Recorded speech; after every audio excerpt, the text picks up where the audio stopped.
Dobar dan, dobro nam došli. Ja sam Denis Pilopić ispred udruge Spirit organizatora. Pozdravljam vas svih. Zamolio bih vas za početak da isključite mobitele, pa ćete ih na pauzama paliti, tako da zvonite vani, a ne tu. Kao što sam sad najavio, bit će i neke pauzice. Nakon svakog predavača imat ćemo za cigareticu i za WC, manju pauzu, a između, znači na pola dva predavača, imat ćemo jednu dužu od pol ure ili 40 minuta po dogovoru. Sada bi molio još jednu stvar. Oni koji imaju slušalice, prevodite me sa hrvatskog na hrvatski, molim. Oni koji imaju slušalice nek si upale i nek probaju da li me čuju, odnosno da li čuju prevoditeljice. Test 1, 2, prevodi to na sve jezike. Da li se čujemo? Ukoliko je nekom glasno, postoji jedan kotačić koji možete okrenuti. Da li sve u redu, da li neko ima problema sa slušalicama? Ako ima, nek pokaže nekakav znak života. Sve ok? Šta sam se ja što zapisao? Mobitele smo ugasili, pauze smo rekli. Preostaje mi samo da se ja odjavim, jer ja sam tu najmanje bitan, i da predstavim naše goste, znači Ben Stewart, Indra Bayer, Rick Simpson i Max Sigan će vas danas informirati o svemu što žele. Molim jedan aplauz za njih. Prvi nam je Ben. Reci. Molim? Ajde, to riješite vi, ne moram ja sa stage sad skakat pa rješavati slušalicu. Ajde, please, van je zamijeni. Zahvaljujem se, Ben. Mike is yours. Your first video. Sale? Saša? Video, ne slušalica. Imamo prvo jedan video. Sad bi ja trebao ispričati neki vic. You want me to tell some joke? Evo sad će video.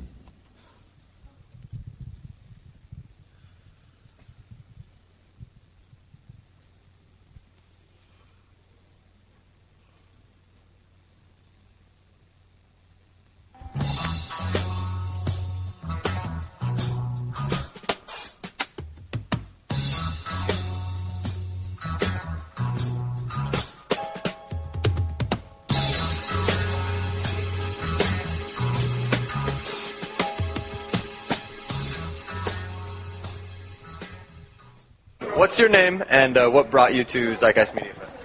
I am Benjamin Joseph Stewart, and what brought me to the Zeitgeist Festival was specifically Shar, the event coordinator, and non-specifically is just the essence that brought me out here was the same art that Peter tapped into. It's the same art that brought everyone else here. It was... Tonight was meant to go off like it was tonight, and it was beautiful. So, just proud to be a part of it. I agree. Secondly, what role do you think art plays in influencing culture? Art, to me, is the alpha and omega of all of it. It's everything that I base the music on, the films on. I believe art is what inspires people in any direction. Now, I mean, to me personally, I believe there's 4 pillars to any society. You go back through history, you'll always find them. You always find philosophy, religion, science, and art in every single culture without fail. And the reason why I believe that it ends with art is because I believe art unifies philosophy, religion, and science. In a sense. It's, if I can give an analogy, philosophy is I want to go from point A to point B. Religion is you actually enacting those forces that you have inherent within you from birth to do it. Science is those vehicles, those modalities, those technologies that we allow us to help ourselves, to that point, like a car, to get us from point A to point B, or our body to get us from point A to point B. And art is the alpha and the omega. It's the completion of all of it. So in the tarot, the fool goes through the major arcana, goes on this long journey. Why? Because it's art. Why do we send Frodo on this, horrible trip, all the way to that, I forget what it was called. Mordor. So why do we throw these heroes into shit just to bring them back out to be the victor? Why couldn't we just start them off as being the victor? And there's a kernel of truth in there that I love bringing about, because it's art to show. There's a reason why we go into the underworld, and we emerge from it, because then those who bear witness to it see the art of it. And so they're seeing the seed, the kernel of truth in there that isn't physical. All it is it's like a child watching their father problem solve. Now, maybe it was a problem on the car, but later on, the persistence that the father had was the seed that had that child overcome any other problem. It could be any problem. So the child didn't just learn how to work on a car, learn how to problem solve by using inspiration. All art is inspiration to overcome any obstacle. That's what it is to me. It's a voice, it's a communication, it's the alpha and omega of all of this. And then lastly, how do you think art would change, or the role of an artist would change in the event that we can eliminate this profit motive? If the need to kind of fit a market gap wasn't there anymore, and they weren't hindered anymore by that profit motive. If they could just, if you could just do art you don't have to worry about the money situation or anything like that. You're just doing what you love. Well, I'll be perfectly honest. I think that art is so profound right now because of the problems that it's having, because of the problems that we see in the world. Art, like I said, is a catalyst to all change and all transition. So in these stressful times, art is what brings about change, nothing else. Art, the creativity, the ingenuity, that intuition, all of that comes. That artistic expression is the only thing that moves us past any type of obstacle or barrier or riddle to unravel, So I believe that as we move on, it's kind of hard to say what it would be without these problems as of right now. But what I would say is art at that point will be exactly what it needs to be then to get to the next step in the journey. So as of right now, our art is the perfect catalyst for the transition that we need right now as a species. However, let's say that the economy just magically bounces back. Let's say that everybody just decides that war is bullshit. Let's just say that everybody decides that all we want to do is make music and paint and get involved with what we would call the industry of art, which I believe is just a reflection of what art truly is. I believe then art would take on a whole different meaning that I can't even really empathize with. I can't even really envision what that would be, because as of right now, I'm still with humanity dealing with the problems that we have. So it's kind of one of those, let that come when it comes. We'll cross that bridge when it gets there. Art will change. It always does. Art has changed throughout history. And I believe that where we are right now is exactly where we need to be to learn about ourselves inside and out. Absolutely. Would you say that, related to that same topic, though, that the current system that we live in is somewhat serving as a hindrance because of the fact that a lot of people don't get access to the art? There's all these subcultures. We have underground and indie forms of art. Why does that exist? Why is there a mainstream culture and then a subculture that is less accessible to the general public? Do you think that the profit motive has something to do with that? Well, absolutely. But see, what I believe art to truly be, art is that thing within us that allows us to communicate anything from what, this is an art, what we're doing. We use language as our communication. If I didn't have that, maybe I would write it down. If I didn't have that, maybe I would write a song. But the thing is what is the art? Is the art the actual painting? Is the art the sculpture? Is the art the music? Or is it what needs to be expressed? Or is it the person receiving what is being expressed? I don't know how to specifically answer that, but I believe that the way that art is right now, I can't say that anything is hindering it, because our art right now is a reflection of exactly what's going on in the world. Yeah. So, I mean, the way that I would say that is... I could rephrase it. Okay. Do you think that this underground art and indie art and this subculture is more truthful than the art that is kind of portrayed in the mainstream? No. No. And the reason why I would say that is because I don't believe that anything is not truthful. Because even lies are truthful in a sense. It depends on the way you receive it. So, like, do you buy the lie? And so in the media, you could say that they're liars and they never say a true word whatsoever. But the thing is they're expressing themselves exactly the way that they are, exactly the way they feel they need to. If they didn't feel they needed to, they would be out of that business. So that is more for them to discover. So I believe our art is also for us to discover. When I'm on stage and when I'm singing or when I'm creating a documentary, I'm learning more than anybody who watches the documentaries. Anybody who listens to the music, I'm learning of myself more and more because I'm realizing my art as it comes. So what I would say to that is there's really no lying, because this was even in V for Vendetta. Good artists use lies to tell the truth. And I think that's a beautiful way of saying it, because no matter what avenue you take to get to the truth, the avenue is like that journey that Frodo goes on. You know, and really all art is an expression of what that is within. And I'll give an example. A child. Let's say a child witnesses something that he or she does not know how to process and has anger, so much anger inside, but is so young that there's no voice for that. The child doesn't know how to voice that. The only thing that that the child feels is, say, this anger, this energy that's coming out, and the only way that he or she knows a way to voice that is to say, "I hate you," or to hit you. Now, is that exactly what the child wants to express? No. So the art of it is not really the hitting or the words or the vehicle of it. The art is that essence that carries it. Yes, and what is being communicated. So it is just as much of an art form for us to understand how to perceive art. So when you're listening to a song, I've had this many times where I've watched a movie 5, 6, 7 times, and then all of a sudden somebody says, "Oh yeah, I love that film because it kind of touches upon this." And then I'll go back and I'll watch it and be like, "I love this film now." Why? Not because the film changed, but because I perceived it differently. Now, where was the art? What happened with the art? The art changed to me. So that was me. My art was a discovery. The film is art, yes, and other people take it the way they do, but I realize that if I'm constantly challenging my beliefs, if I'm constantly looking at it the way I choose to look at it, in every single moment, being perfectly aware of the fact that it doesn't matter if somebody wants to harm me, it matters if I choose to accept that harm or not. If somebody wants to say a harsh word towards me, do I choose to accept that? Do I choose to allow that to be a part of the way that I'm going to react? And how do I react? And there's no right or wrong answer to say react this way, react that way.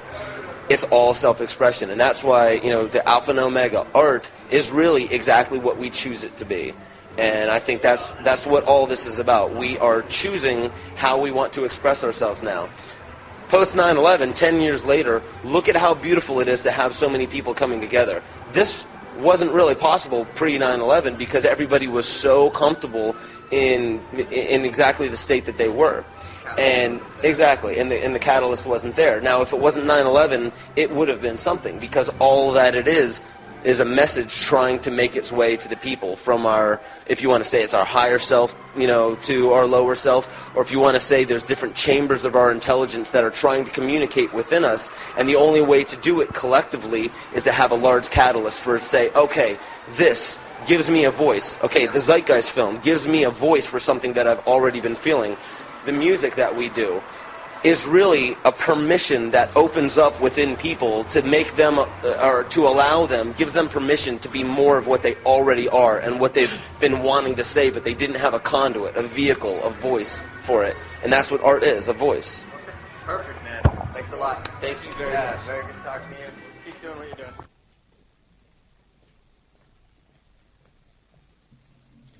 How we doing, ladies and gentlemen? We good?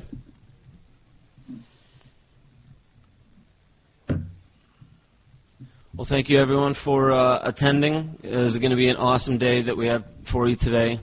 First, I just want to say thank you to Rick, Ingrid, and Max. I'm sure we're all here to see Rick and Max over here, so they have something really special prepared for today. I was kind of thrown onto this last minute, so what I'm going to be speaking about today is a little bit different than what this tour has been for me.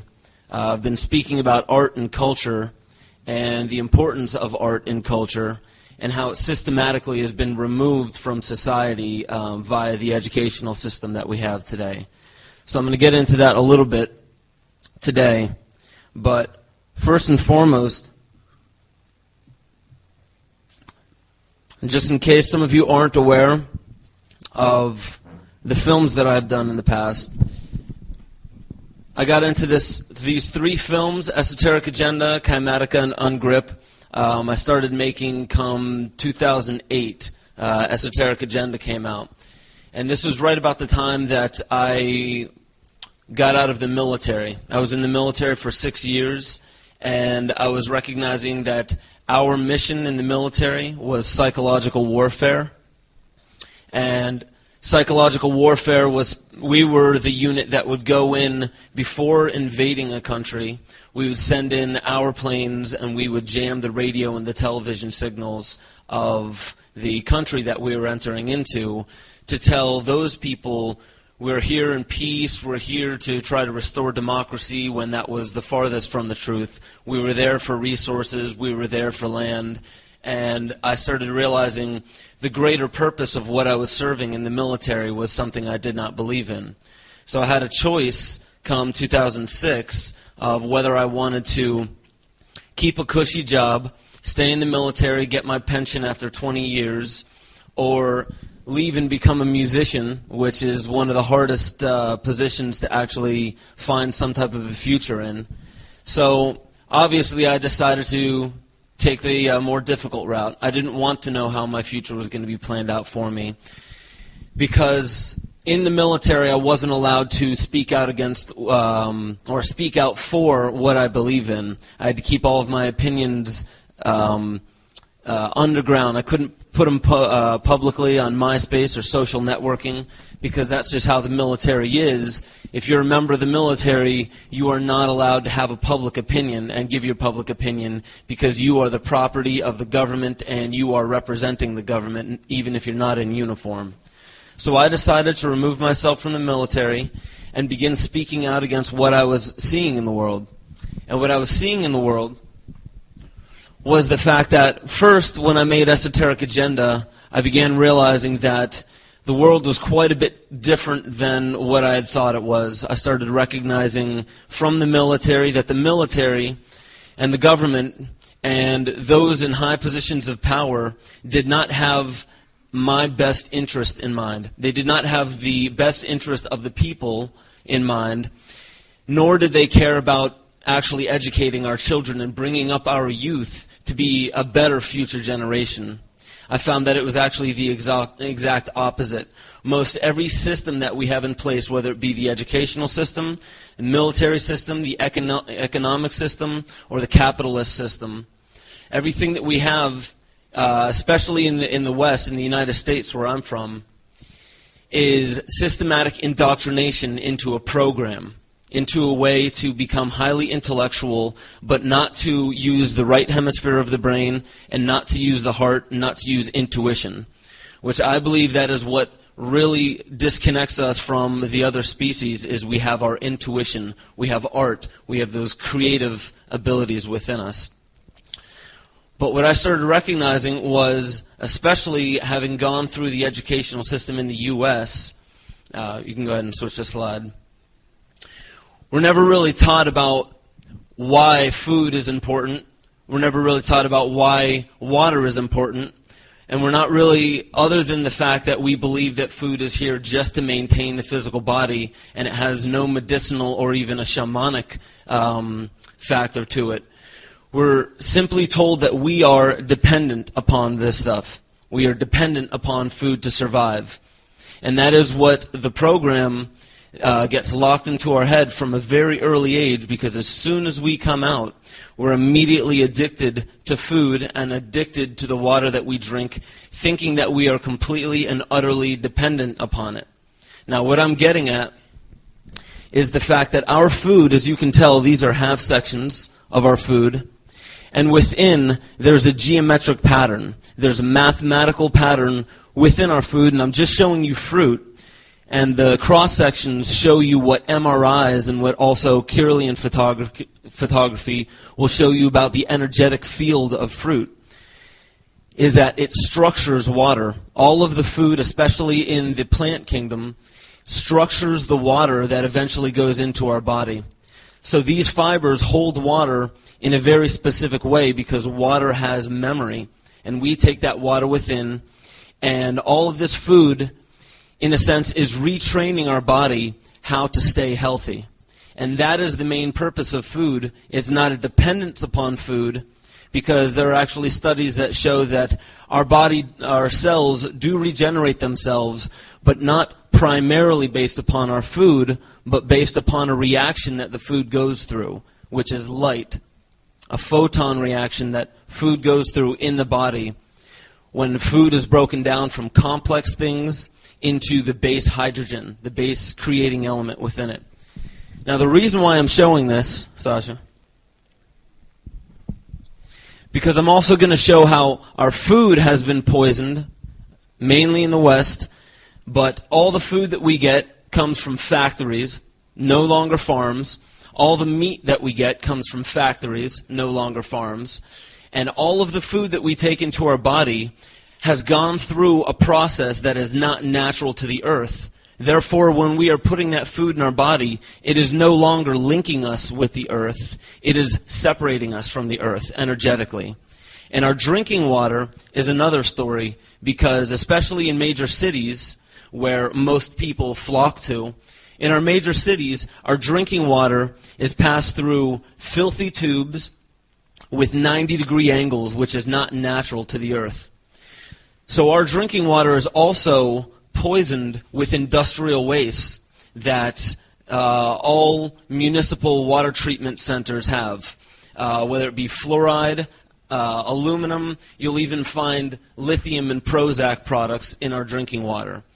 Now, some of this is basically because we don't know how to truly treat our water. We don't know what clean drinking water is. We've been cut off from what clean drinking water can do for us.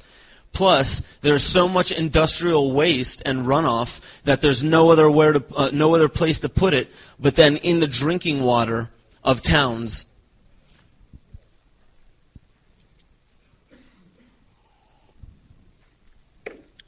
And what a lot of these chemicals are doing in our water is calcifying the pineal gland and putting sediment into our body that doesn't know how to remove itself, because these are unnatural byproducts in our drinking water. So it systematically, and this is going to be the title of the talk today, through our food being poisoned and through our water being poisoned, and I'll get into the educational system and how that's been poisoned, our intelligence has been systematically shut down for at least the past few hundred years, but I would actually gather to say that over the past few thousand years, our intelligence has been systematically shut down by culture and society. And this is just a real quick image of health. You'll see these on ambulances today. The serpents wrapping around a staff. And what that represents is something within the physical body. This central staff right here, that central column is the central nervous system, the equilibrating force in our body. The two serpents are the masculine and the feminine, the giving and the receiving force, active and passive within electricity. And those two serpents are represented in the body by our parasympathetic nervous system and our grand sympathetic. So we have the masculine, the feminine, and the equilibrating forces all inherent within our body. But what I'm going to show is that in our society, we are highly masculine, patriarchal, highly masculine energy with very little feminine energy. And this is why women for thousands of years, specifically through the use of religion, have been suppressed. And the feminine power has been suppressed in our culture.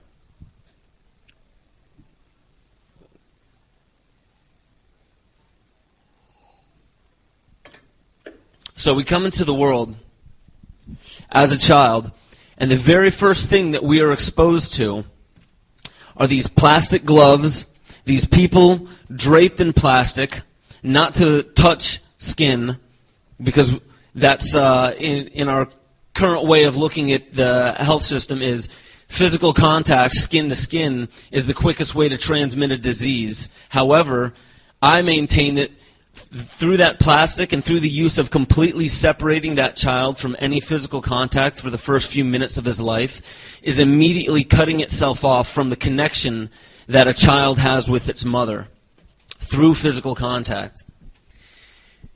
Now, the first thing we see when we come into the world, again, is this separation. The next thing that happens is we begin being penetrated by these needles. So these same doctors are then filling us with serums and different chemicals that go into our body, and they have the body create antibodies, meaning it is infecting our body with a small amount of virus, so our body will then start producing antibodies. And we do this with children, but as you can see, the reason why I chose these two images is because, especially at such an early age, this begins to traumatize children, not having any understanding of why they are being penetrated, why their physical body is being penetrated, and these chemicals that they are highly unaware of are being pumped into our children. Now, this is happening by the millions.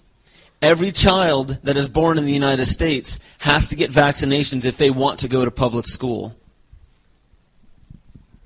And that's the next thing that happens in our childhood. Immediately we're thrown into the world, we have this separation, there's no physical contact. And then we start being pumped with vaccines and antibiotics and things that start to affect our hormones, start to affect the physiology of our body. And then we start getting sent on these buses to these schools. And I'm going to get into what a school actually looks like to a child. We sit children in a square room, and then there's one person at the head of the room with a two-dimensional backdrop, and they're writing these little squiggles, words, numbers. They're giving factual information, intellectual information that has nothing to do with the right hemisphere. It's all the left hemisphere, and it has nothing to do with emotions, something that children know very well, but when they're not taught about emotions and they're not taught about art or any of the right hemisphere capacities within human intelligence, what you'll find is that children are being entrained, they're being programmed. So by the millions, children are sat into these rooms, and they're taught to pay attention to one person, the teacher. Now the teacher is giving a bunch of information and saying, take that information in and organize it somehow. And then next week, you don't raise your hand and say, oh, but I disagree with that fact, or why would Columbus have arrived in 1492? I thought there were natives in that country earlier. No. You're not to question the information. You're to take it in, organize it, and then next week when we have a quiz, you hit the print button and you regurgitate everything that you learned last week. So this is not educating the children. This is not allowing the children to explore their individuality. This is programming the mind, because they're not taught to question the information. They're taught simply to take the information in and then to regurgitate that information back out. That's the same thing that we do with computers. Two different types of intelligence. Computers take data in, they organize it, and then on command you can hit the print button and it'll regurgitate all that information that you put in. But that's not real intelligence. When I say that human intelligence has been systematically shut down, it is the real human intelligence, which is the right hemisphere, the artistic capacity of humanity. But we sit children in these rooms and we indoctrinate them, we program them into one way of thinking. And then we send them on to a higher level of education, college. Well, only the ones that go on to higher education are the ones that were programmed well in school. So the ones that became the good computer then can go on to these schools because they had good enough grades in grade school. So then we're put into this other system. If you're a good computer, you can go to higher learning, and you can start learning some of the higher, more blue-collar jobs to grind the gears of society once you leave school. However, I never see people this happy about school unless it's their graduation day. Usually it's typically this look on kids' faces. and this look on the college students' faces. Because this form of education is not natural to the human body. Music, that's something that a child can understand right away what it's telling them. A child immediately can get into art. A child immediately understands creativity. However, you have to send a child to 12 to 15, 16 years of school to program the mind to be like a computer. Because the definition of education is to educe. It comes from educare, to draw out of a child, meaning to take the individual and allow them to express their individuality. That's art. School is nothing like that. School actually does not educate children. School indoctrinates or programs children. So instead of exploring a child's individuality, you're smashing the individuality and telling the child, you have to conform to this program, this way of thinking. And if you don't get the grades, and you don't get to go on to college, and you don't get to go get the higher paying jobs, because we're all after that almighty dollar, because that's what we're taught. We're doing all of this so we can get a reward at the end, like animals. And these are the uniforms we get to wear. The interesting things about the uniforms, when we're thrown into the workforce, typically you'll see a few of these where, there's uniformity. Everybody at a certain workspace wears the same uniform. They're conforming to one way of thinking. And now you see in modern society, this is beautifully brought out by a guy from England called Darren Diogi. We have cuffs and ties. If it's not training the mind enough, because we don't look at symbolism like this, but if it's not training the mind enough, if you go to college and you get a good job, then you get to wear these and go to work. You have cuffs and ties. Cuffs and ties. Who else wears cuffs and ties or things around their neck?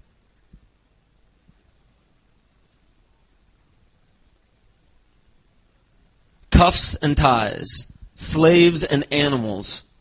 Right? It's this constant training. Throwing the tie around the neck. Having the cuff sleeves.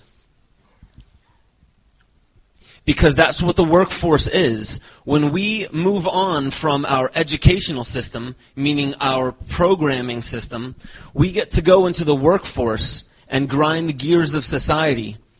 But what are we putting our energy towards? When I was in the military, I had to ask, what was the greater purpose I was serving by being in the military? Sure, I was making pretty good money. I loved the people that I was working with. I got to travel. But what was I doing when I was traveling in the military? I wasn't allowed to know what we were doing in those countries. All I was allowed to do was fix the plane that would then fly over another country and jam their radio and television signals to then broadcast a message that is completely counterintuitive to what freedom should be. We are supposedly in these countries for freedom, spreading democracy, but we're not. That's not what I was giving my energy towards. So when we send our children by the millions to this educational system, what we're doing is sending them inside of a factory. Now, the General Education Board, the U.S. Department of Education, was actually set up and highly funded by John D. Rockefeller, the Rockefellers. And I'm not going to get into why the Rockefellers. I'm pretty sure most of us, if you're aware of Max's work, I'm pretty sure most of us here understand why the Rockefeller Institute is an interesting institute to look into when it comes to how people are being led. So one of the best ways to control a society specifically is going for the youth. You hook them young, in the same way that tobacco commercials, especially Joe Camel, was aimed to hook children before they came to the age of reason on the idea of smoking. And it's the same thing in all of our societies. Today we have the General Education Board, which is the same not just in the States, but almost everywhere you go in the world nowadays. There is nothing artistic being taught in schools. Art is being completely removed from culture, society, and our schooling system. And the one thing that you have to look at is what we call the industry of art, meaning the music industry or the movie industry. That's not art because they're all also controlled by the same hands that controls our general education board. All of those institutions, all of the movie commercials you see, there's probably only 4 or 5 different companies that all of that information is coming from. And most of them are funded in part by the Rockefeller Institute. But this is what our modern educational system is, sending children inside a factory to become programmed, to become computerized, so when they get out into the workforce, they're not asking questions anymore. They're not asking, why am I doing this? They're simply on that hamster wheel. And they're grinding the gears of society, completely unaware of what they're doing. Now, that is a blanket statement because people are waking up today en masse, thanks to people like Max, Rick Simpson. Art, through the internet, is waking people up.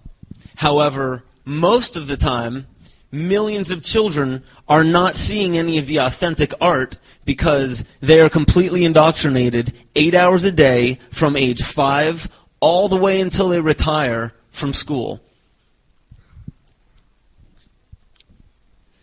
So again, this is one more way of looking at it.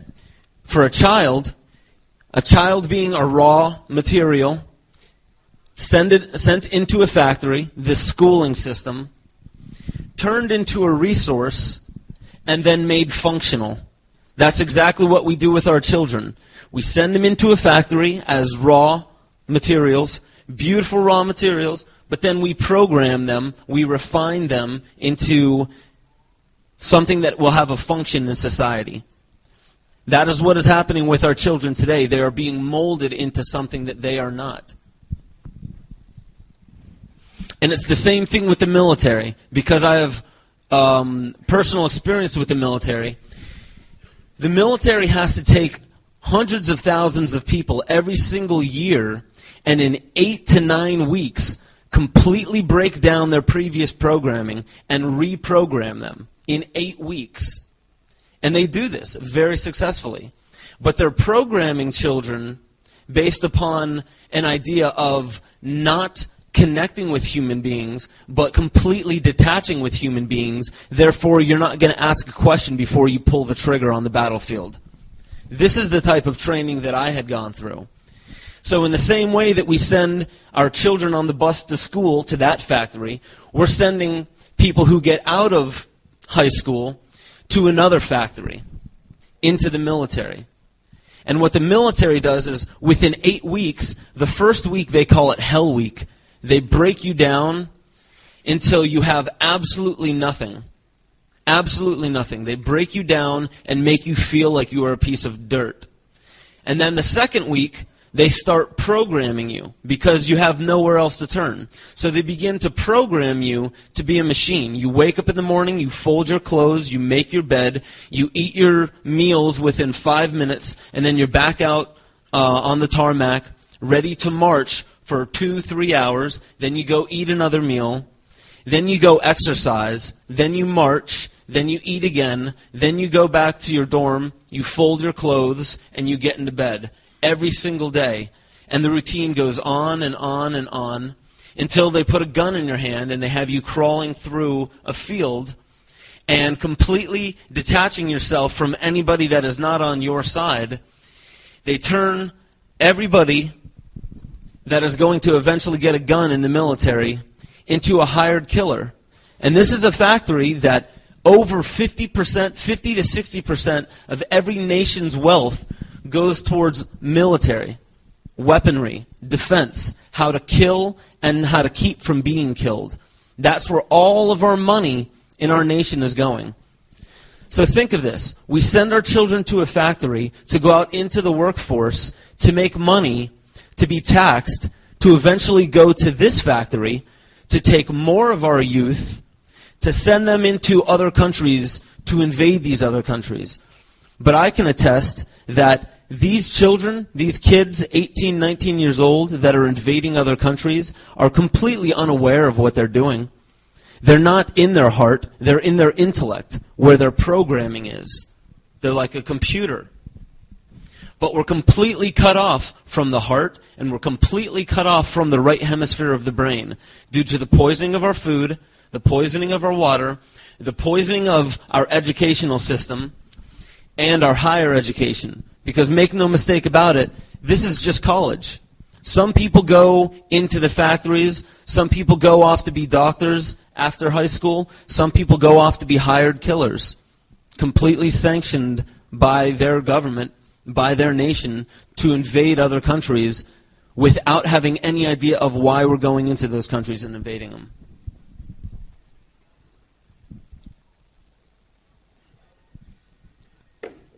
So that leads me into the final part of the talk. If you were to take an entire nation, or every nation at that,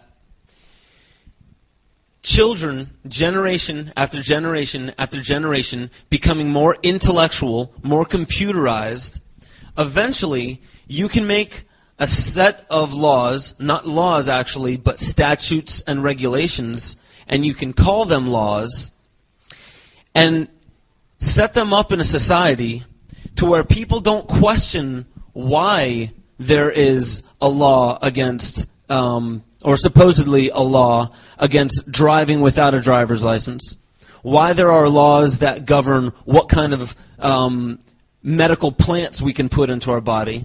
Okay? And Rick's going to get into hemp a little bit today and hemp oil. But there are all these laws that tell us how we are to live our lives, completely computerizing and programming us. So all these laws that we see in our world today, they're not really laws. We are not actually governed by these laws. There are only 3 laws that we are typically governed by nature, that we cannot escape. And these are the laws of the heart, because societies break down without the laws of the heart. And that is, do no harm to others, do not damage property, and do not get in the way of people's pursuit to their own happiness. Meaning, everybody was born on this earth to walk their own path, to explore, to learn what they're supposed to learn on this planet. However, now we have all of these statutes and regulations that tell us how we can go about living our lives on this planet. And we've given that authority to the lawmakers, to the government. We've given them the authority to make a system, or another program, if you will, that we can live within. But this isn't living. When we're sent out into the world and we're governed by statutes and regulations, that's not really living anymore. We're in a maze, a labyrinth, a rat race, much like the intellect being programmed. So, to lead into Rick's talk and to lead into Mac's talk, I wanted to end on this to show that the laws that we have today only govern us because we agree, we give consent to being governed by the laws. Every nation in the world recognizes something that comes all the way back from biblical law, which is that you cannot govern those who do not consent to be governed. But this comes to the most important and fascinating part of all of this, is you have to one day wake up from all the programming, all of the indoctrination that we've learned through the first 15, 20, 30 years of our lives. We have to wake up from all of that and recognize that the system that we are living in is the very system that is destroying this planet and is destroying art in our culture. It is also destroying what we call love, the connection that we have with our fellow man. We are destroying love by squashing individuality in our school system, poisoning our food, poisoning our water, calcifying the pineal gland, calcifying all of the endocrine glands, completely cutting ourselves off from other people in our community. That's why we do not see community anymore. We see everybody wants to stick to themselves. better locks on the doors, more tint on the windows, more security on our homes, keeping others out and keeping ourselves locked away. That's what this society is. So to wake up and to recognize that none of the laws that we see today telling us what kind of food we can put into our body, what medicinal plants we can put into our body, where we can travel on this planet, and how to be an individual, all of these laws are complete crap. None of them. None of them have anything to do with individuality. And our laws today is the final frontier in destroying art in our society. And I'll end with this. Art, the reason why art is the most important frontier for humanity to move into is because art is not necessarily dancing, sculpting, architecture, music, painting. Those are all reflections of art. Art is that thing within us, the voice within us that wants to be heard. But when we completely cut ourselves off from other people, we are not being heard anymore. Our heart is not being heard. Art is a way for our heart to truly speak with our community. But it's being completely wiped out. And the industry of our art is not artistic whatsoever. Britney Spears, Maroon 5, all these bands that are put together, Jay-Z, a lot of the hip-hop that we see today is completely degenerative of the mind, and it shuts down systematically our intelligence. It leaves no room for individuality. We end up glorifying people in the movie industry and the music industry and putting them up on a pedestal, meaning we wish that we could be them because we're not good enough, because we're cut off from our own individuality. So I would hazard to say that our justice today is blind. As you see the blindfold up there, when we say justice is blind, we typically think that's here to set up equality between all of us. All of us are treated the same under the same laws. However, everybody goes through their life and makes certain decisions based upon how they were raised. And if we treat everybody according to one manner of justice, we're blind to the fact that there are individuals out there that are led to making decisions in ways that others were led by other decisions. Meaning, we're completely removing all individuality, even within the justice system. We're punishing people for being individuals. So this is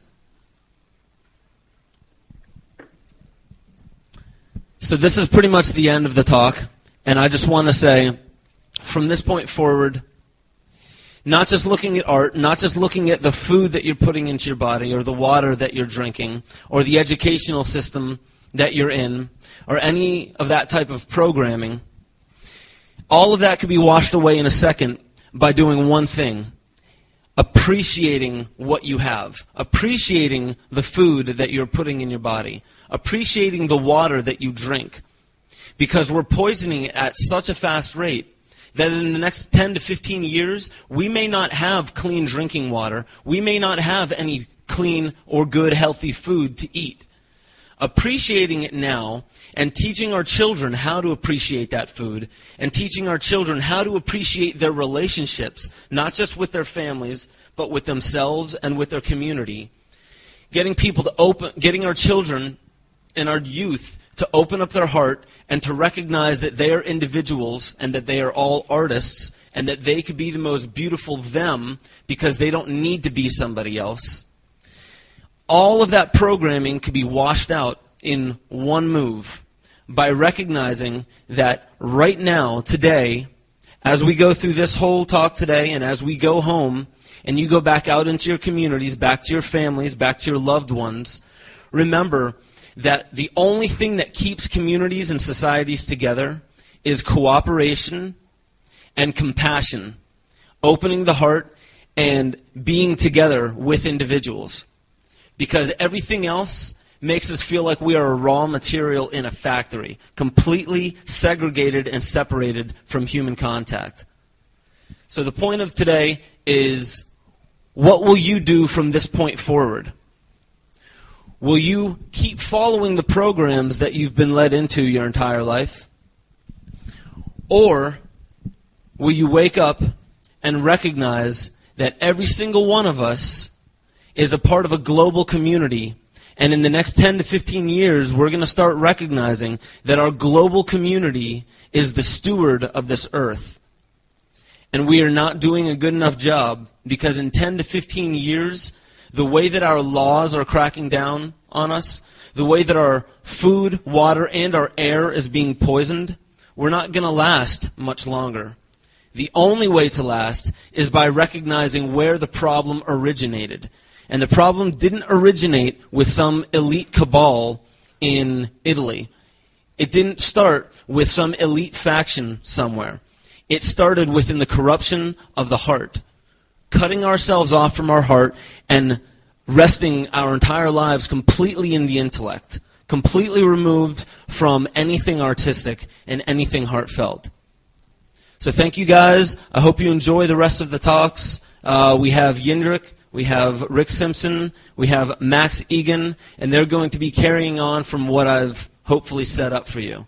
So we're going to take about a 5-minute break and come back, and then we'll get into it with Yindrik. Thank you guys so much.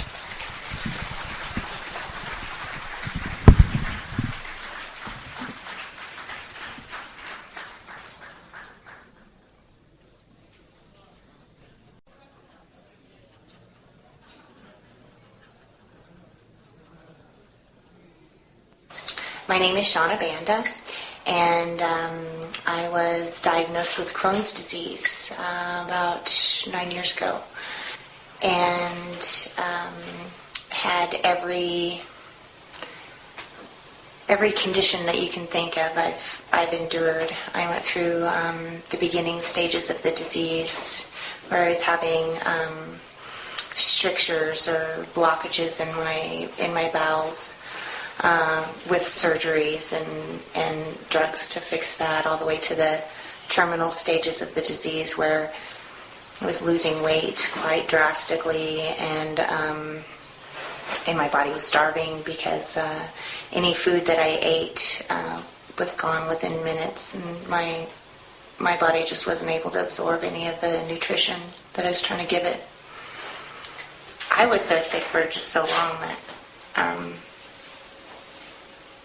as soon as I tried the oil and started feeling way better, that there was no turning back. That was it. That was it. No medication that any doctor had ever given me had worked that well for any reason.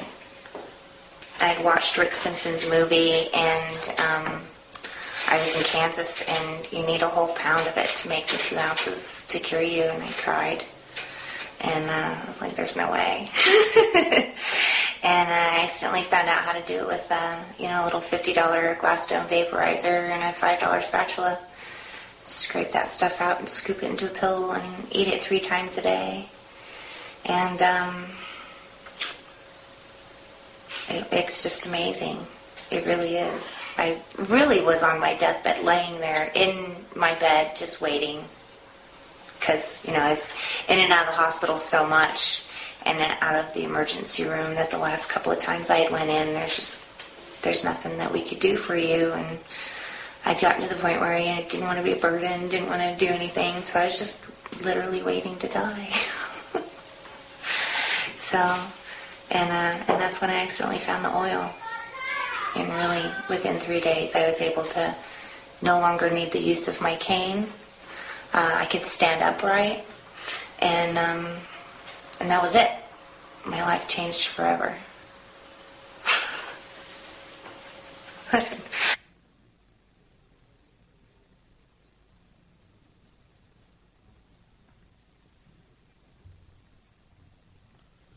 Hello. My name is Indrich Bayer, and I will try to read to you my epilogue to the Rick Simpson story, to the book we did together with Rick, or that Rick wrote.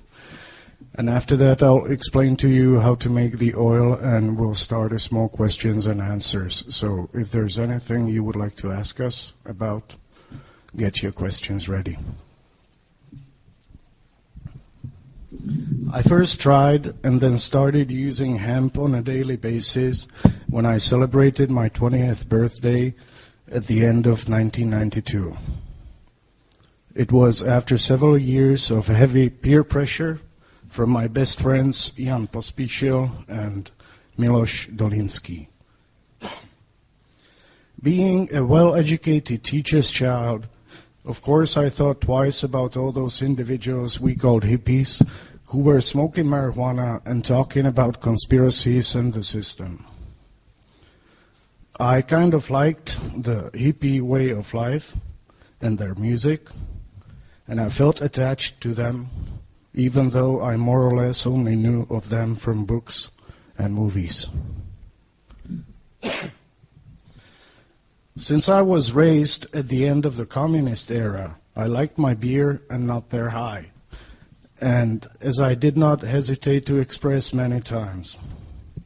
Still, I always thought there must be a different way to live than what the small Moravian town of Vidnava, where I grew up, had to offer. My dad used to teach civil rights, music, English, Czech and history classes, and then he became a school principal a few years after the Velvet Revolution took place. I was trained to focus on evidence and to disregard anything that was not based on science as nonsense or conspiracy.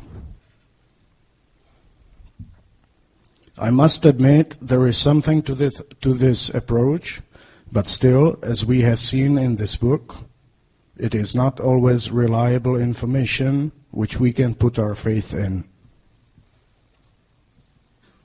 My life regarding the field of drugs began in 1994 after I returned from a one-year student exchange program between Palacký University in Olomouc and Mount Mercy College in Cedar Rapids, Iowa. I started translating for the newly organized drug department of the Czech government and helped develop Czech terminology for this area of evidence-based research into drug addictions. I must admit, I found it rather strange to translate and interpret for the government, when in reality, my goal was to see that hemp was made legal again. I did not believe in the strategies they were using to fight drug abuse and addictions. Instead, I considered the job I was doing as an opportunity to get close to those in power and explain to them what hemp was really about. In 2001, I translated the book Marijuana Myths, Marijuana Facts by Lynn Zimmer and John P. Morgan into Czech. It is a review of scientific studies about hemp, and it debunks many of the most popular myths regarding this plant. What interested me most was that it showed how the studies were performed and what was done to keep the use of this plant restricted.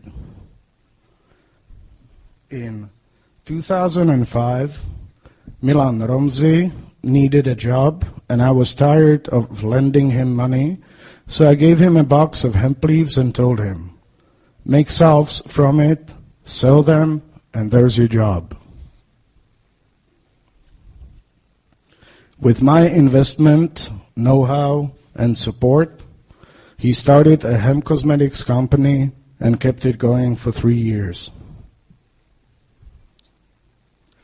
I saw the great potential these cosmetics had and the conditions people managed to heal with their use, and I felt somewhat responsible for the outcome. I was also fed up with translating poorly written text on what they call drug prevention, So I decided to end my career as a translator. On May 20th, 2008, Bayer and Ramsey hemp cosmetic products came onto the market. I was looking for textual content for our website and found a great interview with Lumír Hanuš. He is a prominent and often quoted Czech biochemist and hemp researcher, and he currently works with Raphael Mechoulam at Hebrew University in Jerusalem, Israel.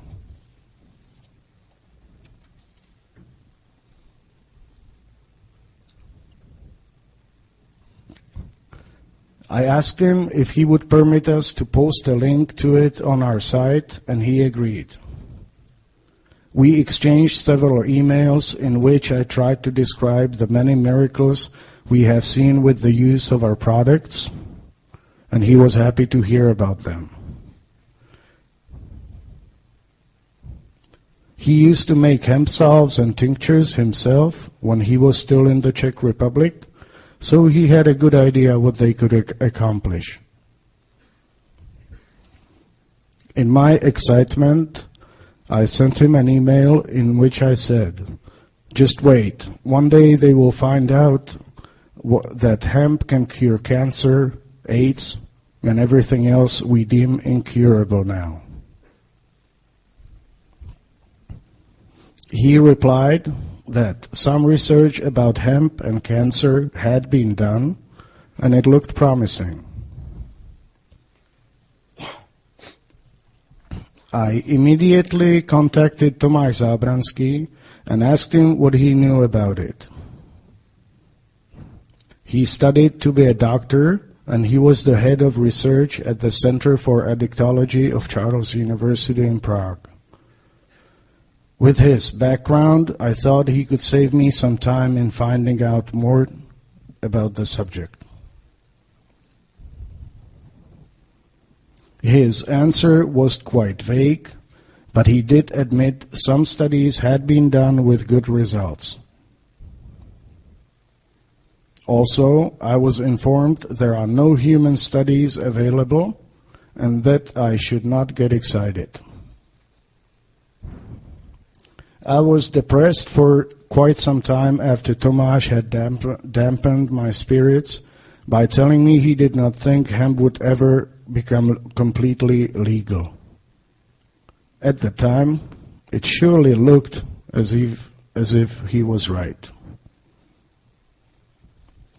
Still, I took his reply as a challenge and tried to find out more about it. I set my Google to 50 results per page and found the first mention of Rick Simpson on page 8. When I watched Run from the Cure for the first time, I could not help but do an ancient Moravian ritual dance and felt as if I had won the Olympics in all disciplines in one day. The way I looked at it, all those government experts and officials could no longer avoid looking into this, and there was no way this medicine could remain illegal. My mom died from the effects of chemotherapy that was used to treat her lung cancer in 1998. From information I found in Jack Harris' book, The Emperor Wears No Clothes, I knew cannabis hemp could have a positive effect on my mother's condition, but we did not know the proper way to do this, and of course, no studies were available.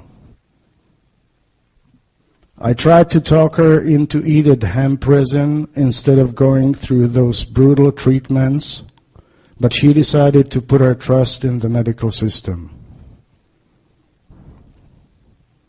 Chemo does not work on small cell lung cancer. Even the doctor admitted it. At 2 to 5% survival rate after 5 years, and they call that deadly poisoning treatment. I have seen with my own eyes what this poison therapy does, and the danger it presents when someone has to go through it.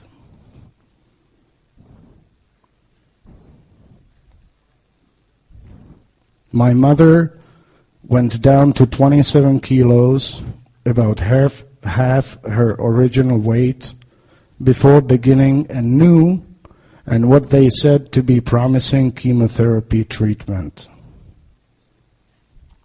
No matter how you look at it, chemo is poison, and no one should administer poison to a living creature and expect good results. When my mother was given no hope by the medical system and was sent home to die, I was the first one to give her morphine. She knew what it meant when this substance is given to patients. It was one of the strangest experiences of my life. We just looked at each other, shrugged our shoulders, and bit our lips in silence. Her death was a very traumatic experience for my whole family. It turned everything upside down, and nothing made sense for many years to come. The medical experts gave her 4 rounds of chemo, even though they knew she would not make it as soon as they started giving her the second round. Still, they continued, since it appears they needed more data about this new chemo. After what my mom went through, I avoided the topic of cancer as much as I could. I would usually just walk away when someone brought it up in conversation. The wound was still wide open, and without hemp oil, it did not heal. Then, 10 years later, there comes this Canadian guy saying pretty loudly what I had sort of already known for years. Obviously, this was the beginning of something big, but I never thought about how big it would become.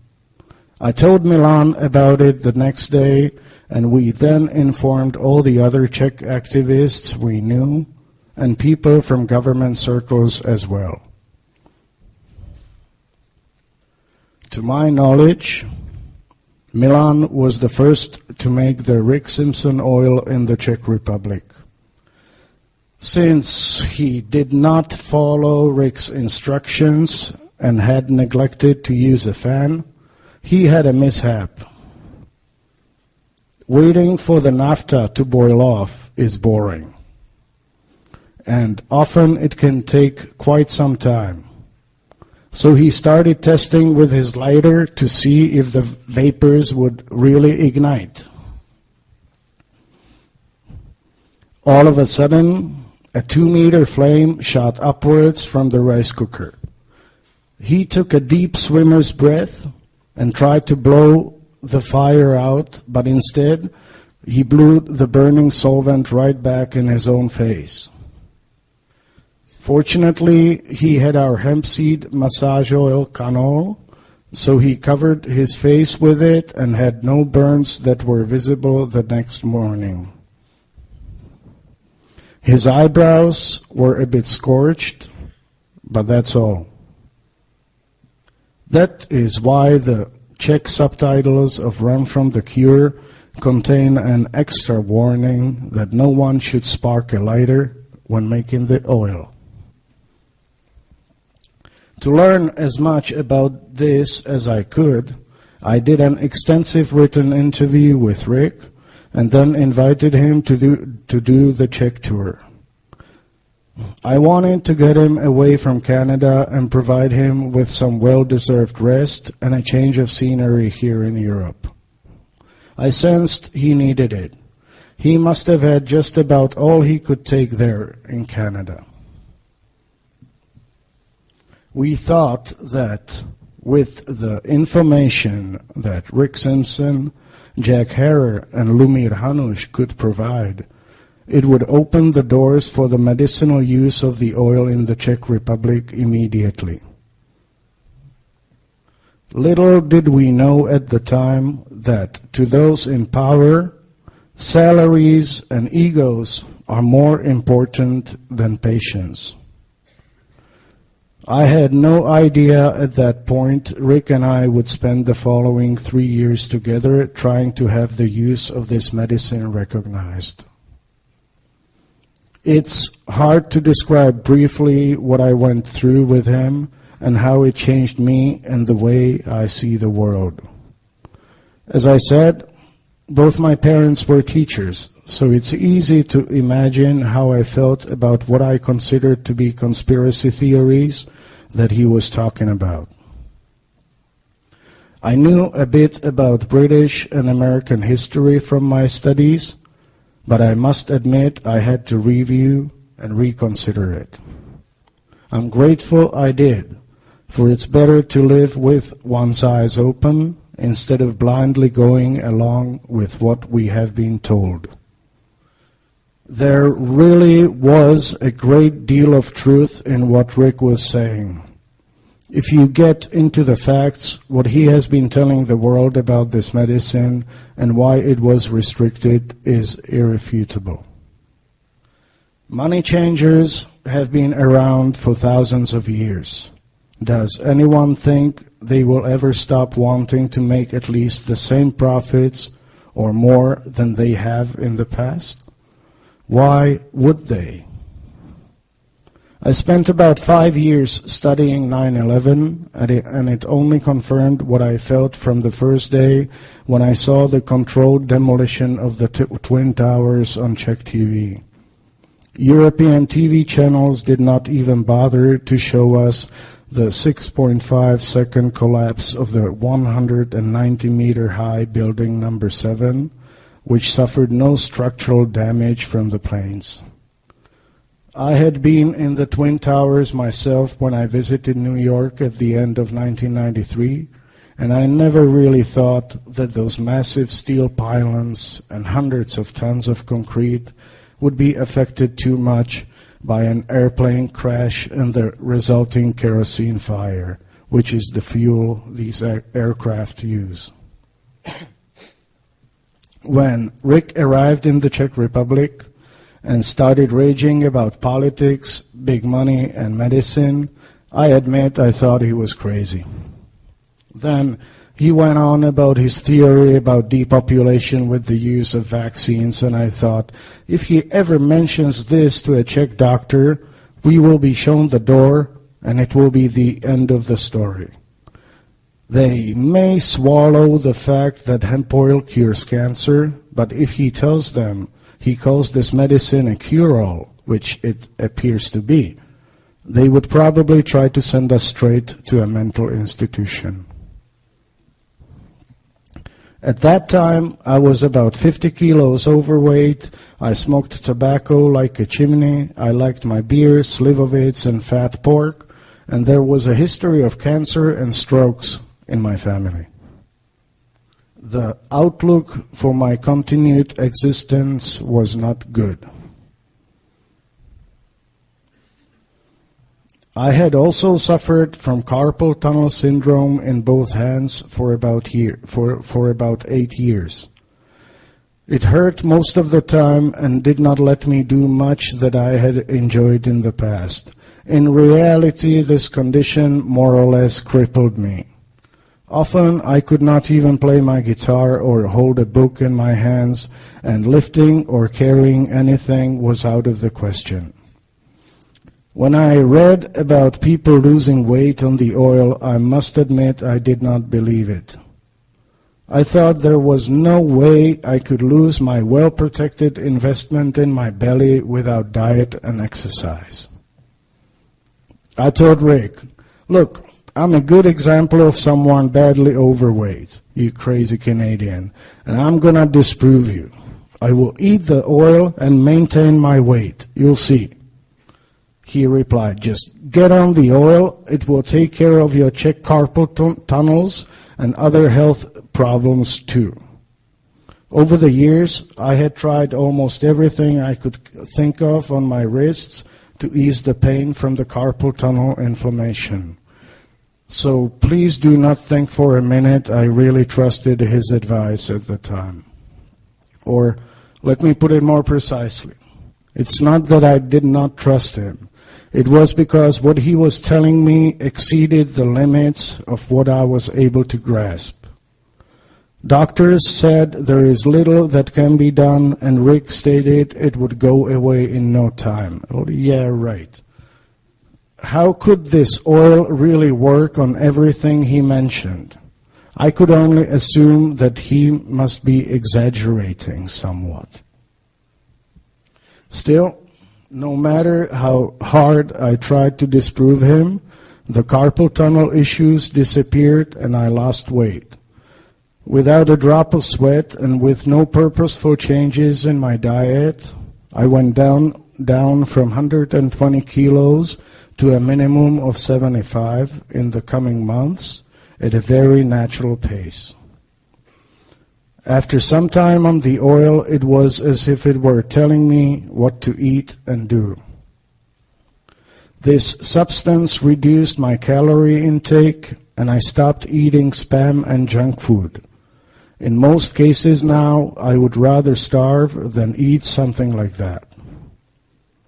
Even if I tried to eat it, I would usually stop because the taste no longer appealed to me. I felt there was something unnatural about such foods, and I no longer wanted them in my body. Our first cancer patient spent 3 weeks going to dealers and grow shops in Prague, hoping to get help and advice regarding where he could acquire the oil or the material to make it.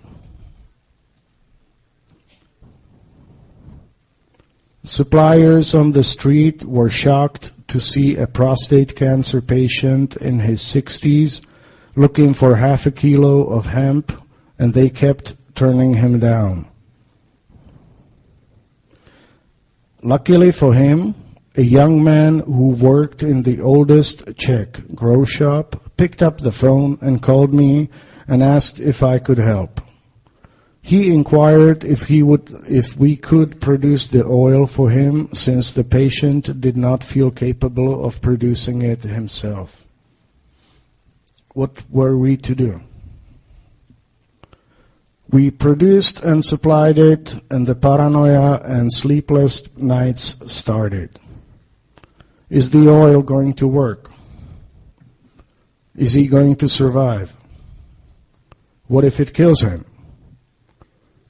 What if the police go after him?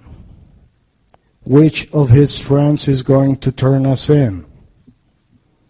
Who is he going to talk to? Who is listening to our phone calls? How many years in jail could we expect? Why does the starting material have to cost so much money? Why can't we do this legally? The patient emailed us 3 months later and reported that he was cancer-free. He was also willing to speak about it to the press. The biggest Czech newspaper did an interview with him, but never published it. Doctors looked at his documentation and afterwards said it was anecdotal and did not prove anything. The patient was now cancer-free, but doctors refused to acknowledge that it was the oil that had brought this about. Before I learned about the oil, I had previous experiences with cannabis edibles. Years ago, I made about 200 space cakes for a wedding party. We told everyone to eat 1 or 2, but not more than that, since the cakes were quite strong. One girl named Alžběta showed up late, and she was hungry. Nobody told her what they contained, and she ate about 16 of them before I stopped her.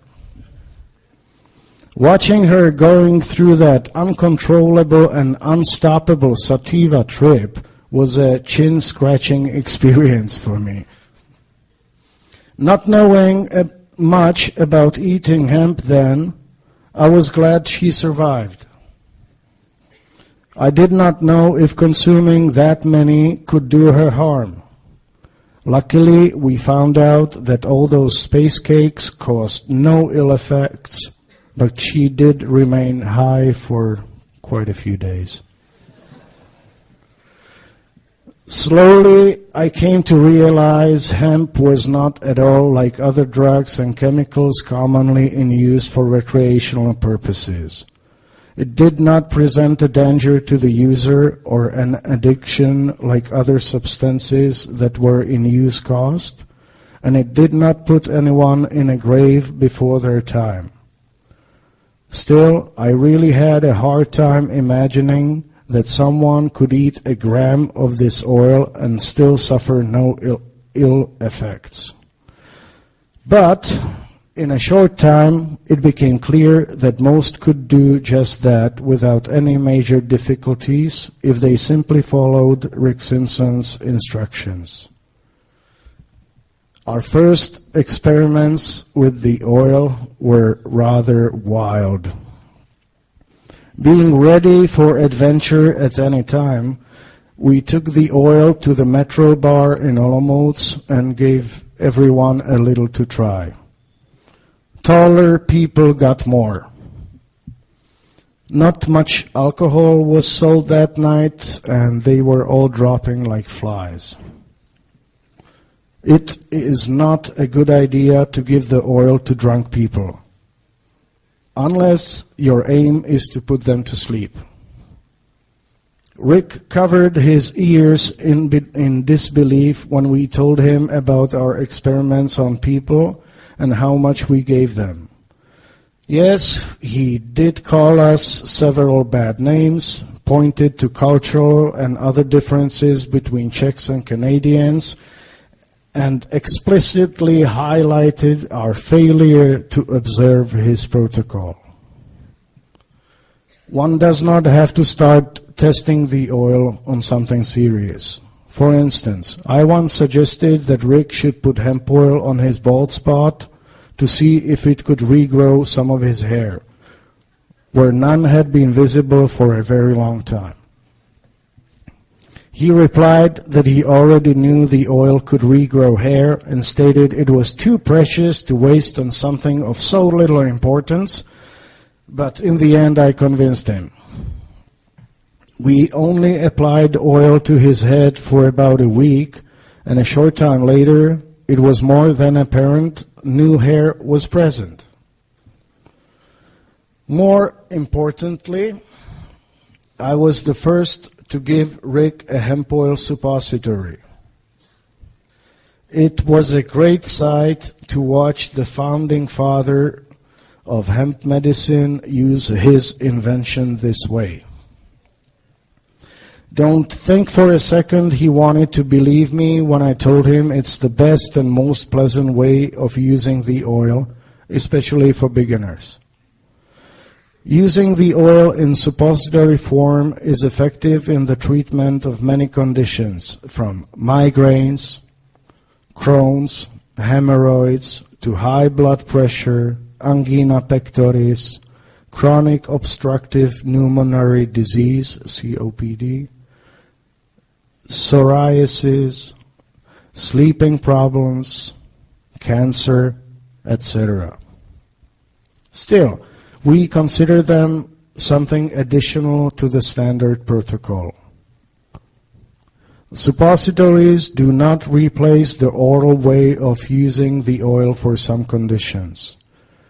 As we always want to get the oil as close to the affected area as possible, Rick feels that mouth and throat cancers, etc., could be treated more effectively if the oil was taken orally.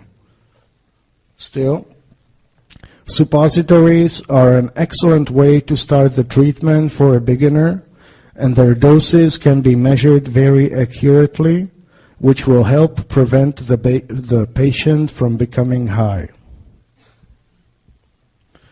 Most people do not realize how many people have intestinal or anal problems and how unsuccessful and painful conventional treatments are. How would you like your bowel cancer treated? Would you rather use a suppository 3 times a day and enjoy life, or would you like to have a foot of your intestines removed every 6 months? When Rick overcame his hesitations and inserted his first suppository, I told him to watch how his lungs would respond and that he will find it easier to breathe. In about 20 minutes, the inventor of a way to cure or control practically every disease that I know of said, "Oh my, I wish everyone with asthma and other breathing problems could get this effect. They would love it." Getting to know this man has highlighted to me the way he feels about this medicine and his patients. Rick Simpson wants the oil made available to everyone as soon as possible at little or no cost. With the help of local activists and friends from around my home village of Vidnava, we grew dozens of hectares of industrial hemp in the Czech Republic, so I know how little it costs to grow hemp on a larger scale. If Rick's ideas for growing and producing this medication were implemented, I have little doubt he could supply the oil in a very cheap manner indeed. Just as he has always stated, good medicine on a donation basis. And for those who are under financial strain, it could even be supplied at no cost. For countless people who are suffering, Rick's plan would be a dream come true. Have I seen the miracles this natural oil can work? You bet I have. As far as I know, everything Rick has told us about the use of this medication is true.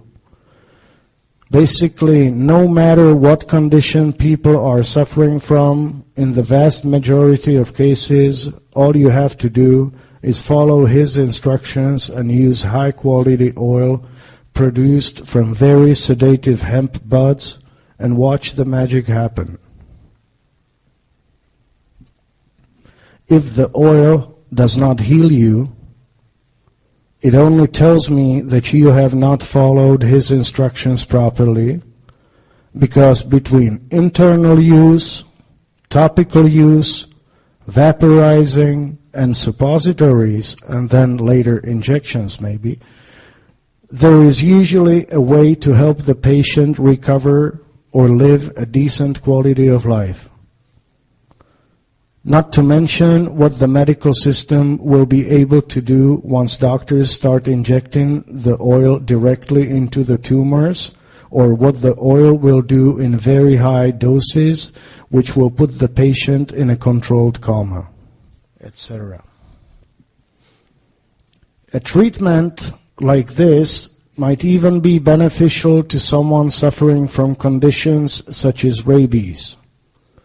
This is a hypothesis on our part yet, because we have nowhere to test it.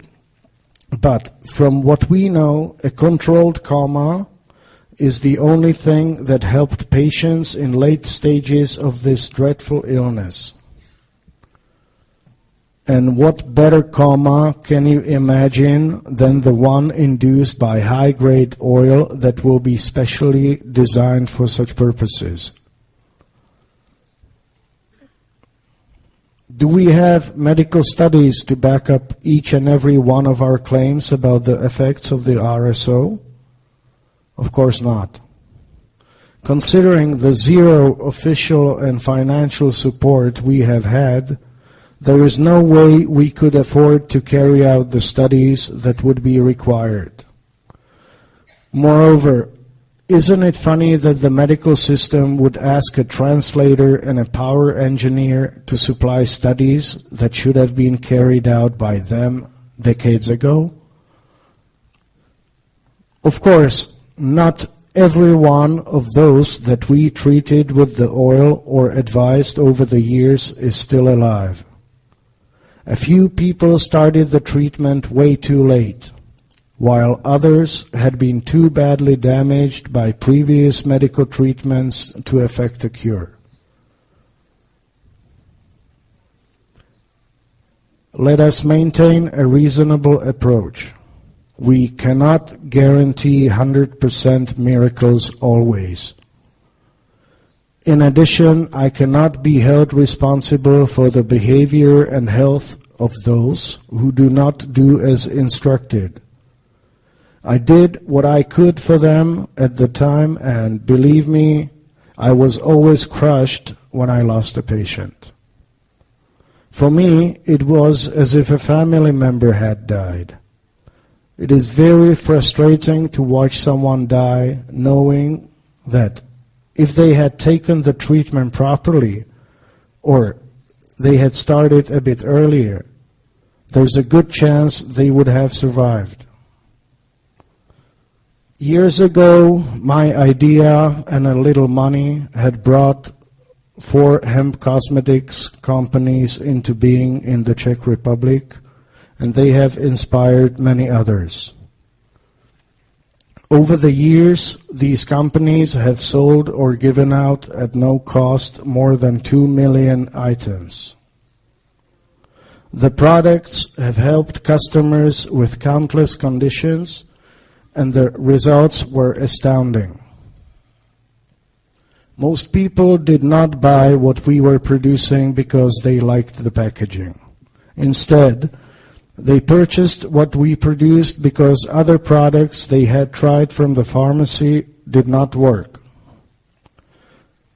We have treated hundreds of different conditions with our cosmetic products, from diabetic ulcers, eczema, herpes, rashes, and toothaches, to serious back, joint, and muscle pains, etc.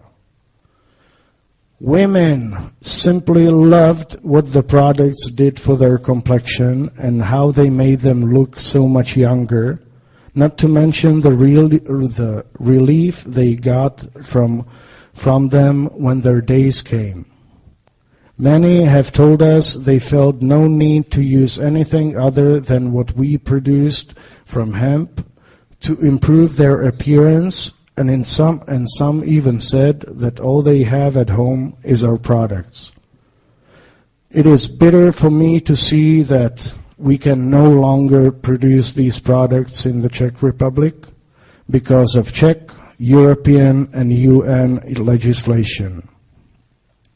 It took the authorities 6 years, but after we were reported in 2011, they finally discovered that cannabis oil and THC is not listed as a cosmetic ingredient and therefore cannot be used in cosmetics. So we were forced to stop making our products, and our customers were left to suffer because of legislation, which is supposed to serve the best interests of Czech citizens. However, from what I have seen, apparently it does not. Contrary to popular belief, according to laws, we cannot even touch the buds of industrial hemp, and making cannabis extracts is prohibited by the United Nations almost anywhere on the planet. I feel bad about all those people that came to rely on what we used to provide. Often it was whole families or even hospital departments that used our hemp products.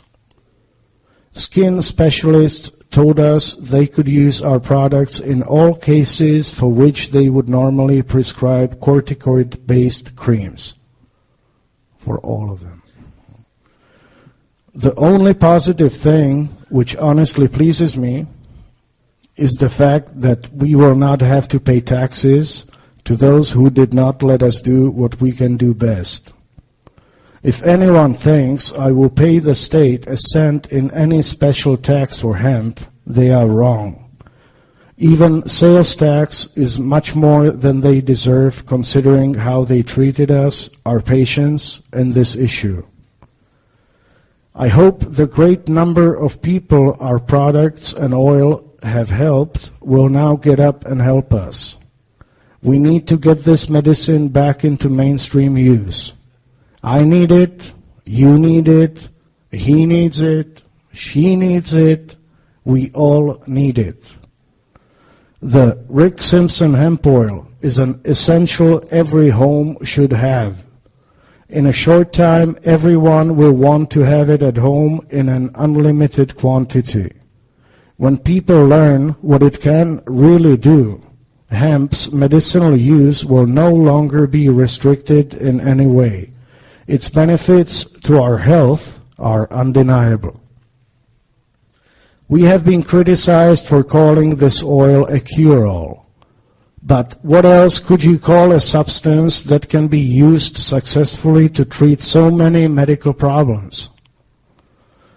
Some seem to think the words cure-all means that this oil will provide everlasting life, but that was not Rick's intent. Certainly, this medication can extend your life, and you may live a great deal longer with its use. Of that, there is little doubt. Still, this does not mean that it will provide eternal life. This oil is still not legally available to most, and so it will take a very long time to determine how many added years it can provide.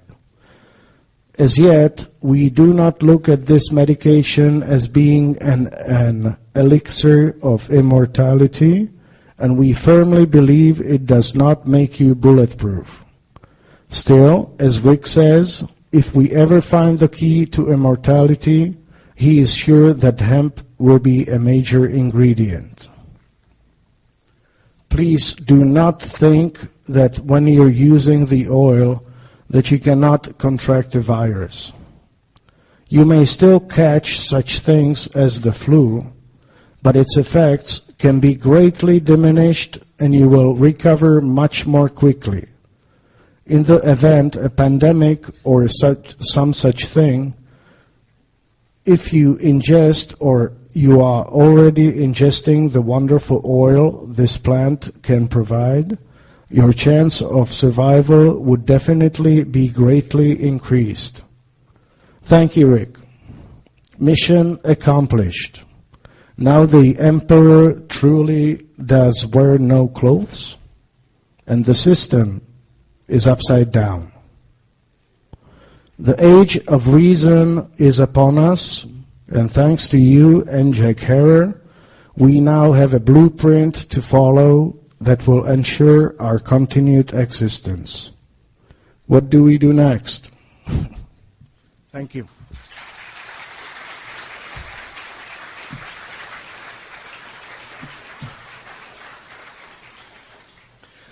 And now we will do a little presentation on how to produce the oil correctly. And I think it would be best if I asked Rick if he would do it for us.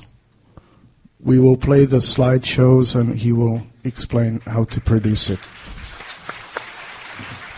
Rick Simpson.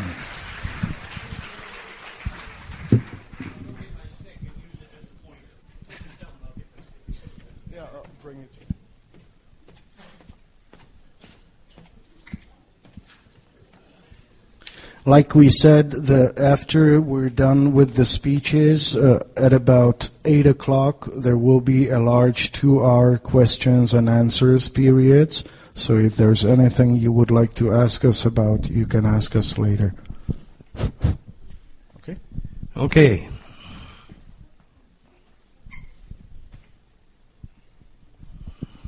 Well, that's me bent over a bucket full of buds. And that's really, I mean, it's so simple that, literally anyone can do this at home. So, as you can see, the buds are put in the bucket. Oh, just 1 second. The cameras are only taking this part, so they would not see him on live stream. Okay, you can let it roll, Sasha. All right, the bucket's got the buds in it. Now, what I do, all I do, I simply dampen the buds with the solvent that's going to be used. And then once the buds have become dampened, I'll put enough, I'll crush the bud up with something such as a stick, which you can see there. And once it's crushed up, I then put enough solvent in to just so it covers the plant material. Looks good enough to eat, doesn't it? Actually, and it is. All right. Now, once the solvent has been added, I then use something as simple as a stick to all I'm doing, I'm just working the plant material within the solvent to wash off the resins that the plant material contains. Now, I prefer to use pure naphtha, or what it's often called benzene or benzene here in Croatia. And I found that this solvent works very, very well. But other substances, such as pure alcohol or even ether is a wonderful solvent also. So there are several different solvents that can be used. But I always found that naphtha was one of the better ones because it was usually very easy to get and the expense was very low. So overall, naphtha is one of my favorite solvents. Now there you can see me draining the wash, what happens, your solvent is clear. It looks like water. But with the oil that it has been washed off into it, it turns the solvent into a substance that looks similar to gasoline. And if you get your hands in it, your fingers will tend to stick together. Now, what I do is I wash the material twice. The first wash takes off about 90%, or about 75 to 80% of the available resins. Then the second wash takes off basically everything that's left. Once you have the two washes ready, then you put them through a device like this, just a funnel with a coffee filter, and that filters out all the plant material. All right, once it's been filtered out, you then add it to your rice cooker. You only fill the rice cooker about 3/4 full to allow room for expansion. You don't want the substance to be boiling over. And always use a fan, because the fumes from the solvents go down. And if they get down around the bottom of the cooker, there is a little vent there, and if the fumes get inside, they could ignite. But if you use a fan, that cannot happen. Now you can see the material there boiling, and as it comes down, you'll see that when you do it yourself, you will see something similar to this. Okay. All right, now the oil is coming down to almost the finished state there. Now you can see it's still bubbling, and usually I add a little bit of water, a few drops. And what the water does, it helps the solvent residues release. And it also protects the oil somewhat from burning.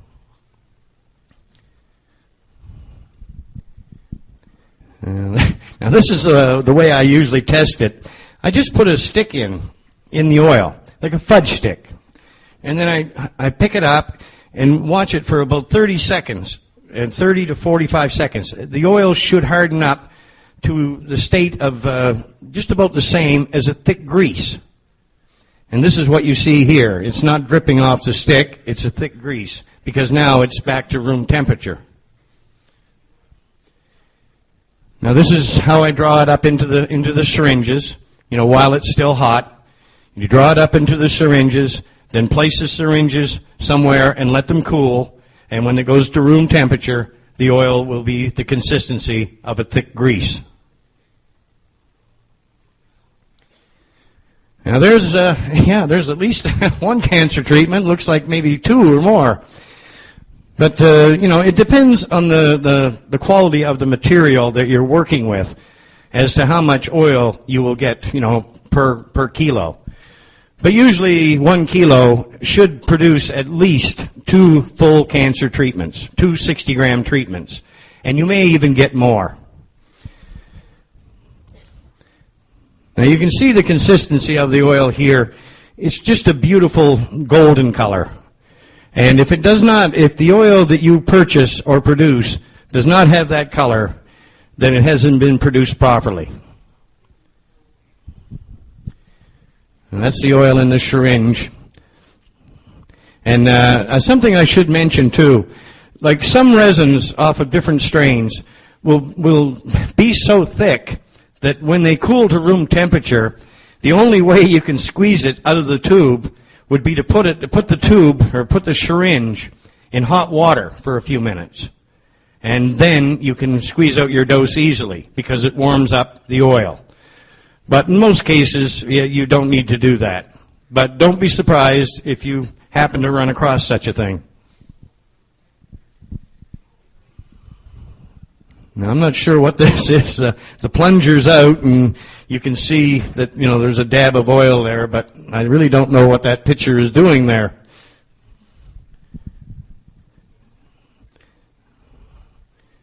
And as you can see, too, sometimes you can squeeze out like a strip this long, and and it doesn't drip. Well, it would if you let it go long enough, I guess. Now this is a field, I guess, of industrial hemp. Well, there's somebody that's put it on a burn. And I really don't know of any substance on this planet that's more effective in the treatment of severe burns. I know I burnt my hand one time very badly. And as a matter of fact, about 3/4 of my hand had melted. And it was just hanging in gobs.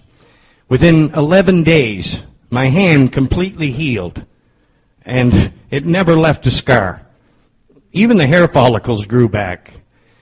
So after witnessing, what this oil did for my hand, to me it begs the question, if you had a child that had been through a house fire and they had been severely burned, say, to the face, could you regrow their face?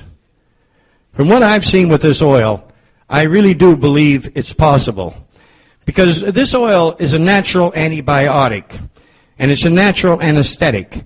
So when you put this oil on a severe burn, almost immediately the pain is gone. And with its antibiotic effects and its amazing healing abilities, in no time the patient can be healed. Now when you think of people that have had severe burns, and what they have to go through in these burn units. Months and months of skin grafts and operations. And during all of this period of time, they're subject to infections, and many problems can arise. So to me, the only sensible thing for these burn units to be doing would be to treat their patients with this oil and heal them the way they should be healed.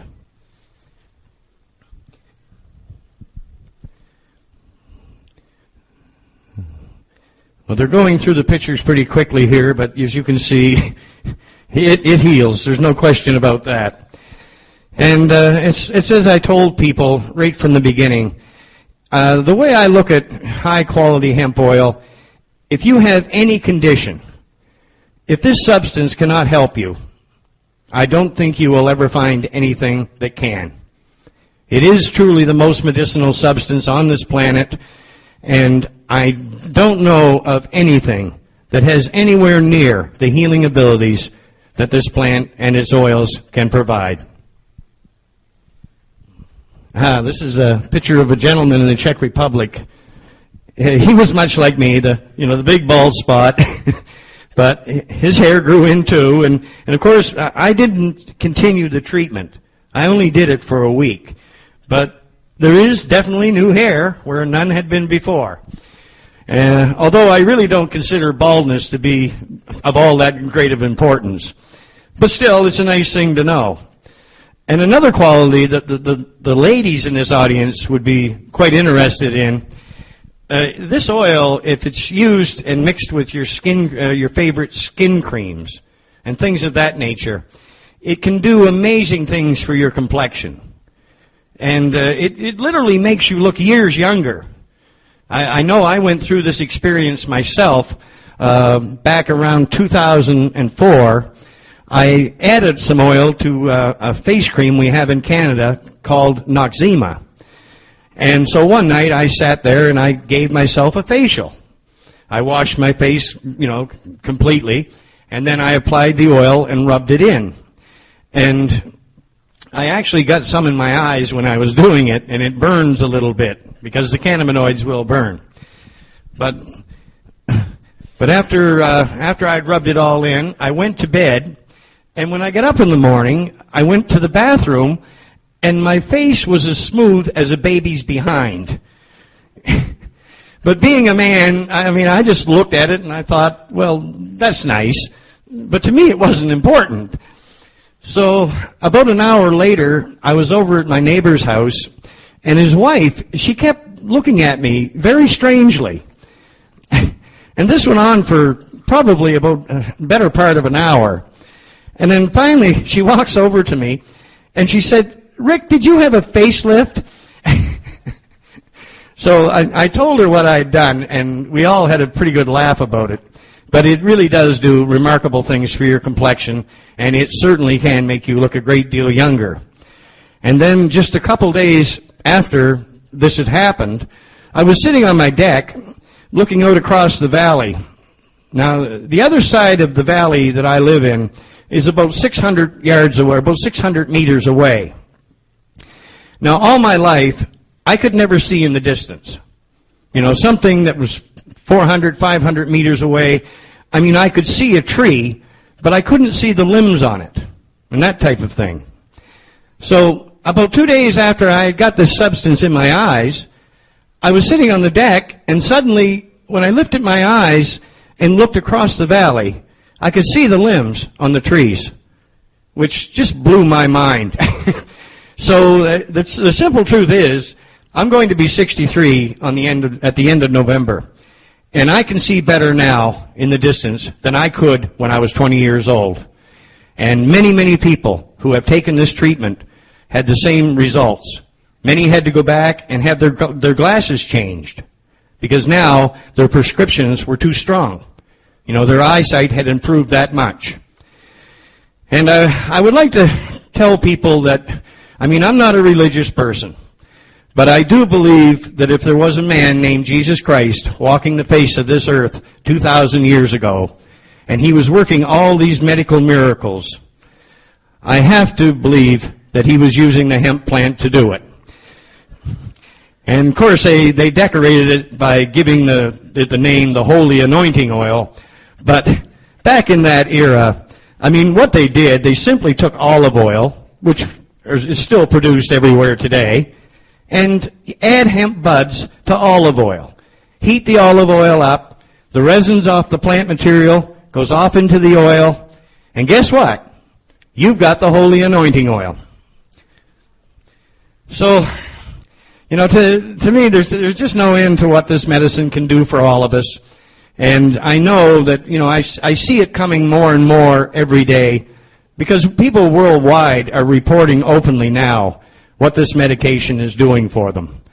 And I think in a very short time, once we get the attentions of our governments, that we will all be free to use this substance the way it should be used.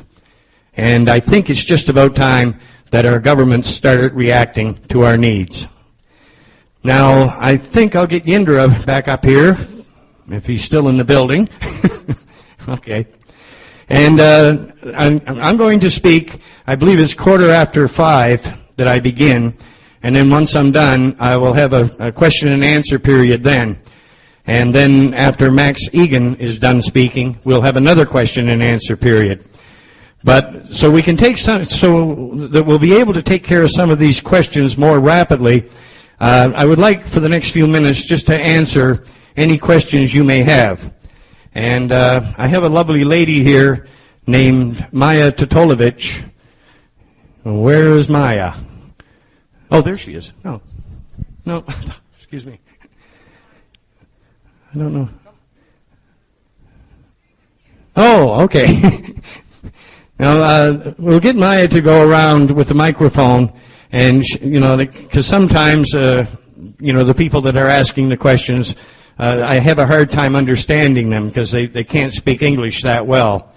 But Maya can speak English very well, so she will be the middleman during this question and answer period.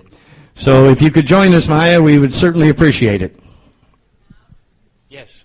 Yes.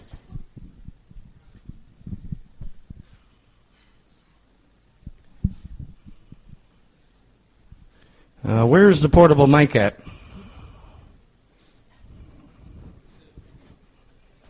You don't have a portable? Yeah, but that's not portable, I don't think. Unless, oh.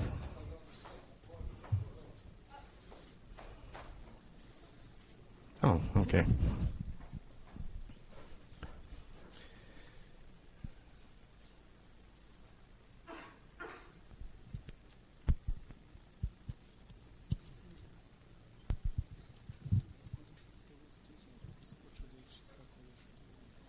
Okay. He wants to know how you started with all this treatment and how you actually came to the formula, how to use it and how it's applied. Well, in 1997, I suffered a severe head injury at work. And after 5 years of going through the medical system, everything they gave me simply made me worse. So I really had nowhere to turn. In 2001, the medical system cut me loose. They told me that they had given me everything that they knew that might help me, and nothing had worked. So now I was on my own. So given no other choice, I turned to the hemp plant. And basically, it saved my life. There's no question. It helps me deal with the head injury that I have. It controls my blood pressure. It cured my arthritis. It cured my cancer. It healed this horrible burn I had. And so, I tried to discuss it with my family doctor, but they wouldn't even talk to me about this. The minute I said hemp oil, they wouldn't go there. So I just continued to supply the oil to people that I knew that had different conditions, skin conditions, things of that nature.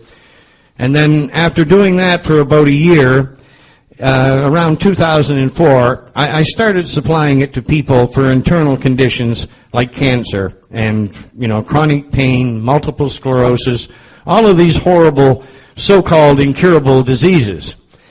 And the results that we achieved were just amazing.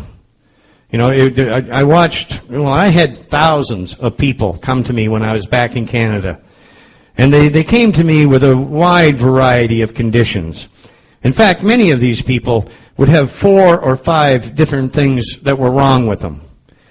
I remember one lady, she had a cyst on her ovaries, she had arthritis in the back, she had gallbladder problems, she had a terrible problem with allergies, and let me think, there was more. But anyway, she had 4 or 5 different things wrong with her. Oh, and she had polyps in the bowel. And she was on the oil for about 6 weeks. And she was scheduled to have these polyps removed. And her husband, he went with her to the hospital.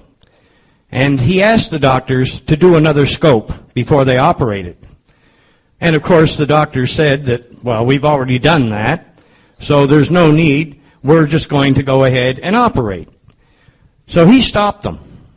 He told them right there, he said, if you don't do another scope, you're not going to operate. When they went in and did the second scope, when the doctor came back out, he had to tell my friend that his wife had no polyps whatsoever. So over a period of 3 months, this amazing oil healed every condition that she had. Now, in the beginning, this lady did not believe in this substance. But I can tell you right now, if you tried to take that oil from her today, she would claw your eyes out. So she has become a very, very strong supporter. All right, do we have... Yeah, we have another question. Okay, I will address you in English. I hope the others will get the translation. In the Netherlands, since recently there is an official state office for cannabis. And they're surveilling the appliance of cannabis in the Netherlands and the medical purpose. And they're allowing pharmacy and doctors to apply medical cannabis to patients. Are you aware of it? And what kind of medical cannabis is it? Because it's not the oil you are producing. Well, the last time I was in Amsterdam was in 2009. And at that time, the oil was not available. Now, what they're doing today, I'm not really sure. The problem right now is that there's thousands of people all over the world, and there's many right there in the Netherlands, that are saying they are supplying the Rick Simpson oil. But from the complaints that I've received about some of these oils that they sold people, I can tell you from firsthand experience, they are not selling my oil. And that's the reason I tell everyone, at present, there are no rules or regulations, and there's no standards in place to protect the people that are buying the oil. So in reality, you have no idea what you're getting. You know, a drug dealer can sell you oil to a beginner, and how would you know if it's high quality or not? So unfortunately at present, until our governments open the door so we can do the simple research that's required, I think it's best at present to simply go out and produce your own medicine. Because that way, at least you know what you will have. Okay, there is also another question from this gentleman. How is actually oil used in diabetes type 2? Well, diabetes type 2, type 1, it really doesn't make any difference. You know, I mean, we've had many reports from people that had diabetes of both types. Now, most of them said that the oil treated them very successfully, and they were able to stop using insulin entirely. But in some cases, there were some patients that had to continue using insulin, but they used a much smaller amount. But the simple truth is, if you have diabetes, now diabetics, they have problems with circulation and all these other horrible things that this disease does to their bodies. So, you know, like that's half the battle with diabetes, is trying to, you know, to have maintain good circulation so you don't get an infection. And if you do get an infection, you can heal because your circulation allows it. But with the use of this wonderful oil, you can both control the disease, and also if you happen to have something like a diabetic ulcer, or you know someone that has such a thing, and I can tell you from firsthand experience that the medical system cannot heal a diabetic ulcer.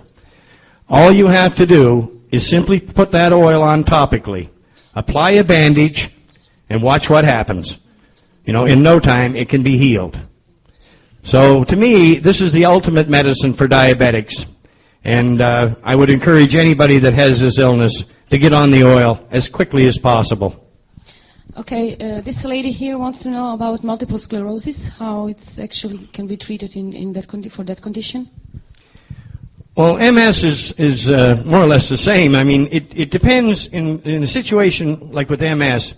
A lot depends on how long the patient has had the disease and how extensive the damage, you know, to the body that, you know, that the disease has caused, and also some of the medications that the medical system had given them. That these things all do damage. So a lot depends just on that.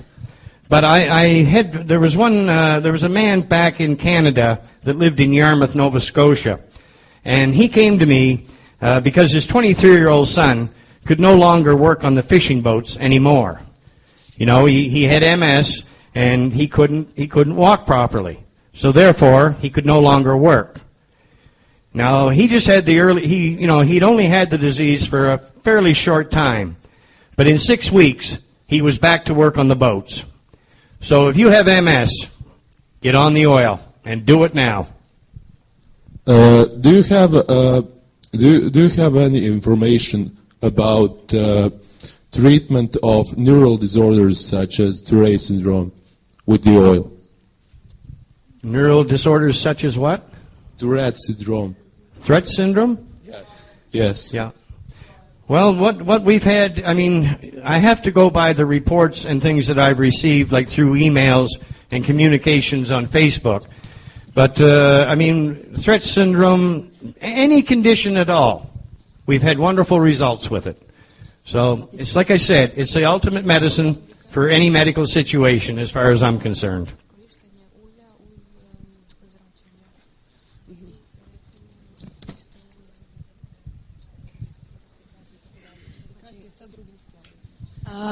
What are the indications or contraindications when you use the oil, and for example, radiation or what else? Or when you use the oil, you drink different kind of teas or something like that.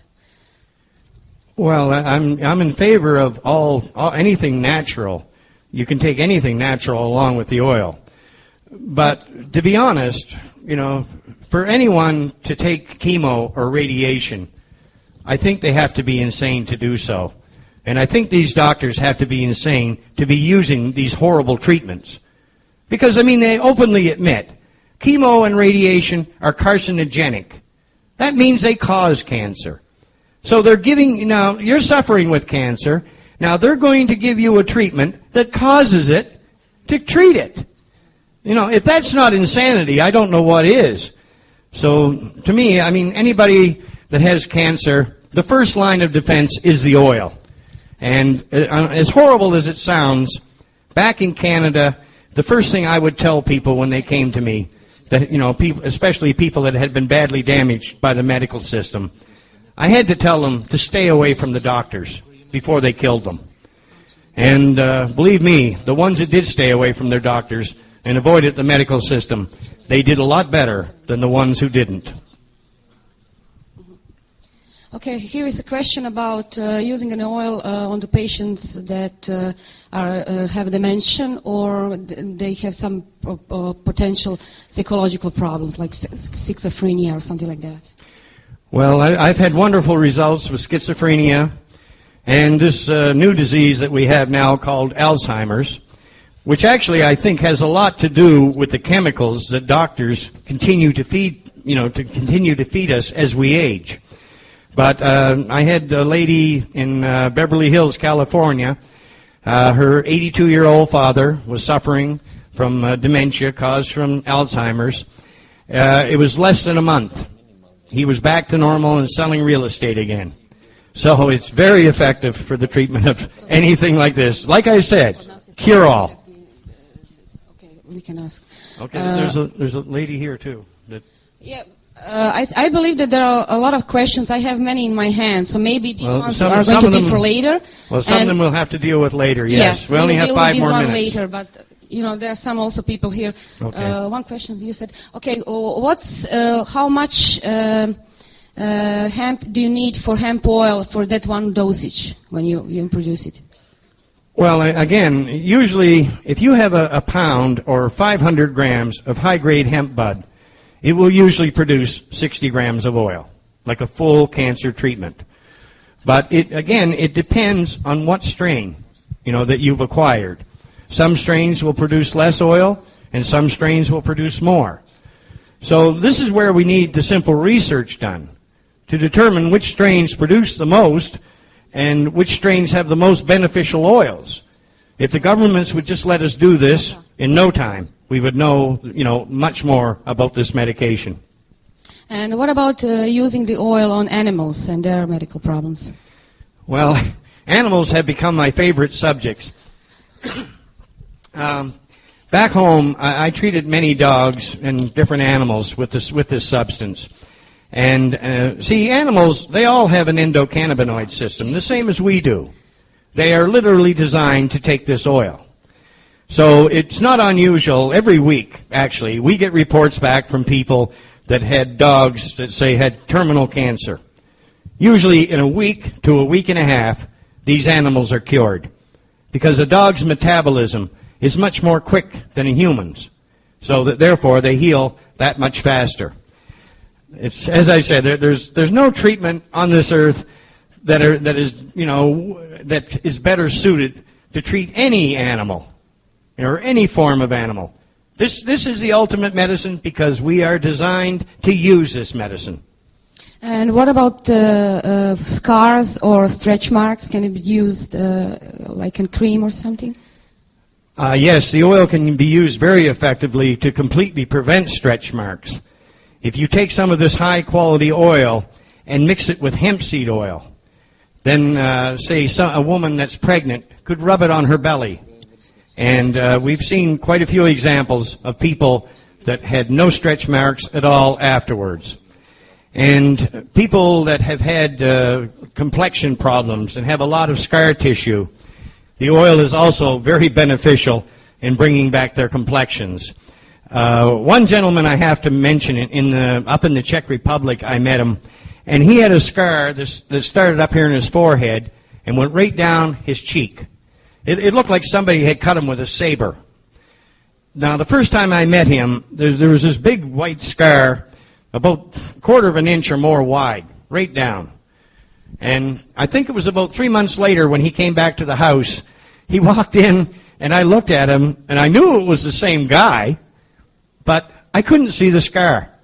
So I got right up close to him, and when I got up, about a half a meter away, I could still just vaguely see where the scar had been. But it was well over 90%, over 95% of it was completely gone. So there is nothing better to treat scar tissue that I know of. So does that apply also to cirrhosis, the skin condition? And what would be the treatment for it also? Well, psoriasis, I've treated a lot of people with psoriasis. And you can treat psoriasis topically. But psoriasis comes from within. So, if you have a severe case of psoriasis, it's better to ingest the oil and use it topically at the same time. And we've had dramatic results. I remember one gentleman, he got psoriasis when he was 16 years old. And when I met him, he was 57. And he came to me because he had chronic pain with a neck condition. And I seen the psoriasis. It was all over him. And I told him, I said, once you get on this oil, it'll kill the pain, from your neck condition, but it'll also go to work on your psoriasis. Well, about 2 weeks, I guess about two and a half weeks later, he came back to my house, and he was very, very angry. And he told me, he said, Rick, he said, I feel like going and killing these doctors. He said, when I was 16, that's when I got this disease.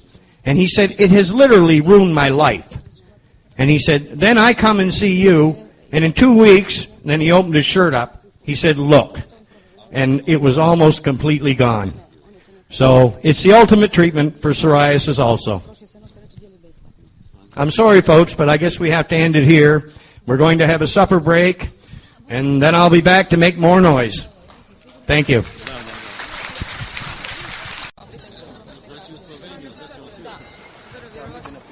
How about your panic attacks? Well, back in 1987, I was gunshot 5 times, and as a result of that, I've had post-traumatic stress syndrome.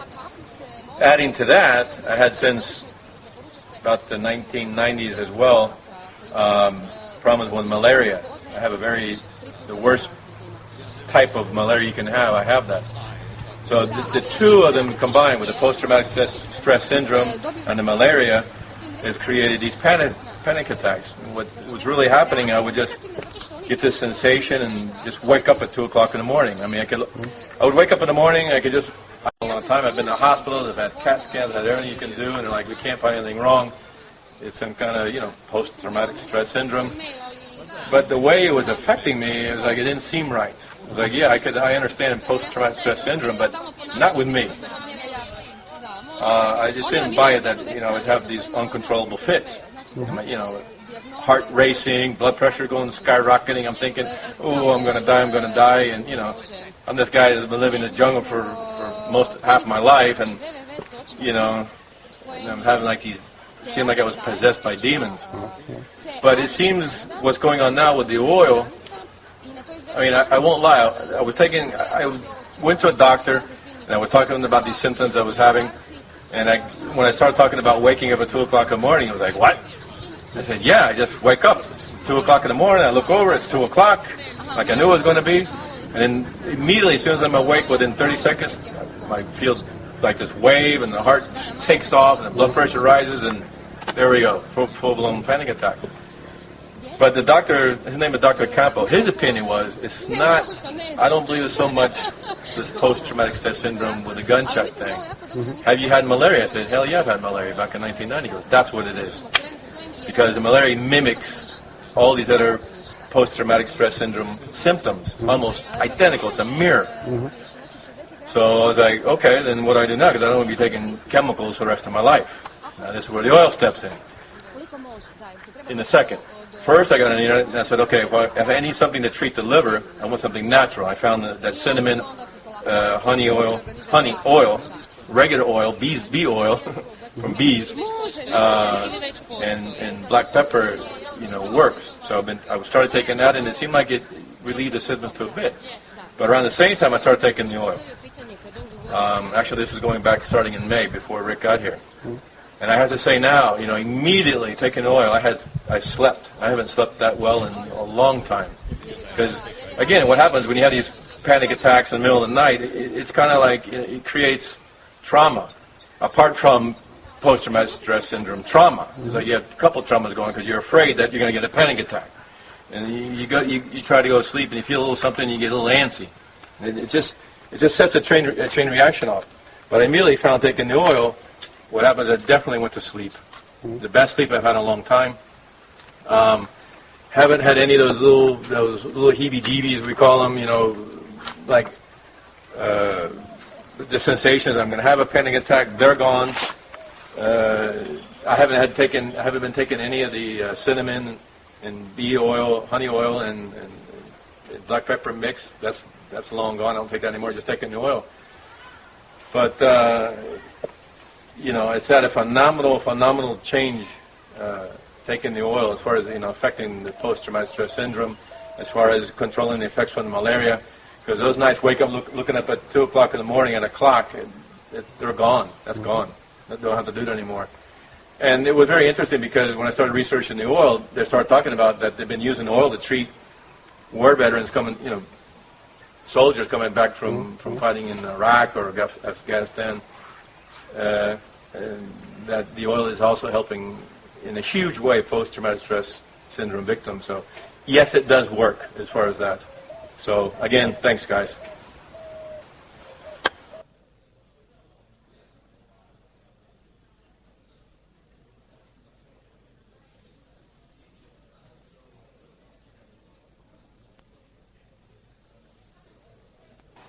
Okay, tell me about your back pain. No, I was just saying to Jindrik that I broke my tailbone back, I guess in the late 70s, and in a skiing accident in North Carolina. And it's been bothering me ever since then, especially about in the last 10 years. It's been very hard for me even to put a pair of socks on in the morning, put my shoes on. And Rick and Jindrik have been talking the qualities of the oil. And they said that would definitely stop the back pains.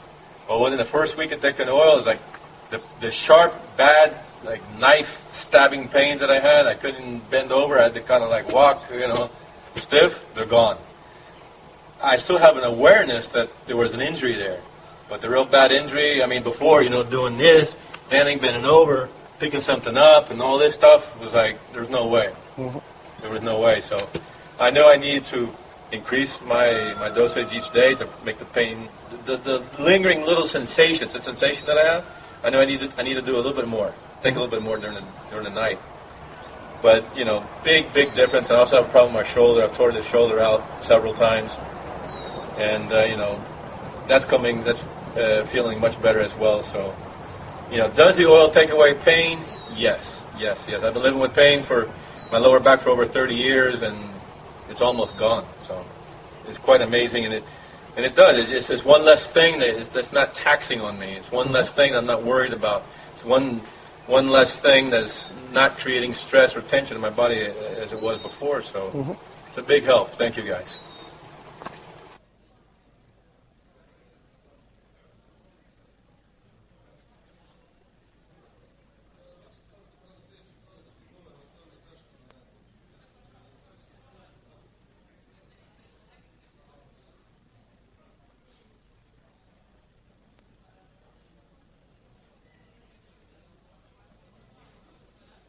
Sativa strains produce an oil that is a very good antidepressant and tends to energize a person. But most of the hemp oil I produce comes from indica strains. Indica strains tend to relax a person and give them more sleep. Rest and sleep are part of the healing process.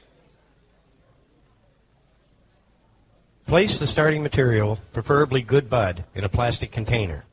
Dampen the bud material in the container with the solvent you are using. Then crush the bud material. After the bud has been crushed, add more solvent until the material is completely covered. I generally use pure naphtha, but 99% isopropyl alcohol also works well as a solvent, as do many other substances. Work and stir the contents to let the THC dissolve into the solvent. This process takes 2 to 3 minutes. Drain the solvent from the starting material and put it through a coffee filter. The solvent now resembles the color of gasoline due to the presence of the hemp oil in the solvent. Make sure the area where you are going to boil the solvent off is very well ventilated. The idea is to carry the fumes away from the boiling solvent to reduce the danger of an explosion or fire. Special care must be taken to avoid red-hot elements or a spark of any kind that could ignite the fumes from the solvent. I have found that an electric rice cooker boils the solvent off very effectively. Bring the solvent oil mix in the rice cooker to a boil. Use a fan to carry the fumes from the solvent away. As the solvent boils off, continue adding more solvent oil mix until it is gone. As the level in the boiling pot comes down for the last time, add 8 to 10 drops of water. Since the boiling point of water is much higher than the boiling point of the solvent used, this water that was added allows the solvent to be released as the oil thickens. As the last of the solvent is being released, it is a good idea to lift the rice cooker and keep the contents in the cooker moving. This helps release any remaining solvent and also protects the oil from too much heat. At no time should the temperature of the oil go over 290 degrees Fahrenheit. Gently pour the oil from the rice cooker into a small metal container. Put this container with the oil into a dehydrator, or put the container on a gentle heating device such as a coffee warmer. It may take a few hours to evaporate the water off the oil. In the end, there should be no bubbling or other activity on the surface of the oil. When the oil is hot, it is quite runny, but as it cools, the oil takes on the consistency of a thick grease. Generally, a pound of good hemp bud will produce about 2 ounces of high-grade oil. Ingesting this amount of oil over a 2 to 3 month period is enough to cure most serious cancers.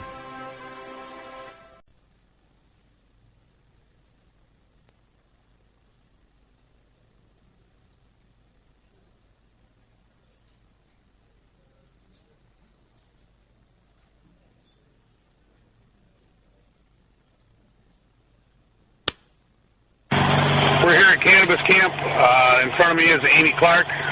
She's up from, where are you from? Chesterfield. From Chesterfield Township. She's going to tell us a little bit about herself and her story and what Rick Simpson Oil's done for her. Go ahead. Tell you. Huh? It's done for me. It's like changed my life.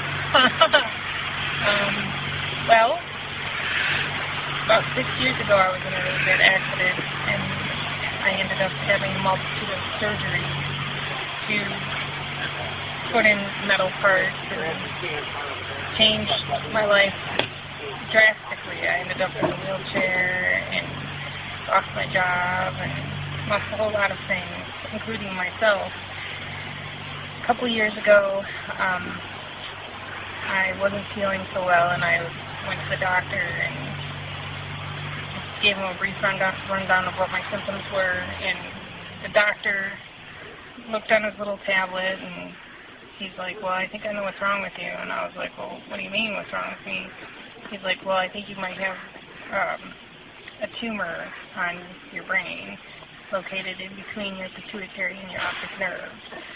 And I was like, well, how can you tell me I have a tumor if you haven't even seen it yet? And he's like, well, based on your symptoms. So I went for some testing, and sure enough, I had a tumor in my brain. So I had started treatment. I went right away. They were on top of it. I was in treatment for about 8 months. Lost a lot of hair, lost a lot of weight. Stayed in bed quite a bit. Wasn't feeling myself. About 8 months later, they said it had shrunk down in size, and then I was going for retesting and stuff. About 2 months ago, I started to not feel good again, and I subsequently had some seizures and ended up in the hospital, and here I am now, today. And just a couple weeks ago, I was stuck in a wheelchair and feeling like my world was ending, and now I feel like my life is beginning. All thanks to Simpson oil.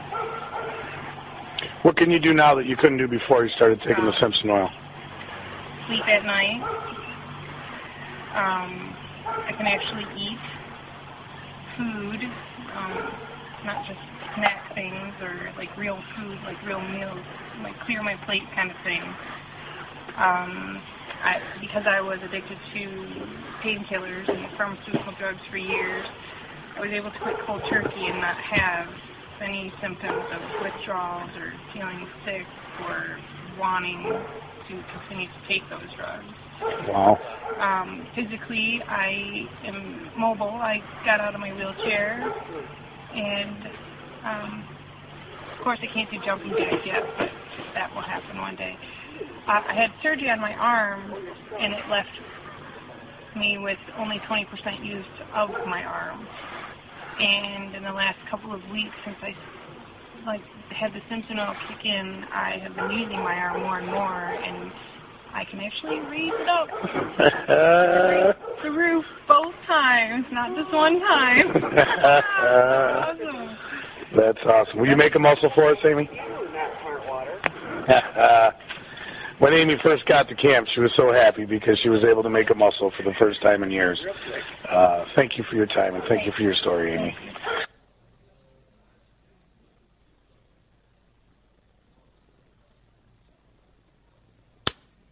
All right, we're here at Cannabis Camp. In front of me is Joe Crow. He's a cancer survivor. Joe, just introduce yourself and tell us a little bit about yourself and your story, if you would. My name is Joe.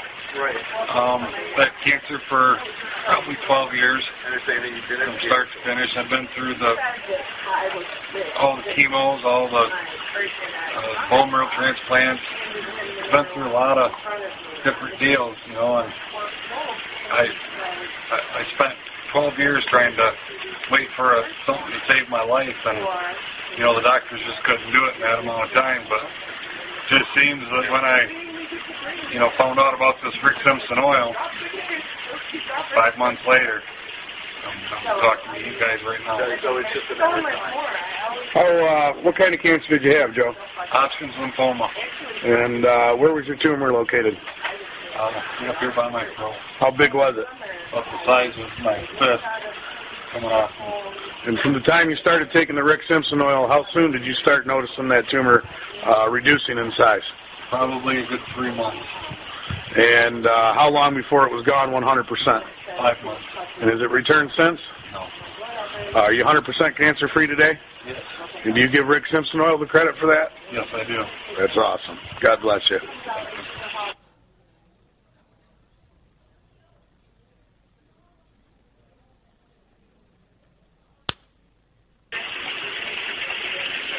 This is Fang here.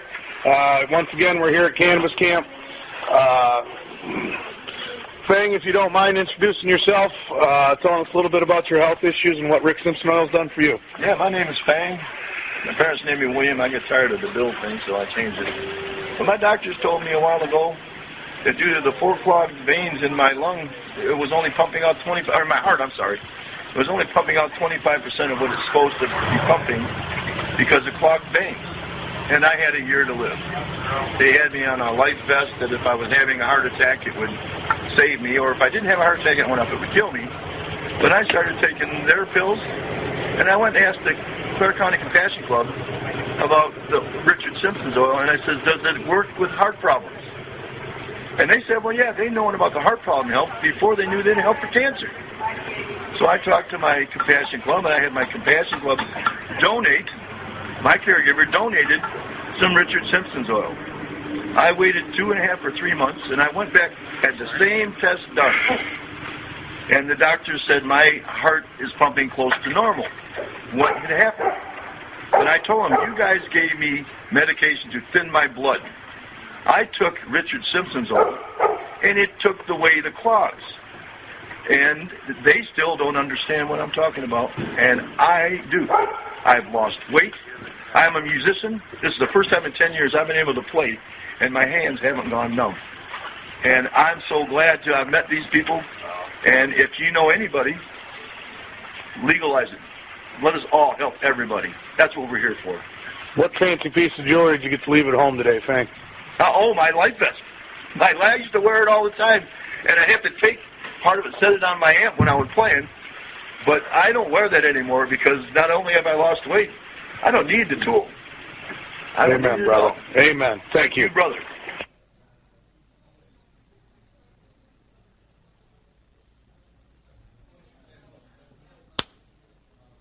I'm sitting here in my home with my good friend Joel Knorr. We're going to do a short interview about how our coconut cannabis oil has helped Joel. Joel, how you doing today? I'm doing pretty good. Could you tell us a little bit about what cannabis oil's done for you? I have had many back problems. I injured my back when I was 21 years old. Had surgery, been on Vicodin for years and years and years. Started getting into the coconut oil a little bit, and I'm totally off Vicodin now. I can move if I'm hurting at all. Before I'd be hunched over all day long, I'd take a couple of the coconut oil capsules, and within a half an hour, 45 minutes, I'm able to move. And the best part about the capsules is, I don't care if you take 10 of them. 10 of them is easier on your body than even one Tylenol. It's just amazing the therapeutic effects of cannabis on the body and health. I recommend it to anybody that's even taking Tylenol. Are there any negative effects from the capsules for you? The only negative effect I have from the capsule is about a half an hour after I take a capsule, I might have 1 or 2 belches that taste a little bit raunchy, but that is the only negative effect I ever get from them and ever have. And have you seen? I know that you know a lot of other patients that have received a lot of benefits from our capsules. What kind of patients have you seen receive benefits from these capsules? There's a young lady in her late 30s that has lymphatic cancer, breast cancer, and she started taking cannabis-infused coconut oil. Within 5 months, not lymphatic cancer, thyroid cancer. Within 5 months, they imaged her thyroid. She had a 5-millimeter tumor on her thyroid. They could not even detect the tumor on her thyroid at all. And the lump in her breast has decreased by almost half its size. And that is with no radiation, no chemo, no nothing, just coconut oil. Do you believe that cannabis can cure cancer by itself? Absolutely. Have you seen it with your own eyes? Yes, I have. Amen. Thank you.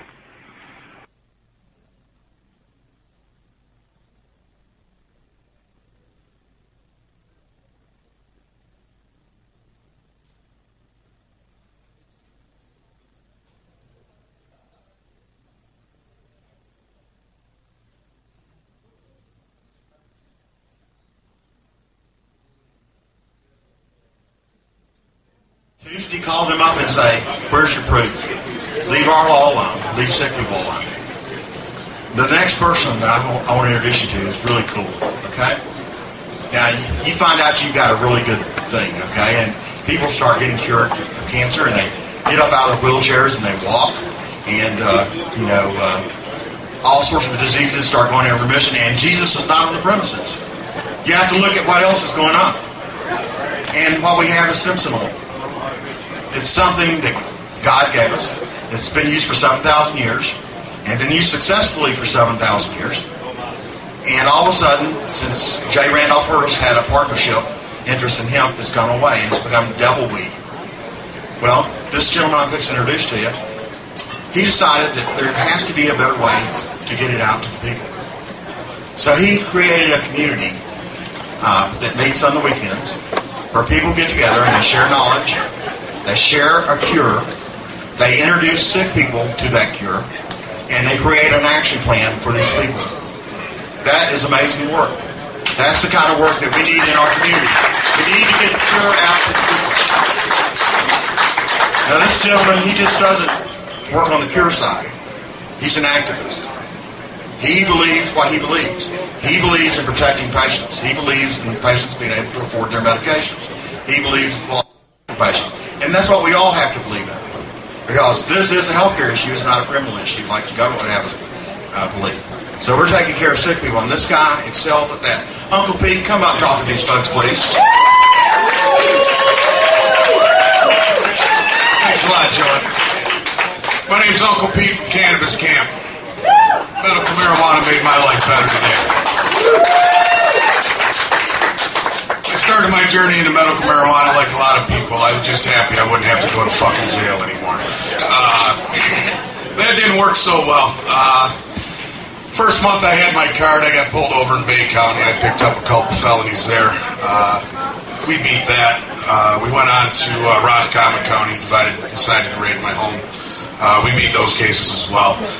As a result of these cases, I became an activist. I started going to rallies. I started a local compassion club, and I also started an event called Cannabis Camp.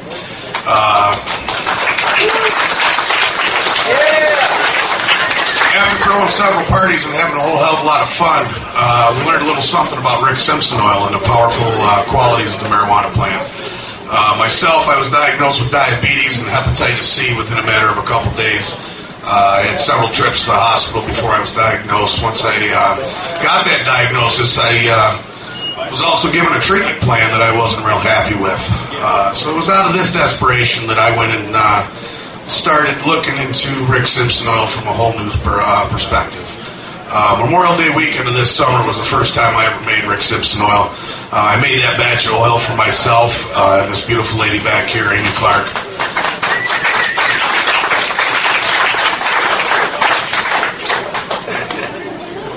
The day that I made that oil, I wasn't in real good health. I was taking 3-4 naps a day. My diabetes had been kicking my ass for a couple of years. I had no idea, no clue. The short of it is, within 60 days, my diabetes was gone, and it hasn't been back since. My liver's gone down to its normal size. My liver enzymes are normal. All my blood counts look well. I find out next week about my viral load. But to say the least, the Simpson oil saved my ass.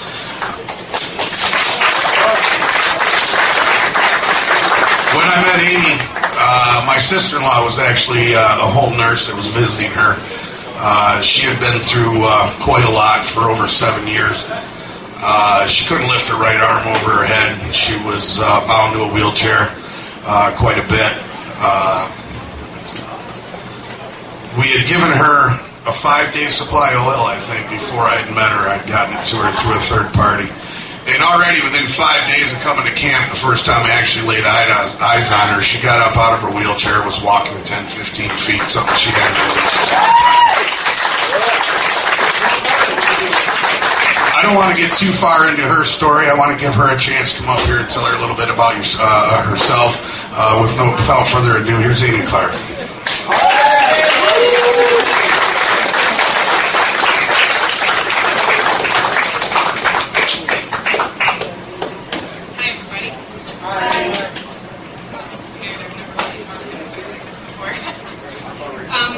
Sit me right up in the mic for me.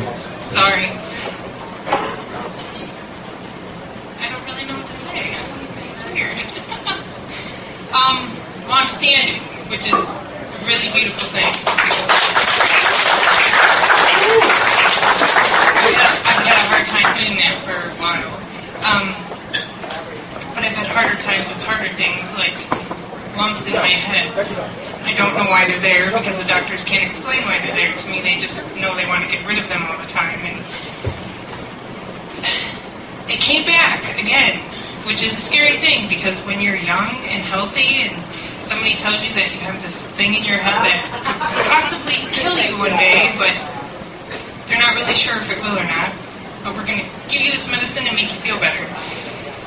So you take all that medicine, it makes you feel better, and then they tell you, well, you got to go and have all these tests, and it may or may not come back, and if it does, these are the things that we're going to do all over again, and so on and so forth. And the second time it came back, it was really scary, because it was only a year from the day for the first time that I was told that I had it in the first place, which is kind of a silly irony, don't you think?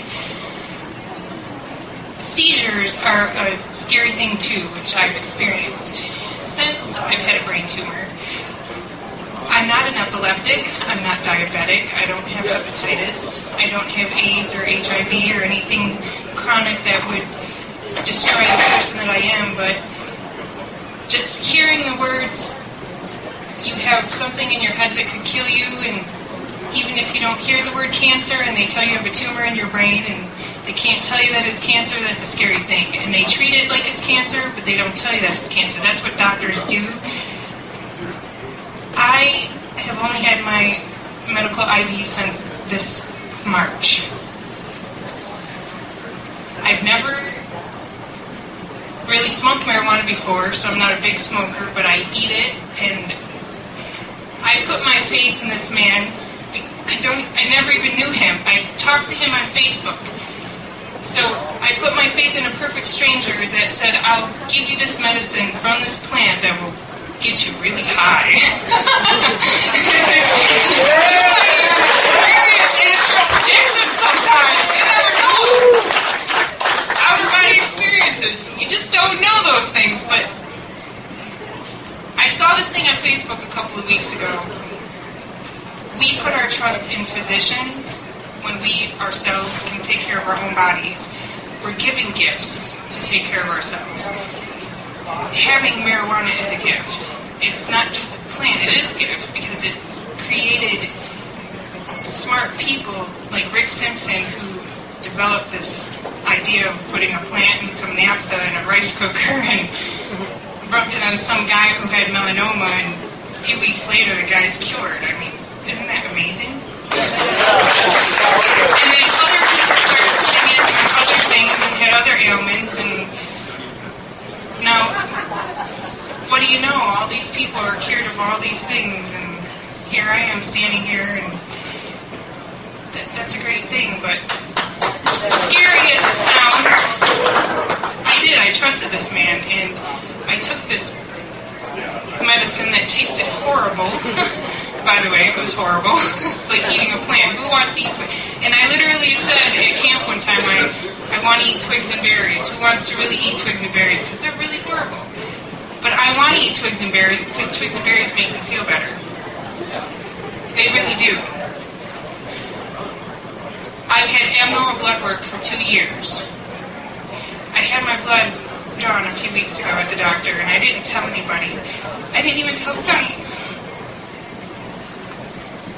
I wanted to surprise him.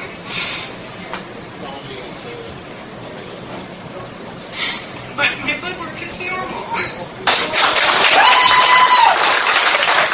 100% normal in every category. Red cell, blood cells, white blood cells, normal hormone levels, no cancer markers, normal potassium. We're talking perfect blood work, people.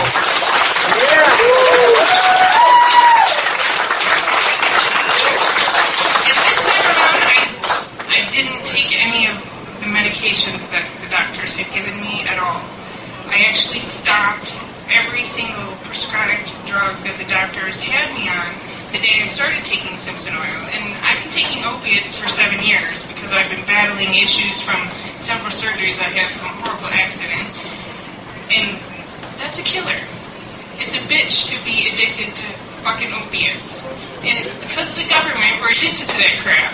They tell you, here, take this, it'll make you feel better. And you take it, and you're like, okay, well, it'll make me feel better. It does make you feel better, but then you keep taking it, and then I can't say I never abused them, like, took a whole lot of them all at once. I never really did that. But I continuously took them for a very long period of time, and it took a toll on my health. And I can honestly tell anybody out there that if you take pain medications or anti-seizure medications, any kind of medications you take, and you want to take Simpson oil and stop taking those. If you get sick from taking the Simpson oil because you're taking prescription drugs, it's because you're taking prescription drugs, and the Simpson oil is telling your body, get that shit out of your system. It's the only way I can say it. I'm tired of being for blood, and I would say, excuse my French, but we're in a bar.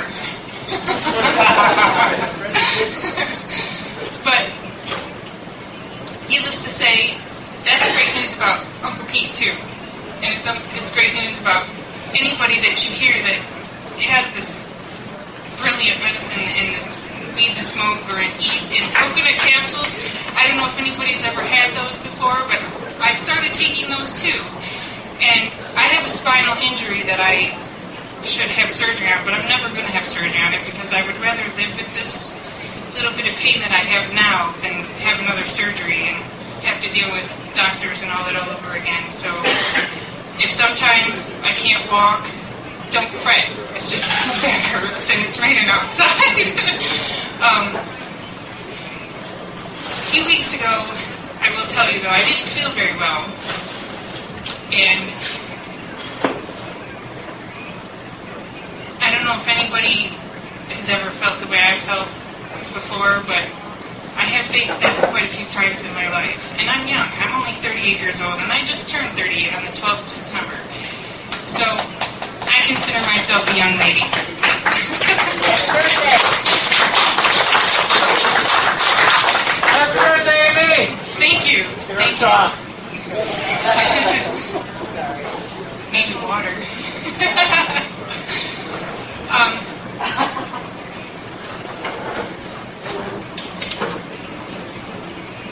Side effects. Good side effects.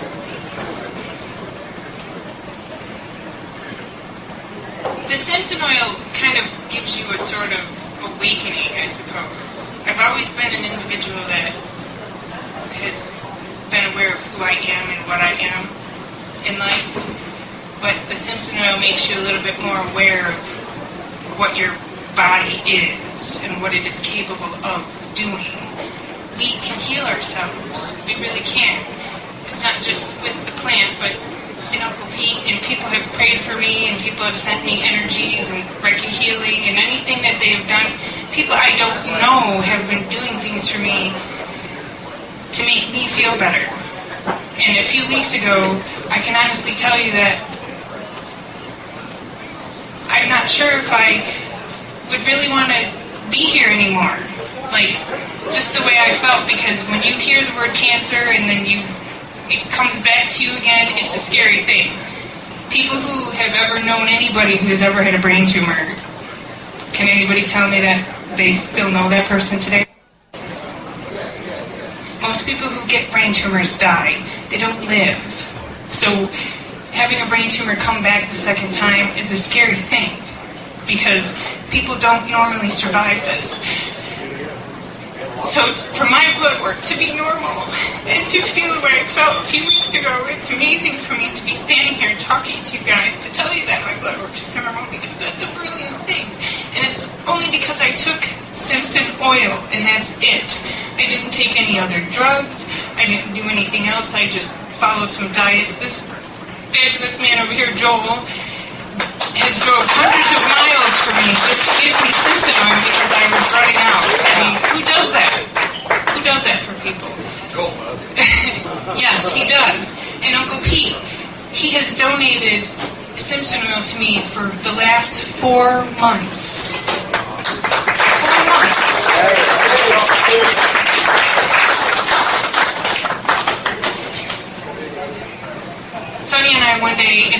to return the favor to somebody and other people who need it too, because that's what we want to do, because I am a living, walking testament in front of all you people today that marijuana is not a very bad thing at all. I never really did think it was a bad thing, but it's not at all a bad thing. It's actually a really good thing. And you should try it if you haven't.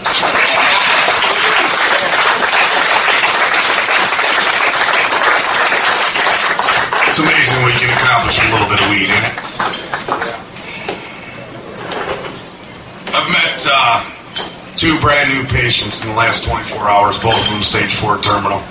I'd be lying if I said that doesn't get a little emotional, a little old sometimes. But then I show up somewhere like this, and my very first patient's got perfectly good blood. I mean, a perfect blood work. I can't even describe the roller coaster ride that we've been on since we started making Rick Simpson oil. I'm gonna get off here, but before I go, if you don't leave here with anything else, please do us all a favor.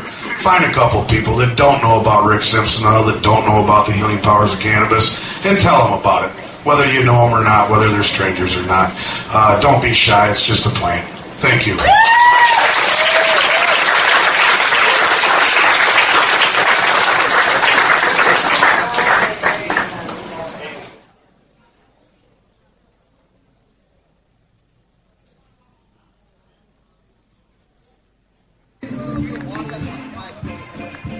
Hi, I'm here today to talk to you about RSO.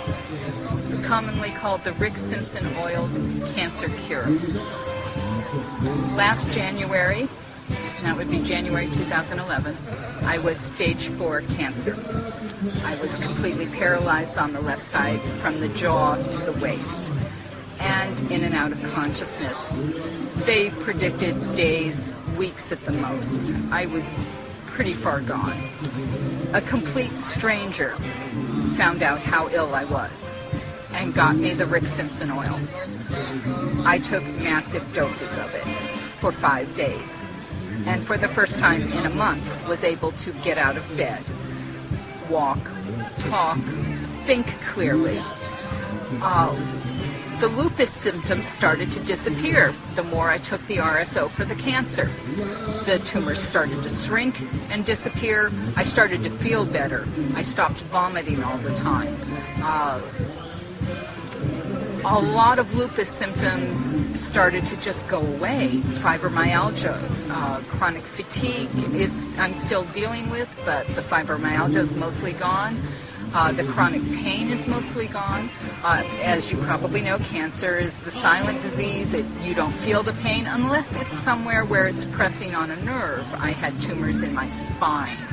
I had tumors throughout my body. I'm supposed to be dead, people. I'm here because complete strangers were willing to buck the system and share the truth. And the true reality is, while my sister was going through 2 rounds of chemo and having both of her breasts removed, and the doctors feel sure the cancer will come back yet a 3rd time, without a doctor, without surgery, without chemotherapy, I am not only beating cancer, but I'm retrieving my life that was stolen by lupus. I've had over 40 mini strokes because of lupus. I've had a heart attack, and I'm prone to seizures. I should be dead. I'm not because of the kindness of strangers. I'm not because there is an herb that you can actually grow, and it will cure you. And you don't have to go through great lengths to do anything to it to get it to cure you. This is the simplest, easiest method of curing cancer. My family has it going through it like wildfire. I have taken care of my grandmother, my aunts, my sisters through cancer. It's not easy. Those of you who are dealing with it now, I beg of you, look into RSO. It's the cure, and it's an easy cure. It makes chemo look like what it is, toxic poison. It makes surgery look like what it is, the barbaric removal of your breasts and genitals. If you're fighting prostate cancer, if you're fighting stage 4 cancer, whatever they tell you it is, RSO is your best shot. I was days from dying. I hadn't been out of bed in a month. 5 days on RSO, and I got my life back. The tumors are almost gone, and I had 12 of them before it was all said and done, and I'm down to 4. And they're shrinking, they're not spreading. My blood is clearer and cleaner. My body is healthier than it has been in 2 decades because the lupus symptoms are being removed as well as the cancer. I beg of you, for your own peace of mind, know that I am just like you. I did not want to be part of this culture. I did not want this to be the medicine. I looked for any other alternative, and I simply wasn't strong enough to survive the chemo and the surgery. And it was God's great gift that I was in a town where complete strangers cared whether or not an old woman died. And I beg of you, research this online. If you don't have a computer, go to your public library and use their computer. Look up Rick Simpson oil.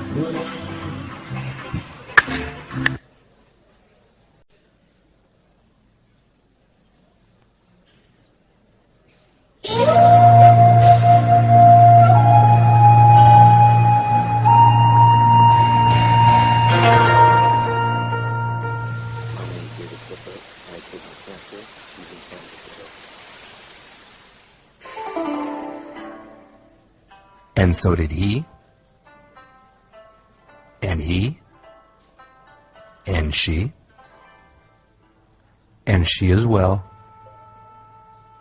and this guy too. They all healed themselves using cannabis oil, just like I did. This is my story.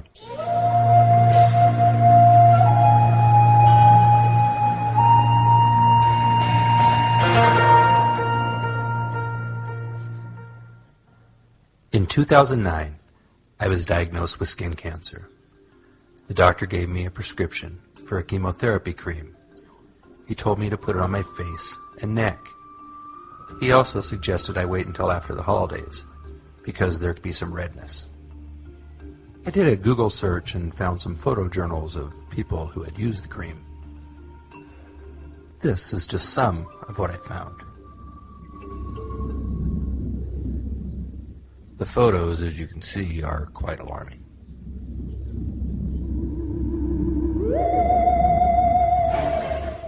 After seeing the results of what the chemotherapy cream can do, I decided to look into alternatives.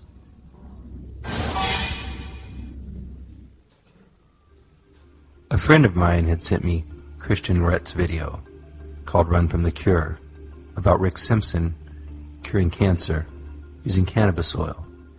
So I decided to start there. After I watched Run from the Cure, I began to do some searches. I was quite surprised at the amount of information I was able to find. These are a few of the videos I found. Breast cancer kills more than 41,000 American women every year. Researchers in the San Francisco lab are working to shrink that number, and they're doing it with an unusual weapon, marijuana. It's not just THC. These trichomes contain CBD, another valuable chemical. We're fascinated by this stuff. And what we found is that this compound called cannabidiol was particularly effective at inhibiting aggressive breast cancer. I discovered that despite my training in medicine and science, I had been brainwashed with this substance, marijuana, that in fact it's remarkably non-toxic. There's never been a death from it. And I went from there, and that started me on a long interest in researching this substance. Marijuana may actually help reduce the risk of certain types of cancer. A new Brown University study found long-term pot users are 62% less likely to develop head and neck cancers. This includes cancers of the mouth, tongue, nose, sinus, throat, and lymph nodes. Breast cancer, prostate cancer, pheochromocytoma, lymphoma, leukemia, skin cancer, a whole variety of cancers that in experimental situations, meaning in tissue culture or in animal models, you can in fact show that cannabinoids kill these cancers. Into its bloodstream and was carried to its brain. There it met the cannabinoid receptor evolved so many millions of years earlier in the humble sea squirt. And it just so happened to fit, like a key in a lock. Researchers suggest chemicals found in pot called cannabinoids can have an anti-tumor effect. A lot of people are quite excited about the ability of these cannabinoids to kill cancer cells. After a few more searches and watching a few more videos, I decided it was time to get myself some cannabis oil. Because I live in California, I was able to go to one of the dispensaries and pick up some cannabis oil. It's also referred to as hash oil or honey oil. I used the oil for 3 to 4 weeks before I saw any results. Then the results were dramatic. Not only was the oil healing my nose, but it was bringing cancer to the surface that I wasn't even aware was there. Here are the pictures of my nose being healed with cannabis extract.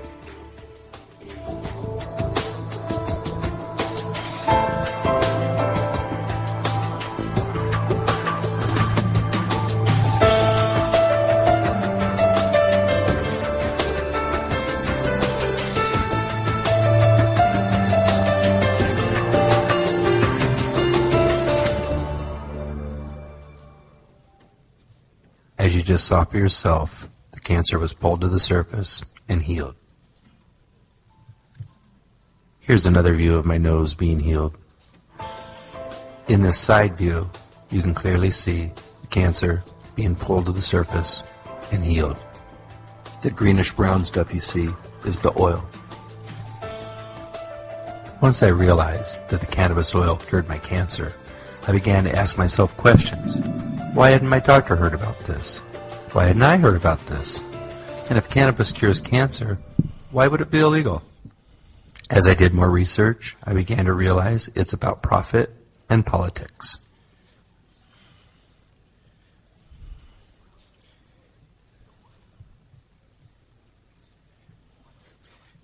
Ready to rock and roll. Well, it's great to be back here in Croatia with all you wonderful people. And I hope you can bear with me through this lecture. I had planned to go over it during the break, but I didn't have time. So anyway, let's get the show on the road. From 2003 onward, when I first started supplying this medication produced from the cannabis hemp plant, its use has exploded worldwide and continues to be recognized more and more every day by those who are sick and suffering everywhere. But our trusted medical and political systems thus far have refused to react to our needs as they should. One second.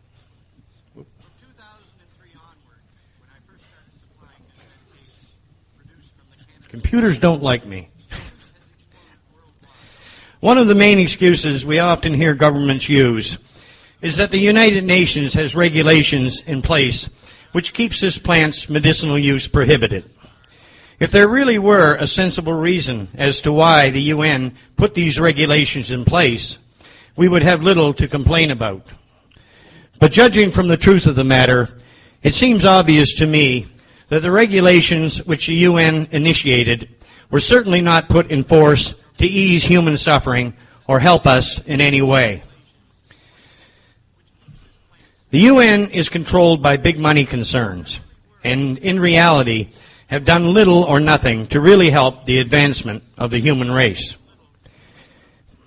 As far as I'm concerned, if those who represent us were truly working on our behalf, they would no longer allow organizations such as the United Nations to continue to perpetrate these crimes against humanity. I am a firm believer in law and order, but when the public is subjected to regulations such as this, which are obviously doing so much harm, I think it's just about time the citizens of all countries got together and demanded that governments begin to react to their needs. At present, most who are using the essential oil of this plant to heal themselves are classified as criminals due to the corrupted laws which have been put in place to restrict this plant's medicinal use. Does it seem sensible to you that we have laws in effect which prevents us from having the right to heal ourselves with a natural, harmless, non-addictive oil produced from the hemp plant? I don't know about you, but to me, this all reads much like a script which was written for a bad science fiction movie. And since in reality this has all taken place, it appears that we are living in little more than the Twilight Zone. How could a situation like this have ever occurred? And why are we not doing more to put an end to this travesty? Put simply, our world is being run by overly rich and powerful individuals who wish to dominate our existence while generating huge profits for themselves and their investors. Decades ago, their money and influence corrupted governments almost everywhere into having this wonderful plant outlawed without just cause. They were able to accomplish all this by renaming cannabis hemp marijuana, which is simply one of hundreds of slang terms that I consider to be derogatory, which are used worldwide to describe this plant. For the most part, back when all of this came about, the public had no idea what marijuana even was, and they had no knowledge that what their trusted governments were really outlawing was indeed a plant which had been used in medicine with good effect for thousands of years. This is why I can openly state that there has never been a real law against this plant's growing and use. The restrictions we currently have the restrictions we currently have in place are all based in corruption, which was spawned by the wealthy elite to achieve their aims. There is not now, nor has there ever been, any rational reason as to why this plant's medicinal use was ever restricted. It was greed and the lust for more power by those who are the richest among us that has brought this all about. Mankind has been suffering at the hands of these sick-minded individuals for far too long, and I, for one, feel it's just about time that we all endeavor to free ourselves from their manipulation. Not only have they been tampering with our health by denying this medicine's use, which has brought about the suffering and death of countless numbers, we also have to look at the damage those with vast amounts of money and resources have done to our earth. Two glaring examples of the horrible consequences these uncaring individuals have caused would be the Gulf oil spill and the Fukushima nuclear disaster, both of which should never have happened, since there are much more sensible and harmless ways to solve our energy requirements. Unfortunately, the list of horrific events which the twisted thinking of the mega-rich have caused is almost endless.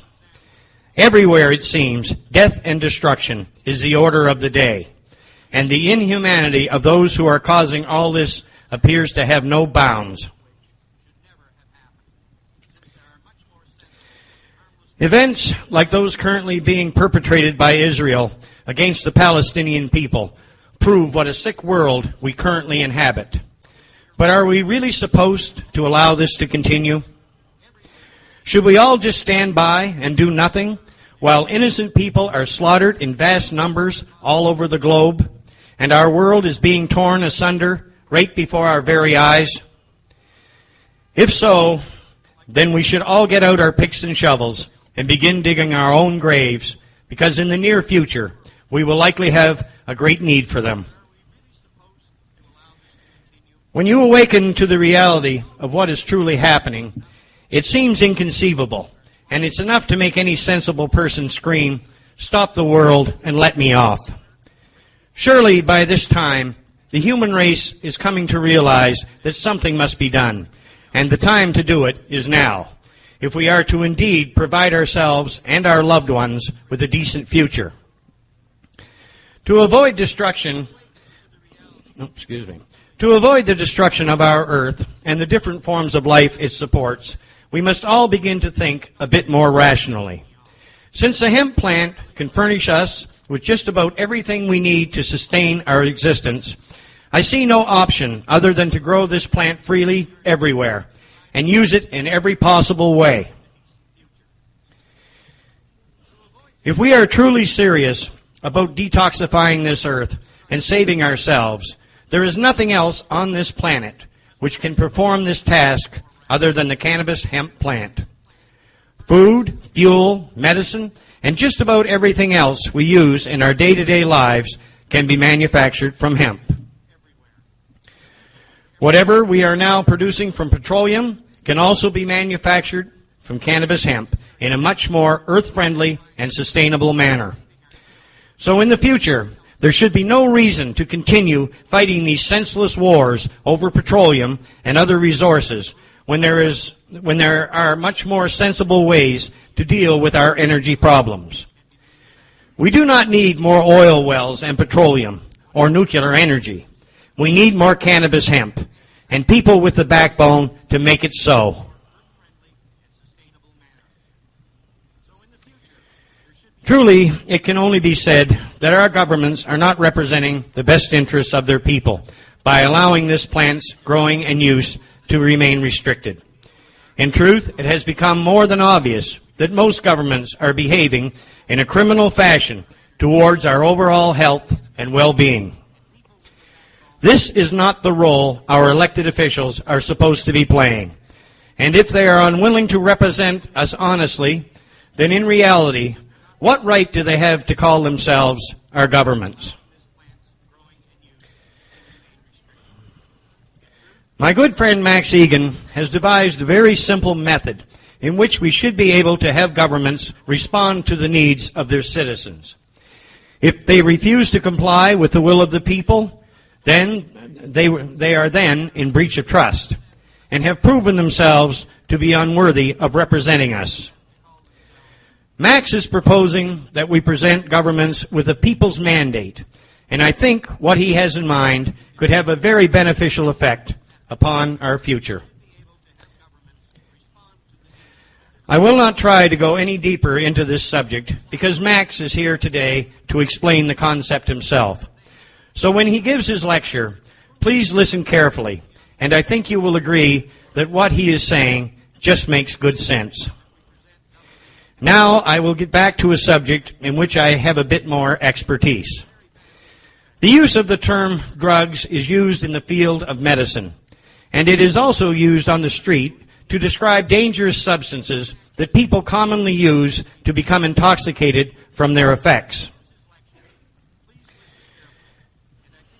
The use of most of these substances obviously does present a danger, because many are addictive and deadly, and there is no question that this is so. Since cannabis hemp is neither addictive nor dangerous, why are so many people calling it a drug? To me, cannabis is simply a medicine that can be used with good effect, either recreationally or otherwise. Even the smoking aspect of this plant has medicinal benefits, but the real medical miracles that cannabis can provide will only be found in the proper use of the essential oils produced from the buds of strong medicinal strains. What do we perceive as being medicine? And what do we base our perceptions on? The Hippocratic Oath exposes the way medicine should be practiced. Yet, for the most part, doctors do not follow their own oath. The wording of this oath states, "First, do no harm."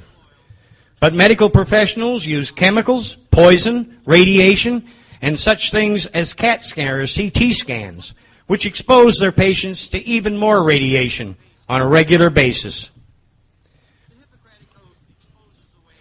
Could what doctors have been doing actually be called the practice of medicine? At the present time, judging by the methods they employ to treat their patients, it certainly does not sound that way to me.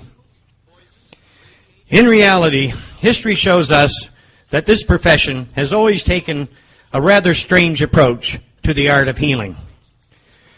which for some reason seems to be largely forgotten today, but I do think it bears reminder. Not so long ago, doctors often employed the use of such things as bloodletting and mercury to treat the sick and suffering, and this type of thing went on for an enormous length of time. Today, we all know the effects of such so-called treatments, and it only makes one wonder why doctors in years gone by would employ their use for such a long period of time. How many deaths would one have to witness before they would finally realize that the treatments themselves, which they had provided, were probably responsible for the patient's demise? With this in mind, it becomes quite clear that even way back then, doctors were very good at rejecting the simple truth, which was staring them in the face every time one of their so-called treatments killed someone.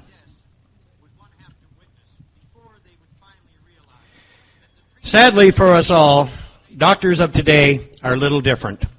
If the patient dies, it is never their fault. The medical condition they suffered from caused them to pass on, or God was calling them home. This is the type of nonsense grieving families and friends are told by their trusted physicians and clergymen. Yet sadly, one only has to look at the substances and treatments which the medical system currently employs to learn the truth about such deaths. Chemicals, poison, and radiation do not heal, and are things that should be avoided if we wish to see those who are ill survive. Even most 10-year-old children know this to be true. So why do our trusted doctors seem unable to accept what even a young child can understand? In reality, it's all about the money, folks. And in truth, our governments and medical systems have proven that they have no concern at all for our health and well-being. They are using our healthcare systems to feed the greed of the rich and powerful which they serve. Since this is obviously what has been taking place, one can only surmise that they are all working in league with the devil, and they could care less about how many of us are killed needlessly, as long as they themselves are prospering.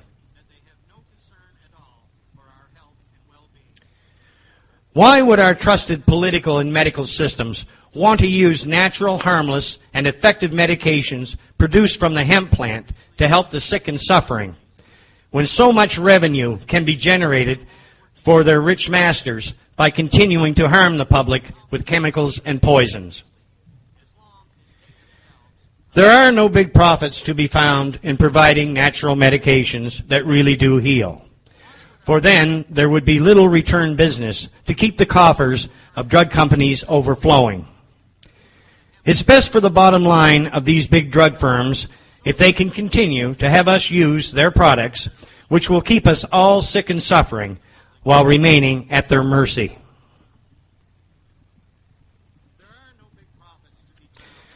I don't know how any logical person could consider what we are being subjected to by our doctors as being medicine. Often we are told that doctors must follow regulations and only use substances which are allowed. But this is just simply a very lame excuse that has been used far too often for what is currently taking place. A doctor's first concern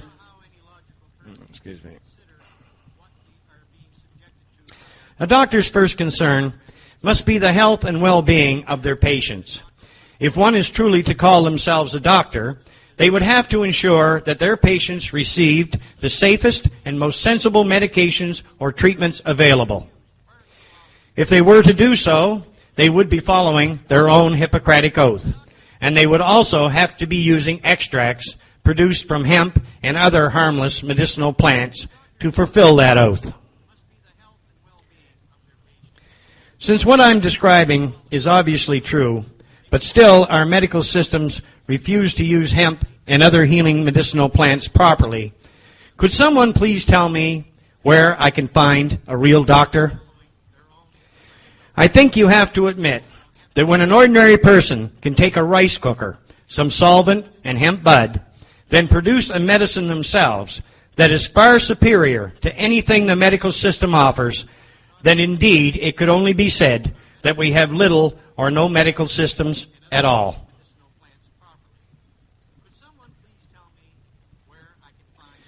Would what is going on become more apparent to the masses if we simply started calling what they are doing to us by its proper term, which would be the programmed demolition of our bodies and health? I, for one, refuse to allow those in white coats to do such things to me. And every day, more and more individuals are coming to feel the same. Enough with all the false statements and lies. We are now aware of what doctors have been doing to us. And with the use of hemp and other harmless natural healing substances, in a short time, we can provide ourselves with medicines that really do work. As an added bonus, often we will no longer even be compelled to seek the advice of a doctor, for in most cases there will be little need to do so. Now, with the proper use of hemp extracts, most patients can become their own physicians. If any of us were to become afflicted with a serious medical condition, it's far better at present to rely on medications we can produce ourselves. Medications which we are aware have been proven to work, instead of putting our faith in a medical system we know to be badly flawed due to greed and corruption. Our bodies belong to us, and if we choose to treat ourselves with harmless natural medications, who has the right to say it is not allowed? As far as I'm concerned, the show is over for Big Pharma, along with those in control of these companies, and all who have been supporting them. Now we have a sensible answer to most of our health problems, and no power on this earth is going to keep it from us. Why should we obey their corrupted laws, rules, and regulations in regards to the medicinal use of cannabis hemp? If you or someone you care about is in need of treatment, acquire or grow the proper material to produce this medication. It can mean the difference between life and death. Then let your trusted governments know that you are no longer willing to abide by their absurd laws regarding this plant's medicinal restrictions. Historically, cannabis hemp produced man's oldest known and safest medications. Also, it was noted that cannabis is non-addictive, and not one death has ever been attributed to its medicinal use. What other medications, which are currently employed by our doctors, can even make such a claim? Practically every so-called medical substance we are provided with is known to do some harm to the body, and often their effects can be very deadly. Even simple off-the-shelf items like aspirin and other seemingly harmless so-called medicinal substances, which are supplied by the big drug firms, are causing tens of thousands of deaths each year worldwide. Thousands of years before the time of Jesus, hemp was being employed for medicinal purposes, and I strongly suspect that Christ himself made good use of its healing virtues. If the greatest healers in history did not hesitate to employ hemp to aid in their patients' recoveries, why do we allow its use to be prohibited today? Oils produced from this plant have already proven themselves to be effective in the treatment or control of practically every human malady. And in all honesty, I cannot name a disease upon which this wonder of nature is not of benefit in treating. Therefore, I cannot help but feel that there is no longer a need for any further controversy over this subject. If this plant and the oil it produces cannot be considered medicine, then what else on this earth could be? What I am saying has been proven countless times by vast numbers of people worldwide. Just look at the information and testimonials available on the internet. If all this were not true, then why would so many people now be coming forward? Since our trusted news media is controlled by the same individuals and their friends who wish to keep this plant's use restricted, Today, the only place the truth can be found is on the internet. And that truth is literally screaming that something must be done. The medical system keeps telling us that cannabis needs more study before its medicinal use can be recognized. What they are stating is only a stalling tactic, which the rich and powerful have been employing for years to maintain control. To me, listening to such nonsense is becoming rather tiresome, and I think by now that it should be having about the same effect on all of us. Have we not already listened to enough of this unsubstantiated double talk? And how many people have to die needlessly before all this type of misleading rhetoric comes to an end? Not everyone will fail to remember those who are responsible for this situation. And it is the continuing manipulation of these individuals that is causing so many at present to suffer. I don't care how you look at it. Those who are responsible for these deeds are committing outright murder. And no matter if they are willing to admit it to themselves or not, nevertheless, when they expose us to chemicals and poisons disguised as medicine, then restrict us from the use of natural, harmless medicinal substances which can save our lives, this is called genocide. How could depriving vast numbers of those who are suffering from the medications they require to heal properly be looked at in any other way? Yet individuals who blindly support the restriction of this plant's medicinal use go on uttering the same lame-brained excuses without even considering the harm and devastation these bogus statements are causing to people who need this medicine most.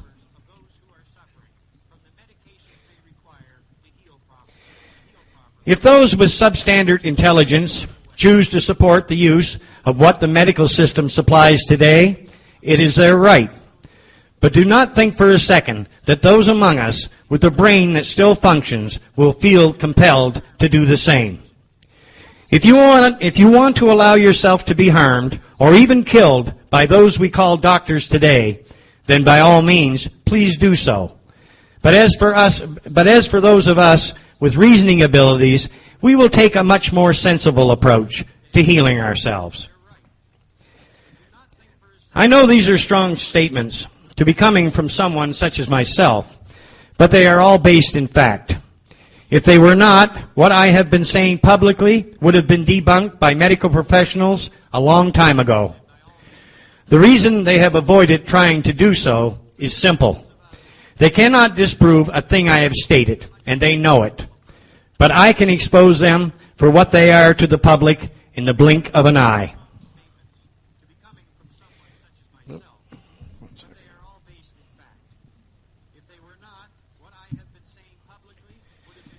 To those of you who are not familiar with this subject, you may find my attitude towards politicians and the medical system, etc., to be somewhat extreme. But for the last decade, I have been doing everything in my power to bring this to the attention of physicians and those who are supposed to represent our needs in government circles. But as yet, my efforts have been futile. There is as yet no law against being misinformed or ignorant about a subject. But when the actions of those in political and medical circles show a total disregard for reality and are causing hundreds of millions of needless deaths every year, I think it's time for us all to begin to place our trust elsewhere. It really makes one wonder what is wrong with our society when countless doctors have watched their own patients heal themselves with the use of this natural substance, and yet still they remain quiet. I have also witnessed those involved in politics and the legal profession who were well aware of this medication's effectiveness refuse to lift a finger. Could these really be considered individuals in which we are supposed to put our trust?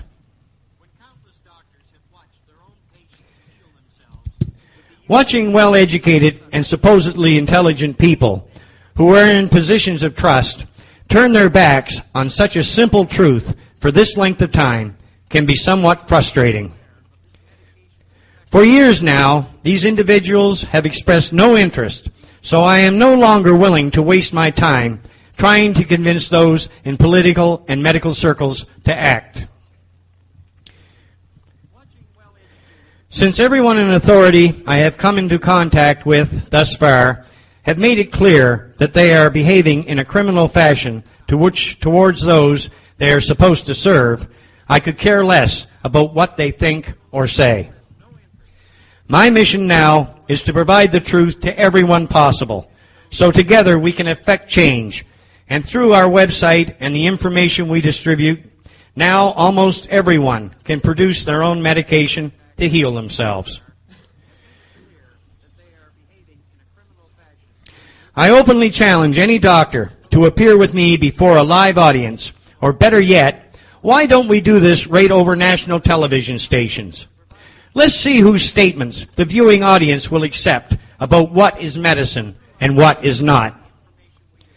In addition, I would like the medical system to show us any medication commonly in use for any condition that would be more harmless or effective to ease a patient's suffering than properly produced hemp oil.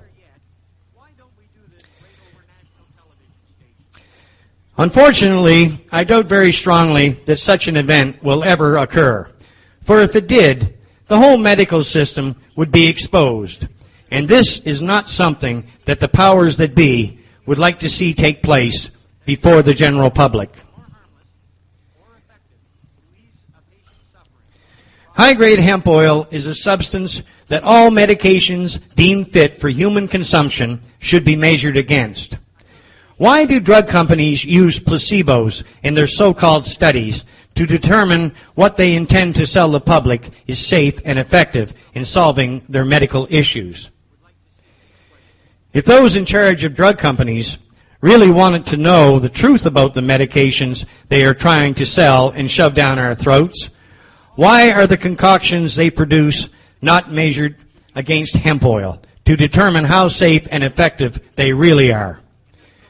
The reason they do not is quite clear, since it would prove the substances they manufacture and distribute do present a danger to the public, and in comparison with what nature can provide, are much less medicinally active and safe.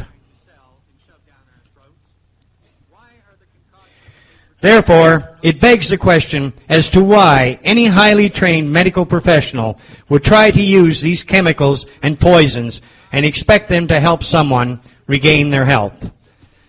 Excuse me.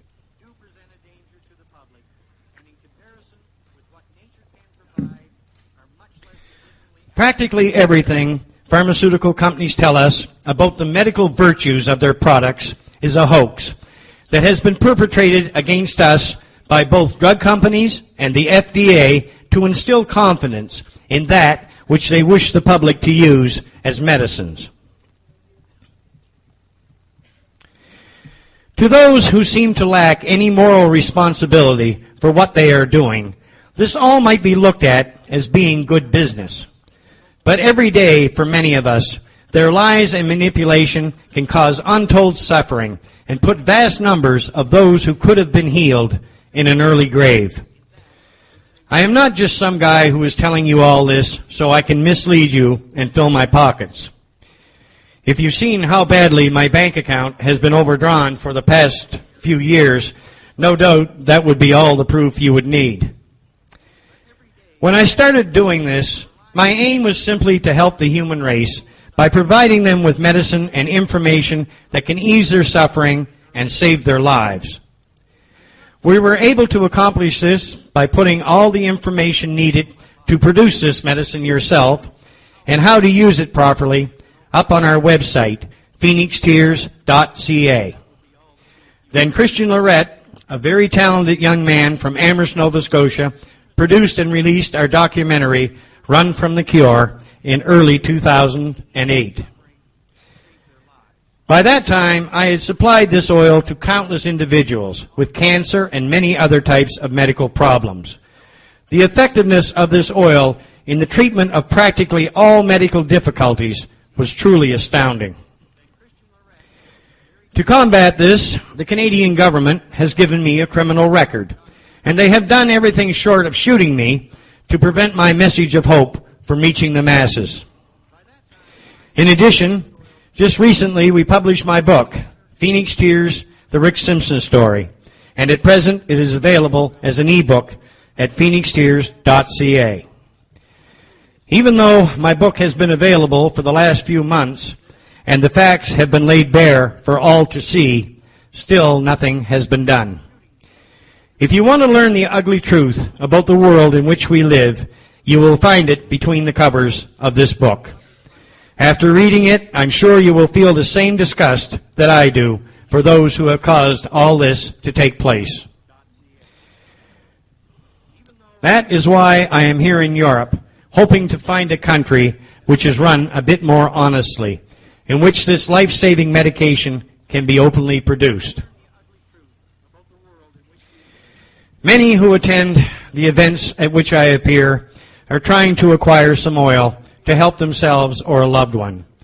But sadly, due to the laws which are in place, I have very few contacts in Europe who can supply the proper material needed to produce this substance. So please do not vent your anger on me, because I cannot supply the medication you require. I am not among those who are trying to deny its use.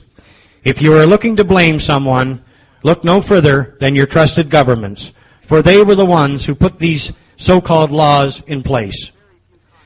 Back in Canada, I knew many individuals that were growing the right strains required to produce this medication properly on a fairly large scale.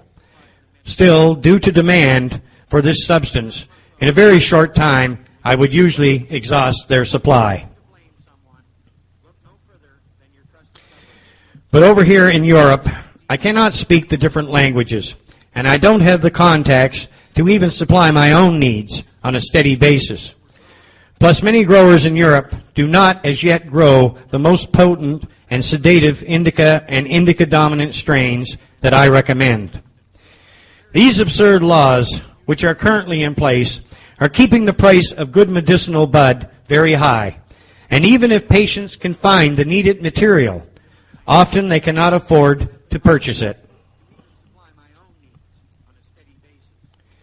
If this plant were allowed to be grown properly, without interference from governments and police, you could buy a kilo of high-grade medicinal bud for practically nothing to solve your medical issues. I am more than willing to prove everything I'm saying. All I need is a government somewhere that will give me the okay. If there is a country anywhere which is willing to turn me loose and let me show them what I can do, in no time they will have more proof than they know what to do with. I have been traveling now for 3 years, and I can tell you from personal experience that living out of a suitcase for an extended period of time is not an experience which one enjoys. I feel now that my time could be better spent staying in one place for a while, so I can get on with my research and begin taking the medication I require on a more steady basis. If there is an honest government out there that really has the best interests of their people at heart, please contact me, and I'm sure we can work something out. The truth in what I'm saying is plastered all over the internet, and there is no shortage of testimonials or scientific evidence to back up everything that this amazing medication can do for the human race. Since the use of cannabis has now been decriminalized in so many countries, surely there is some place which would welcome my expertise in the production of this medication. If we work together, it would not only help your people, but in the end, such a country would be setting an example for the rest of the world to follow. I am not looking for a revolution. My only goal is to see change, and to accomplish this, we must go about it in the proper way. Should we seek retribution? No, we should not. I do not want to hear about anyone carrying out acts of violence against their doctors and elected officials. After all, they are no different than most of us, and they too were fed the same unfounded propaganda about this plant which we were. Unlike many of us, sadly it seems that most of these individuals are unable to come to terms with the simple truth which is now before them, and are only capable of regurgitating the falsehoods they were told in the past. But even though those in positions of authority have been more than a bit slow to act in doing anything positive about this situation, I still feel that no harm should be directed towards them. I also do not wish to see violence carried out against the rich elite who have been giving the human race so much grief. But to put a stop to their activities, I do feel that they must be dealt with in a sensible manner. The fortunes these mega-rich individuals and families have amassed is in reality the proceeds from the crimes they have committed against us all. When criminals are caught, the funds their crimes have generated are confiscated.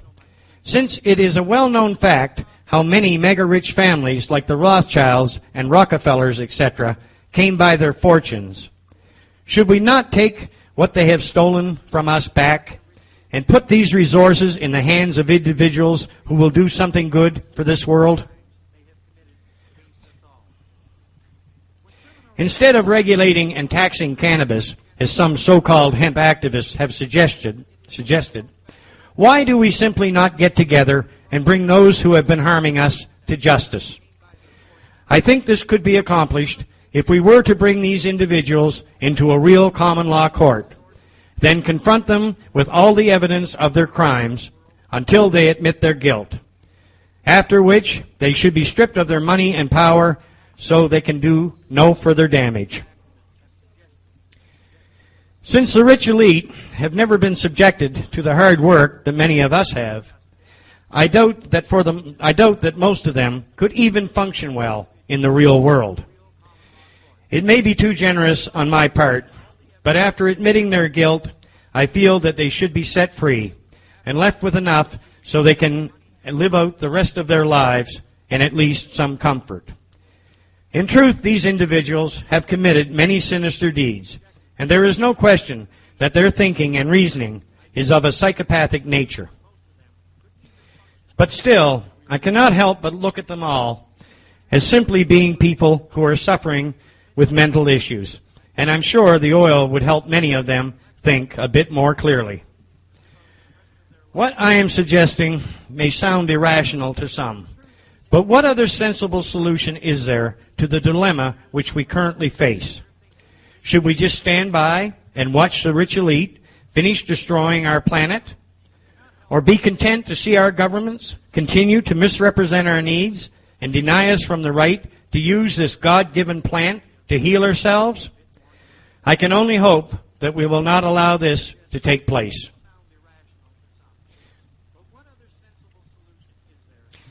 All we have to do is unite, and governments will soon come around to our way of thinking if they wish to remain in office. For in reality, the people are the power, and if we stand as one, it would be very foolhardy for any government to continue ignoring our wishes. We all bear the responsibility for what is to transpire in the future, and in truth, our actions govern what will come to pass. If you want to see your children and coming generations, if you want to see that your children and coming generations are given the opportunity to live in freedom and be afforded the right to heal themselves naturally, please join with me, and together we can give our planet a new lease on life, and not to mention save ourselves in the process. By freeing the cannabis hemp plant, we will in turn free ourselves, and when this occurs, it will be a new day for mankind. So let us act as one, and soon we will find the better world for which we have all been searching. The time to act is now, and if most refuse to do so, then it can only be said that indeed we have become the authors of our own destruction.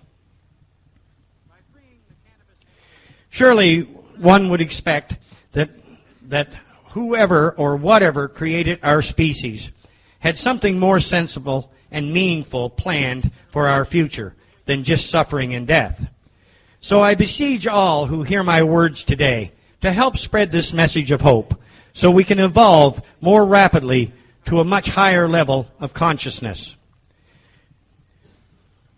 When this comes about, we should be able to live in freedom and plenty, while indeed remaining in good health during our journey through life. And this will finally allow us to fulfill the role for which mankind was created. We were not put here to destroy this earth by being reckless and fighting over its resources. The true function which we are supposed to be performing is to act as shepherds that will manage this planet properly. And very soon now, for our own sake, I hope we will begin to do just that. Can we do better? You bet we can. And now, all we have to do is find the resolve to bring it about. My name is Rick Simpson. Thank you very much.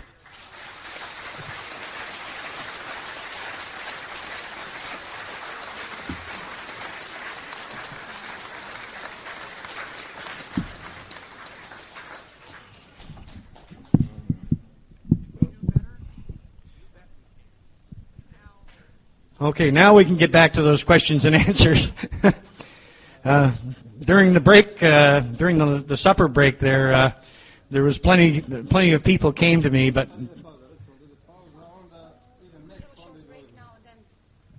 okay, I guess we're going to take a few minutes break, and then I'll come back with the questions and answers. 5 minutes. 5 minutes always turns into 10, but in a few minutes. Okay.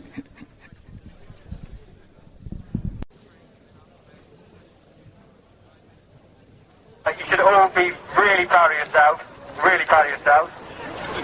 To introduce myself, my name is Clark, Clark French. I am a medicinal cannabis user.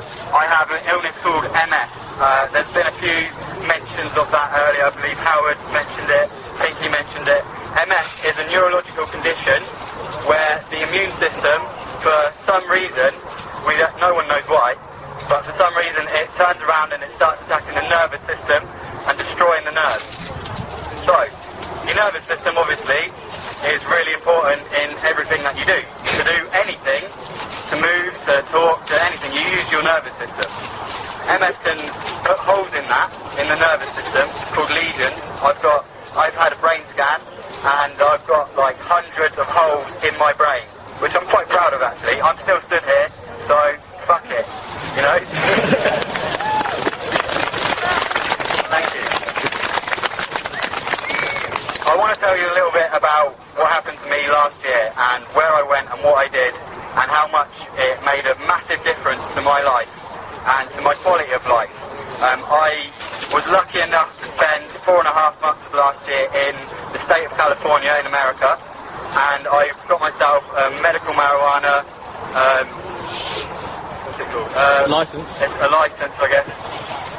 A card, whatever you want to call it. I got a prescription from a recommendation from a doctor that says, Clark French, you can go to a dispensary, you can use cannabis as medicine.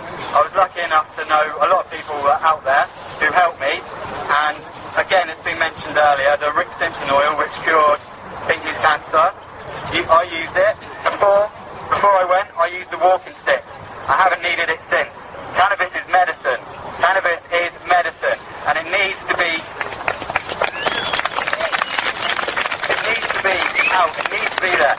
How many people are destroyed by prescription drugs? How many people are pushed on antidepressants by their doctor?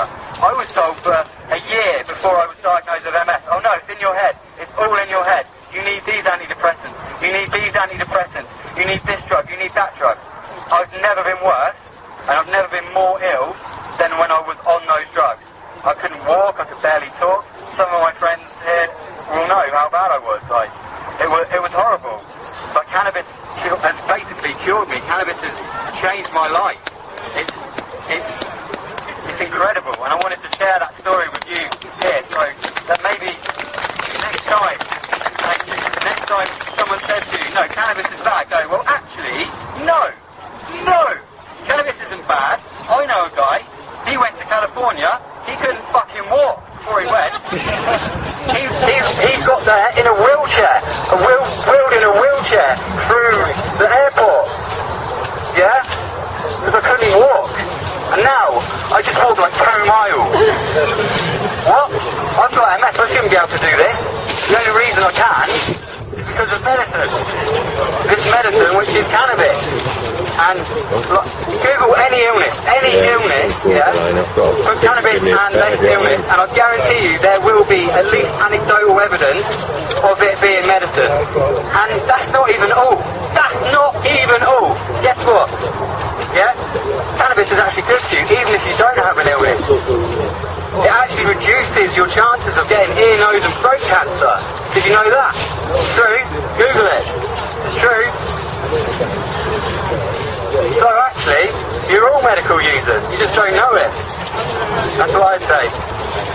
I'm here with loads of my friends there. I run the Berkshire Cannabis Community. We are part of the UK CSC movement, and I would encourage all of you to join up with the Welsh Cannabis Club. They're part of the movement, and we're hoping to make a change, because it's been too long that we've been, we are not bad people. We're here. Look, has there been any trouble? No, we're all just having a good time, smoking up with our friends. What's wrong with that? What is that? It's ridiculous. It is ridiculous. Join the cannabis community, help out. Normal UK's just started up. I'm a lot of people here are involved in that. I'm really proud to be a part of it. And Normal is a great organisation in the States. If you haven't heard of it, it's 25,000 members, is it not, Greg? Something like that. It's huge. They're a big force in America. There's chapters in New Zealand, Australia, Canada, loads of places, and now the UK has one. And anyone that wants to get involved, get in contact with me, get in contact with Greg, get in contact with Stan, we're all in it. We're all in it together. So I just wanted to share my story with you and tell you just how effective cannabis is as medicine, and hopefully you guys can share that with people you know, and we can make a change. Because it's going to happen from the grassroots, the ground down. That's where we're looking for. We need everyone to get behind this, because prohibition is evil, prohibition is wrong, and it's about time that it ended, basically. Thank you.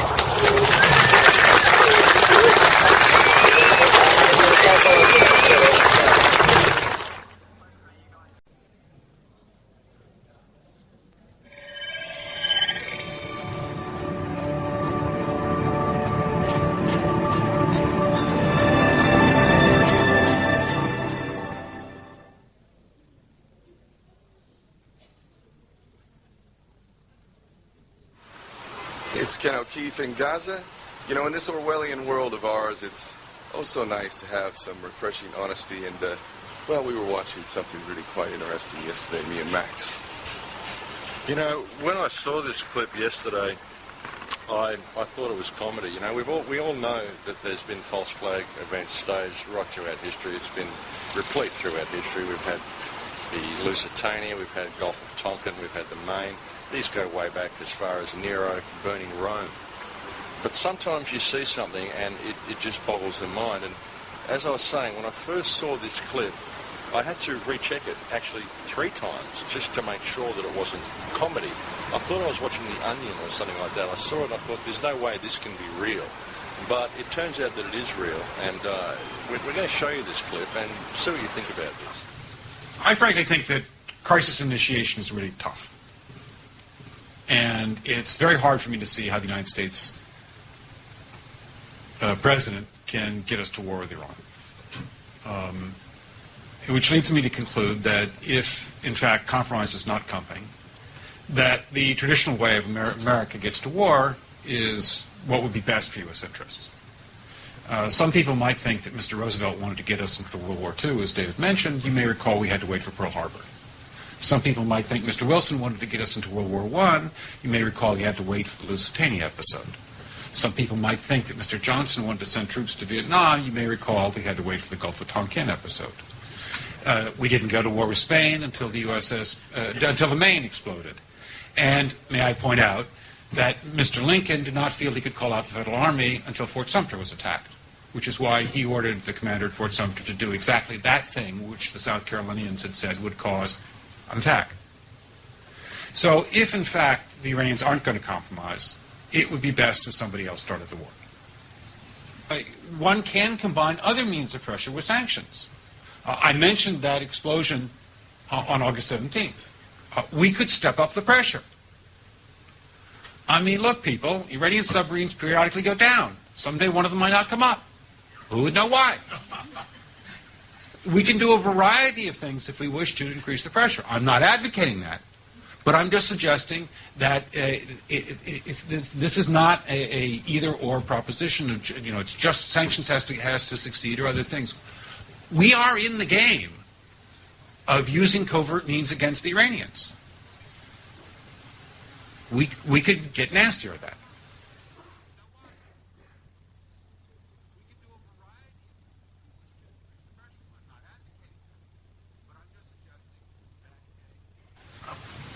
I frankly think that crisis initiation is really tough.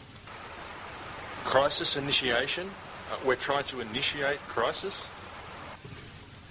And it's very hard for me to see how the United States president can get us to war with Iran. My heart breaks. I know we all want war, and my heart breaks. The president can't get us to war.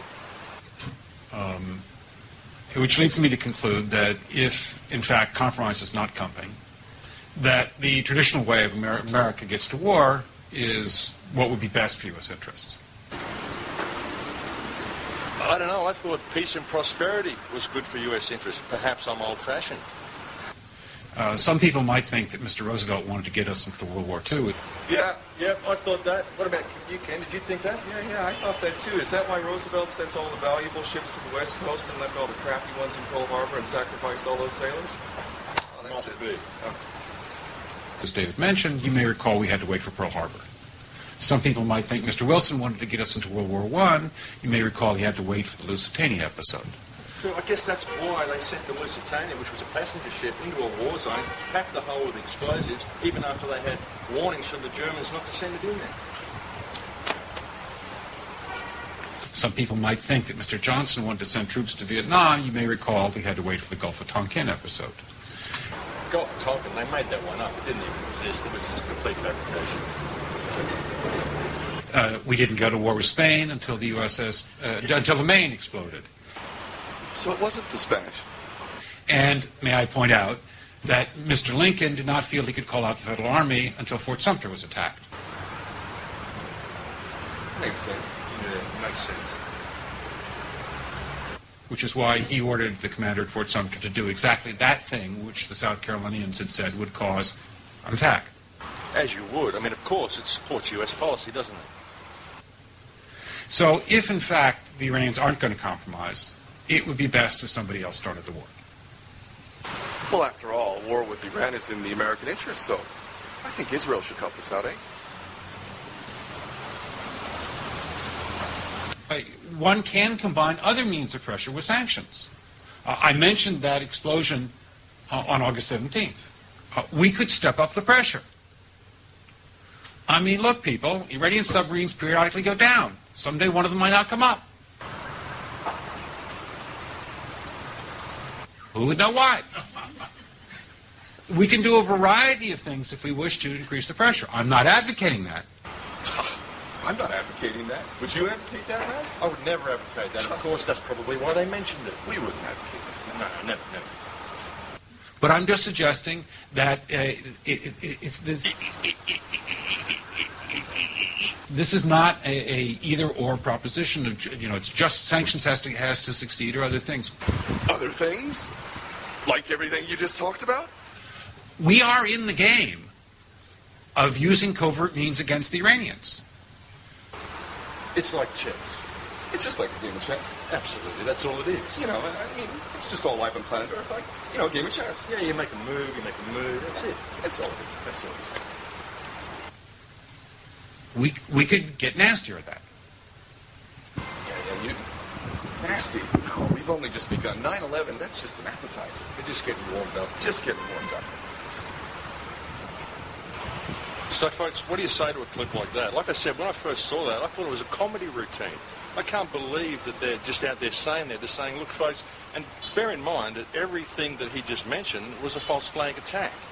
We had to do all of these things, and now we're having lobbies where we're filming it in public and we're telling you what we're going to do. We're saying we're going to stage false flag attacks, folks, and you're not even going to notice because that's what we do now, and you don't notice anyway. So, I mean, it just boggles the mind. Yeah, you know, Max, and you know, it's like a game, isn't it? It's Zbigniew Brzezinski's grand chessboard. It's just like these people are playing around with us like we're little pawns on a chessboard or something. This is not a game. It is as serious as it gets, and yet these assholes get up as if they own the world, as if we're some inconsequential, non-existent fucking robotic slave class that's just there for, window dressing. Well, yeah, exactly, window dressing. But the thing that really blows me out is that they're just telling us about it so blatantly.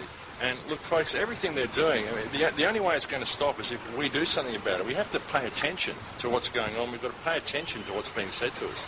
People just aren't paying attention to what's happening in the world. They're not paying attention to what the media is telling them. They're not paying attention to what the politicians are telling them. They're not paying attention to themselves, and they're certainly not paying attention to Gaza. And that's something that very much needs to change. And let's look at these guys, the Near East studies. Now, if this was just a bunch of, jerk-offs running around with their mouth, then that would be one thing. But these so-called think tanks basically are the formers of policy. Well, let's remember the Project for a New American Century. What did the Project for a New American Century say? They said that ultimately the American people were too fucking stupid to support a global fucking war that would effectively win the empire complete total domination, full spectrum dominance, as they said. That the American people were too stupid, so therefore we needed a, quote, new Pearl Harbor in order for the American people to be whipped up into a policy that would allow us to invade Iraq, invade Afghanistan, and also start a bunch of wars in the Middle East to be able to create that clash of civilization, so whereby we could use all of those billions and billions and billions that we spend on weapons of mass destruction all around the world. Because, hey, if those things are just sitting in a warehouse collecting dust, that's not very good, is it? We got to use those things, don't we? Yeah, mate, they all cost money. And as I've said so many times before, what we're seeing here, folks, is breach of trust. Every government in the world is in breach of trust. Every government that supports this is breach of trust.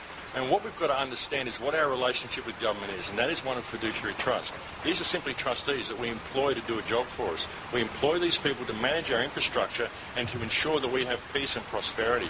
And here they are saying it's in America's best interests to create war. So what's going on here? What is going on with our system? What is going on is breach of trust. These people are simply public trustees, and they're going to continue doing what they do until we wake up to the power that we have and wake up to what our actual position is in the social hierarchy. Things have to change, and it has to be implemented by us. Well, that's just it, isn't it, Max? I mean, we talk about breach of trust. This is gross breach of trust, and it's been going on for decades. Actually, it's been going on for centuries, to be honest. Actually, it's been going on even longer than that. These people don't represent our interests. As he says, the American interest, what is the American interest to the Near East Studies Institute? What is the American interest to Project for a New American Century? Is that your interest? Is it my interest? Is it the interest of the working class people who are busting their butts so they can bail out the fucking bankers? Is that the American interest? I don't think so. Again, they're mocking us. And Americans, red-blooded American patriots, think about it. That little podunk country in the Middle East called Israel is our master at this point. America is Israel's bitch, and we're doing basically whatever they want. And only because more Americans are becoming dialed in and becoming a little bit too ashamed of the fact that some little country in the Middle East is telling them what to do. And hopefully the leaders, many of the leaders within the Pentagon and the higher-ups in the military are not down with the program. This is important. If you're a red-blooded American patriot, you better start doing the right thing for the real American interest. Very true. It has to be looked at, and people have to start paying attention. My friend Ken gets quite angry about this issue, and that isn't surprising. He has a Palestinian wife. He's been to Gaza 3 times, and he's seen the situation that the people are in here. And seeing this clip, they're virtually mocking us, folks. They're just telling us what they're going to do. I mean, hey, I'm not advocating that we do this. I'm just going to come out here as a lobbyist and mention that these are all the things that we have done, and perhaps we could do it again. But, of course, I'm not advocating it. It's about time we wake up to what's going on here, folks. We need to take the power back, and it has to come from the people. It's the only place it can come. There's no good petitioning these people. There's no good lobbying government. There's no good signing forms and voting people in and voting people out. We have to realise where we sit in the food chain. God created man and gave man dominion over the earth. We are mankind. We have dominion over the earth. Governments are our servants, and it's about time we wake up and realise that. Well, that's right. There is no savior, man. You know, who's the savior? We're the savior. Take a look in the mirror. That's the savior. There's no one coming to save us. Now, let's understand this. This is not a joke. The stakes could not be any higher. This little game with Iran, I think, personally, that the war with Iran would have happened by now. Let us not underestimate the consciousness of humanity is rising.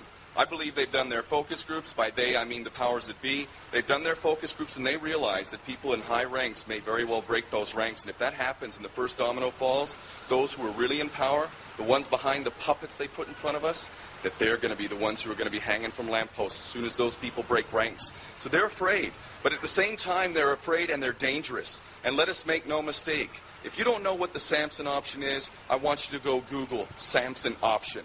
The Samson option is what Israel has said publicly on more than one occasion, with the full backing of America, no less. All of those weapons of mass destruction, hundreds of nuclear weapons at Israel's disposal. Israel has said openly that if its existence is threatened, that it will take the whole world down with it, that it will attack Europe, that it will attack the world with nuclear weapons. Now think about it. If they attack Iran and Iran fights back, what are the odds that Iran won't fight back? Of course they will. And when they fight back, they have weapons that can hurt Israel and kill a lot of people. What is Israel going to do then? Is it going to exercise the Samson option? It might very well do that. This could be the end of the world as we know it. It's time to take our heads out of the sand, stop being the proverbial ostrich, and seriously wake up. This is for our children and future generations, that we stop pretending as if we don't live in a world in which we threaten our own existence. We are all one family. We need to start treating each other like brothers and sisters. And those brothers and sisters in our family who are acting like psychopaths and endangering all of us, we need to deal with them. And hopefully we can bring them around. But if they can't be brought around, then they certainly need to be taken out of their positions of power now.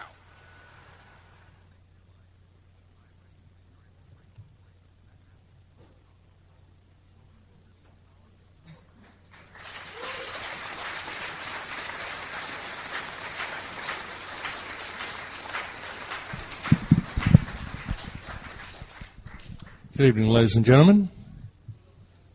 It's a pleasure to be here. Can you all hear me okay? So something I think is important to know about our society today is that, well, we're in a lot of trouble. I think that everybody who's here today probably knows that already. But something else is to understand that what we really know about our society and what we know in the modern world is what we're taught to know. Very often we don't really look for that knowing within ourselves. We look for that knowing within something external to ourselves. Often even what we perceive ourselves to be as a culture is that which we are taught our culture is. It's been very interesting, this trip that I've been taking around the world, because I haven't been doing any speaking engagements. This is only the second speaking engagement that I've done. I didn't come around travelling around the place in order to do any speaking. What I actually came to do was to do a lot of listening. And it was very interesting, because had I been doing speaking engagements around the world, I wouldn't have listened to the things the journey was telling me nearly as closely as I did. And it's culminated in a couple of speaking events here at the end. I don't have any slideshows or anything prepared for you. I've got a few pictures I will show you, but as I said, I didn't come out prepared to really do any speaking. So I don't have any sort of a talk prepared for you, so what I'm really going to do is just share some time with you, share some of my thoughts with you, share some of my journey with you. And what I was saying before is that what I've seen everywhere we go is that we know what we're taught to know. Every culture that I've been to around the world, one of the most noticeable things I've seen with every culture is their need to convey their culture to me. Hey, we're from Croatia, this is where we come from, this is what we do. Hi, we're from Ireland, this is where we come from, this is what we do. In Ireland they had a thing called the Book of Kell. The Book of Kell defines the Celtic lifestyle, it defines the Celtic culture. You speak to a person from Ireland and they say this is who we are. This is what defines the Celticness of ourselves. And they define themselves by the written word, and they define their art by the written word. And it was very interesting what Ben was saying before about how we've had a loss of art in our culture, because really art is culture. But we've been taught that our culture is something more patriotic. Our culture is something more related to our race. That our culture is there to protect our little spot on the world, because our spot in the world is better than every other spot in the world. And we've been drawn away from the art that created that spot and gave that spot its uniqueness, and we've been drawn into our race. We come from within these boundaries, and so we're different from those guys because they have a different book that defines their race, the way we have our book of Kel, or our book of whatever we have in whatever country we're in. And we have this, and we define ourselves by the written word. And so we don't know things inside anymore. We know what's written there for us to know, what's given to us to know. So we define ourselves by this written word. And what's the first thing we do when we go to school? We're taught to spell. What are we doing when we're spelling?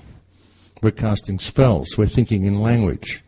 People would tell me that a spell is a series of words. I would say that a word is a series of spells, because it is that written language that defines our reality. It's our understanding of the language that defines our reality. So again, we know what we're taught to know. You get natural law, and you take natural law away from people by writing it down and defining it by the written word. Here it is. This is what it means. This is what freedom means. Freedom means these letters that we wrote on this piece of paper. That's what it means. And so now you can define your freedom by your understanding of those words. But now, because we've written those words down, we can just change them a little bit. We can create amendments. We can make it better for you. And we lose the original meaning, the original knowing that you had inside. It's now defined by the written word. And we have whole cultures that are defined by the written word in this way. And so we're always looking externally to find out who and what we are, when it's really all inside us. And that's what people say when they look at the world today and they say, well, it's a real mess. And some New Age people say, well, it's just a reflection. It's a reflection of what's inside you. And other people say, oh, it's New Age. It doesn't make any sense. How can I change that which is external to me by changing what is internal? Well, it's true you can do it, but once you make that change internally, you have to apply it to the external world. That's the thing.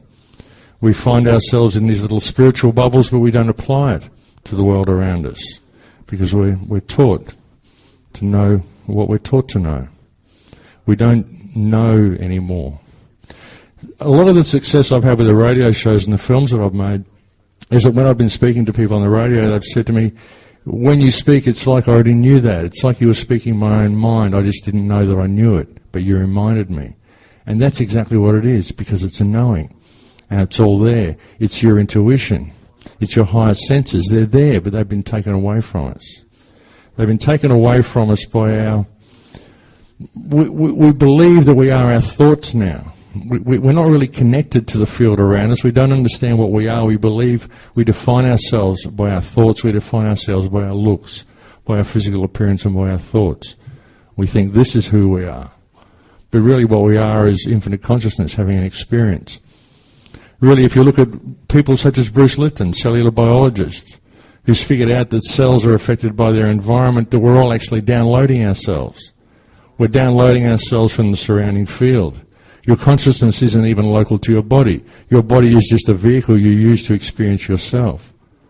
Yourself doesn't come from you, it comes from out here, the same place as myself comes from. We all come from the same source. Really, there's only one of us here having 7 billion different experiences. You say that to people and they say, well, I hope it's me. I hope I'm the one who's here. But we're all coming from this same source. That's the thing. And we've forgotten that. So we see ourselves as separate from each other. We see ourselves as being imperfect because we're given all these yardsticks to measure ourselves up to by society, which say you have to be perfect, you have to be like this if you're going to be perfect. You have to have this. You have to behave in this way. You have to hang with these people, you have to do these things, have these cars, have this type of lifestyle, and then you will be perfect. But really we're all perfect anyway, because We're all perfect at being ourselves, and that's what we're here to do. Of course you're here to be yourself. That's who you are. What else could you possibly be here for? You're here to experience yourself, and no one can be yourself better than you can. So therefore, you're perfect at being yourself. Why would you consider yourself to be anything but perfect? No one else can be that. No one else can have that perspective. And when you see that in yourself, and you see that perfection in yourself, then you see how it all works, and you start seeing it in other people, and all the barriers break down. You start seeing yourself as equal to everybody, and you start seeing what this system is. Why the world is so messed up. It's because we're disconnected from ourselves. We're always looking forward externally because we're taught what to know rather than knowing what we know. It all comes back to that. I believe a lot of this comes down to a loss of shamanistic traditions. I think this has been a big thing that's really served to enslave humankind. And when you look at the system that we're all fighting against now, we're all seeing a corporate monstrosity. We call it the New World Order. We call it whatever you want to call it. We call it the Illuminati. We give it all sorts of fanciful names. What it really is a global corporation, a global corporate system. This was put in place in its current form back in the 1300s by a pope in the Vatican called Pope Boniface. He created this corporate system, which eventually culminated in the Crown Corporation, the enslavement to debt and central banking that we've seen around the world, the whole monstrosity that we're now facing. This all comes from that corporate system. And one of the biggest threats to this corporate system when it was put in place was the shamanistic culture. This is why the Crown Corporation and the East India Trading Company, the whole European monarchy, all went out of their way to destroy shamanistic culture. Even the knowledge that Rick Simpson's been talking about, the knowledge of the plants, the knowledge of the healing properties of hemp, all of these relate back to shamanistic traditions, and it goes further than that. The knowledge of all plants is remarkable. Most plants we are connected to in many ways, but we just don't know how to connect to them anymore. Most of the other cultures do. Most of the rest of nature does, you'll notice. If there's an earthquake or a tsunami in a particular area, for example, all of the natural creatures will leave the area. All of the tribal cultures, if there's any tribal cultures left, they will also leave the area 2 or 3 days before there's a tsunami. They do so because they can read the energy field. People say, oh, that's their instinct. Their instinct tells them to leave. But what is instinct? Instinct is access to higher senses which allow you to connect with the world around you, allow you to connect with nature, allow you to connect with the Earth Mother. That's what we've lost. That's what we've lost through civilization. We don't have those higher connections. Something Ben always also talked about in his talk was the shutting down of the pineal gland. This has been one of the reasons why we don't have those higher connections anymore. Through the onset of GM food, fluoride in the toothpaste, aerial spraying, all the things that they're doing to keep you shut down, to keep you dormant, to keep this pineal gland closed. They desperately want to have the pineal gland closed. They also do that through the fear vibration. They keep everybody in. This whole system is based on fear. It's all based on fear-based mind control, the whole thing. Even the fact that they've imposed a system of debt slavery upon people, whereby everybody always has to worry about money, always has to worry about supporting the economic model over the needs of the people, puts them into a state of fear-based mind control. You've always got to pay to be alive, and you've always got this fear dripping in the back of your mind. This serves to disrupt your nervous system. It disrupts your energy flows. And all of these things help to shut down your pineal gland. What I experienced at the onset of this trip, actually, when I left Australia, the first thing I did was I went to Peru. And I did some shamanistic ceremonies in Peru, which was quite a mind-expanding experience. It was a real connection with the plants through the songs of the shaman and the knowledge of the plants that they have in Peru.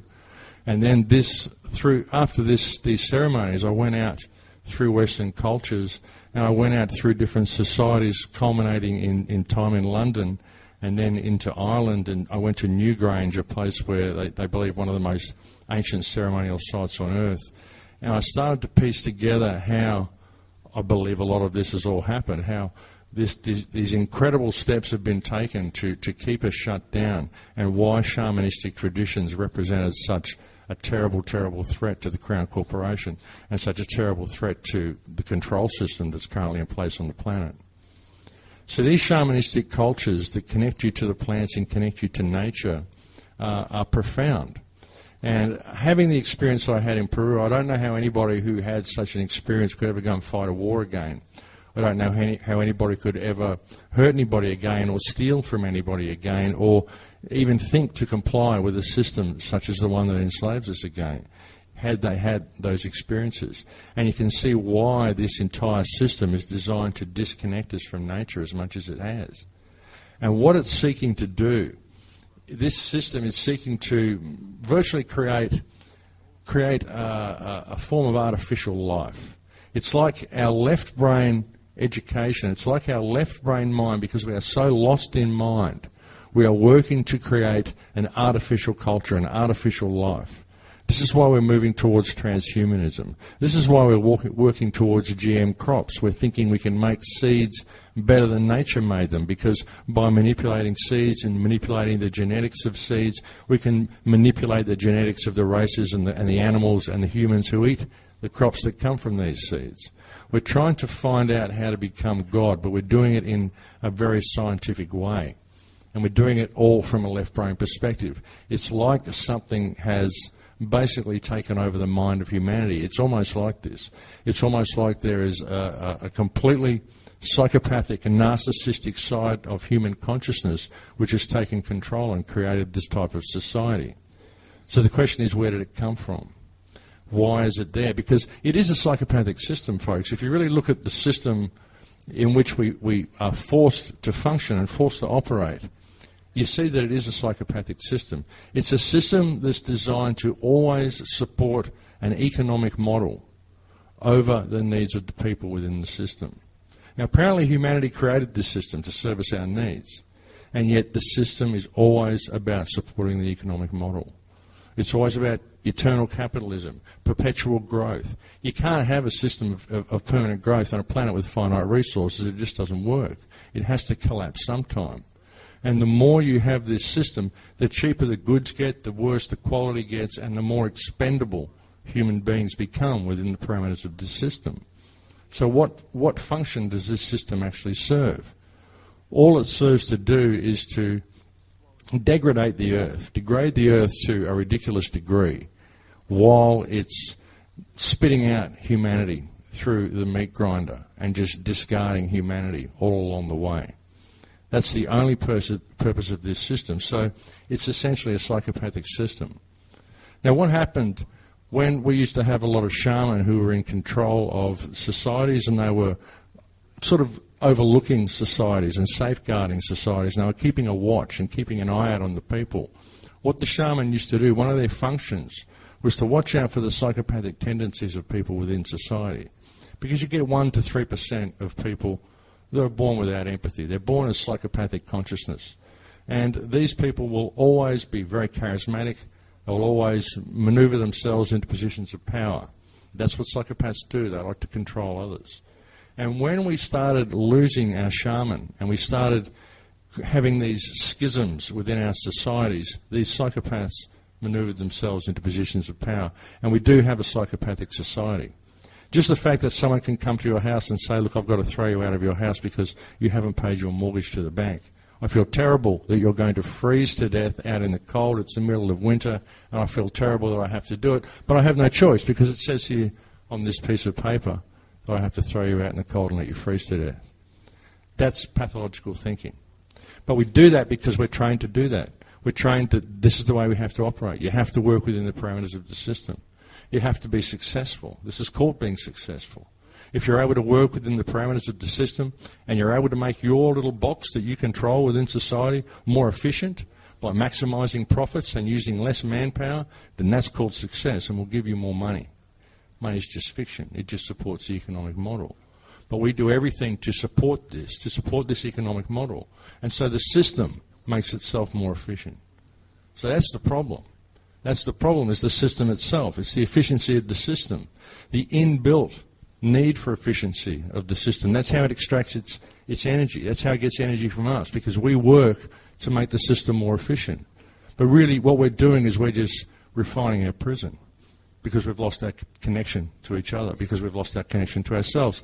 So when you see this, and you see that it's simply this corporate system that works to make itself more efficient, and that how it does that is by our participation in the system, then you start to see what the solutions to all these problems are.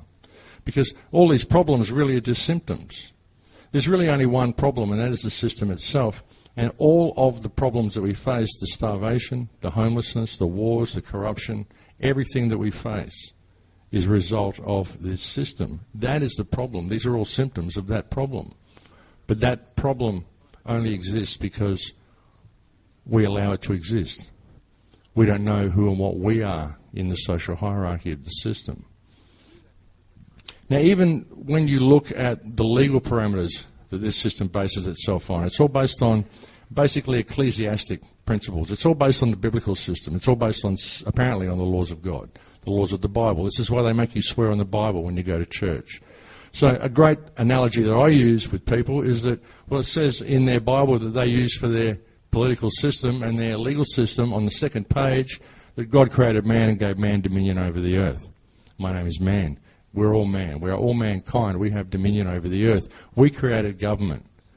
We created society. Society created government. Government created the legislation that they use to enslave us to debt and to do all the things that they do to us. So that's where the solution lies, is to understand that we're the top of the food chain. We're the top of the social hierarchy. We're the top of the system. We created everything below us. Everything below us is fiction. And what we have in government is a group of public trustees.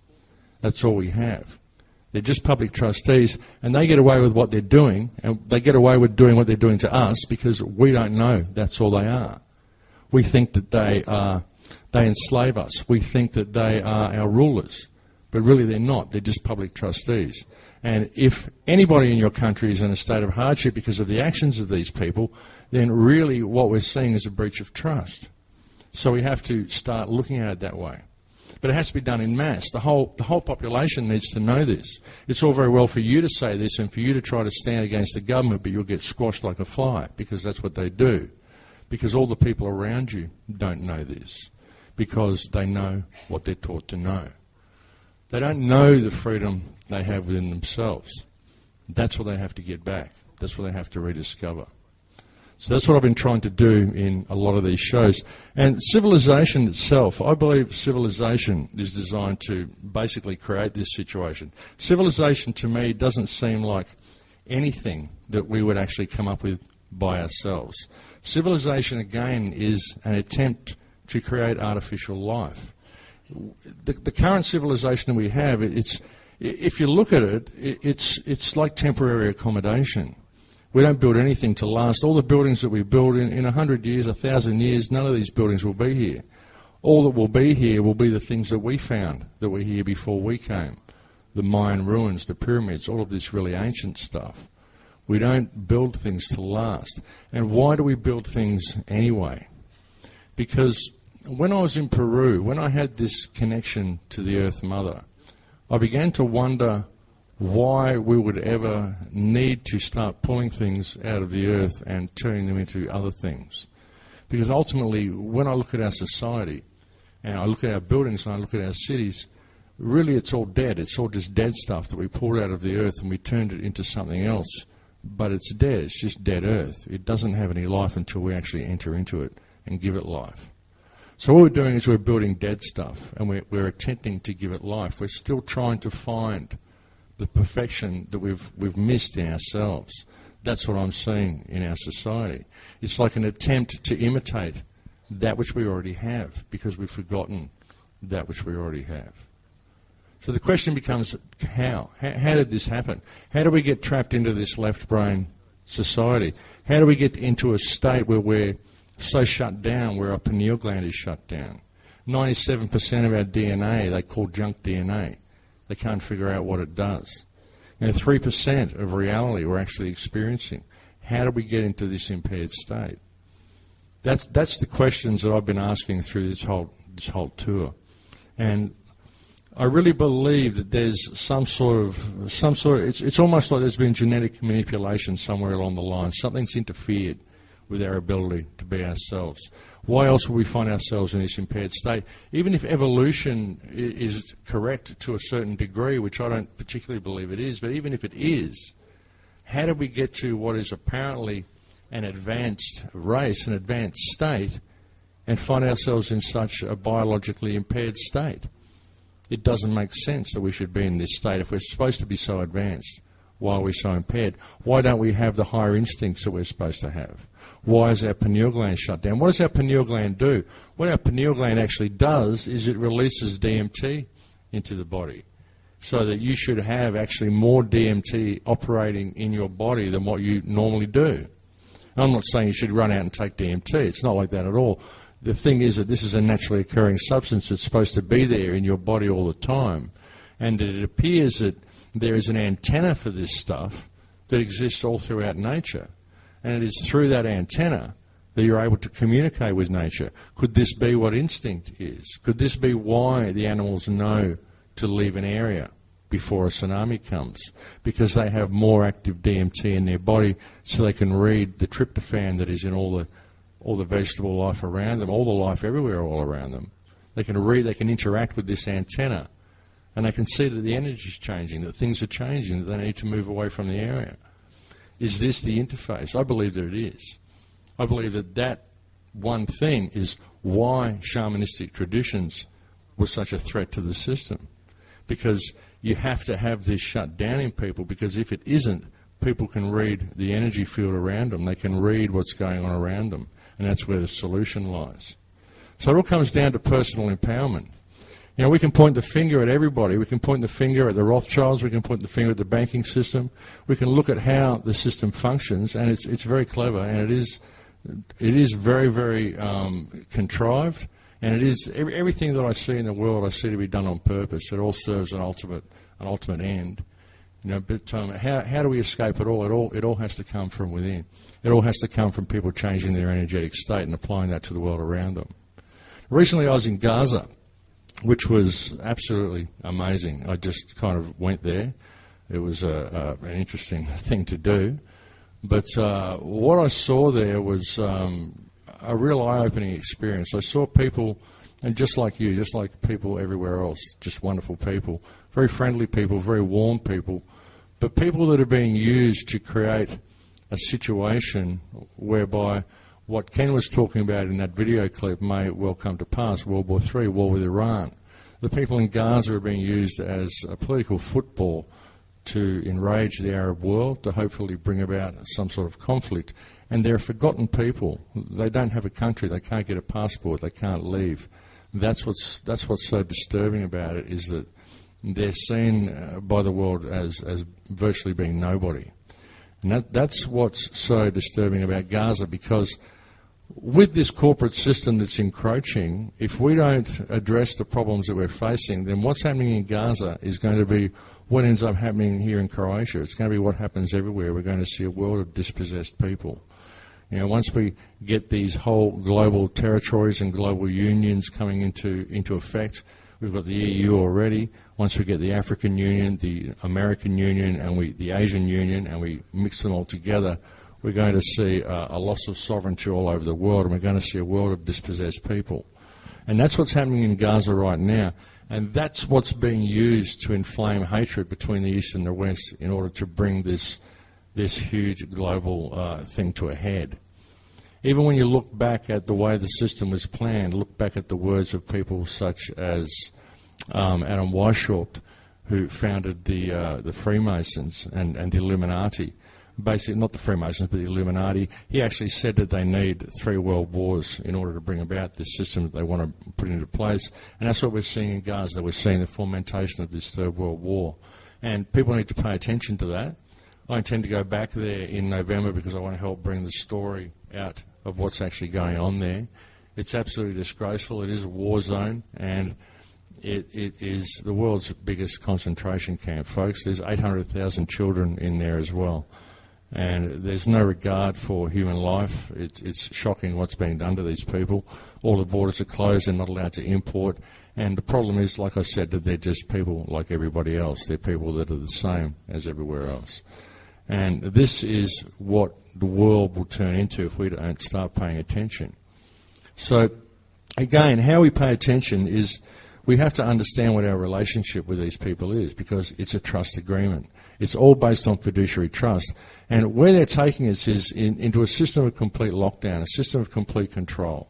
I don't know if any of you have looked into the transhumanist agenda, but there is a very large transhumanist agenda going on as well. The chemtrails, the GM food, the smart meters, all of the electromagnetic grid that they're setting up, all points to transhumanism. There's actually a report that I recently looked at that said that they've been injecting nanoparticulates into rats and mice, and they're finding that they can switch the genes of rats and mice by applying electromagnetic frequencies to these animals once they've injected them with nanoparticulates. So they're able to switch genes, folks, with radio waves and nanoparticulates. They can do this in mice now. They're telling you in mainstream news sites. And what we're finding in the chemtrails and the spraying that's going on all over the planet, if you haven't seen it, there was some shots that were up there before of chemtrails. And these things are going on everywhere, folks, and we've done analysis of what's coming down in these things. They contain barium, strontium, aluminium, all sorts of dioxides and heavy metals, but they also seem to contain nanoparticulates that you can grow in a petri dish. You can actually get some culture, you can get some blood samples, you can get tissue samples, you can culture them in a dish, and you can grow what looks like morgellons. It looks like fibres that grow in a petri dish outside the human body. We're getting them from urine samples, like I said, soil samples, water samples, leaf samples, tissue samples, blood samples. We're getting them from everywhere, and it's happening all around the world. So you can try it yourself and see if you get any results with this.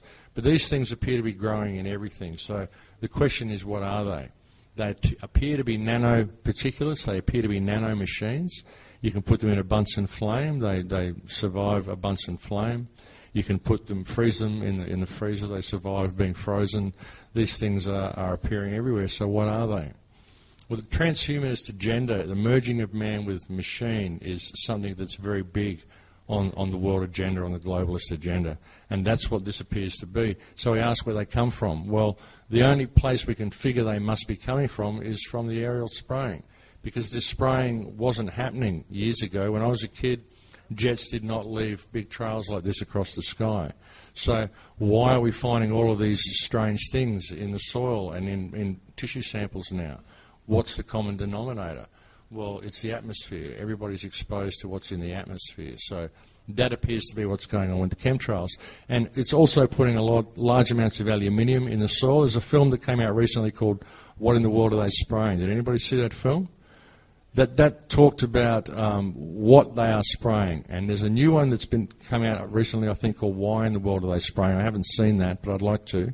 But in What in the World Are They Spraying, they show you some quite detailed analysis that show you what is in the soil samples, that show you that they're full of barium and they're full of aluminium in the soil samples. And what this is doing is it's turning the soil neutral. So even people who are growing organic food are having difficulty growing gardens because the soil's becoming neutral.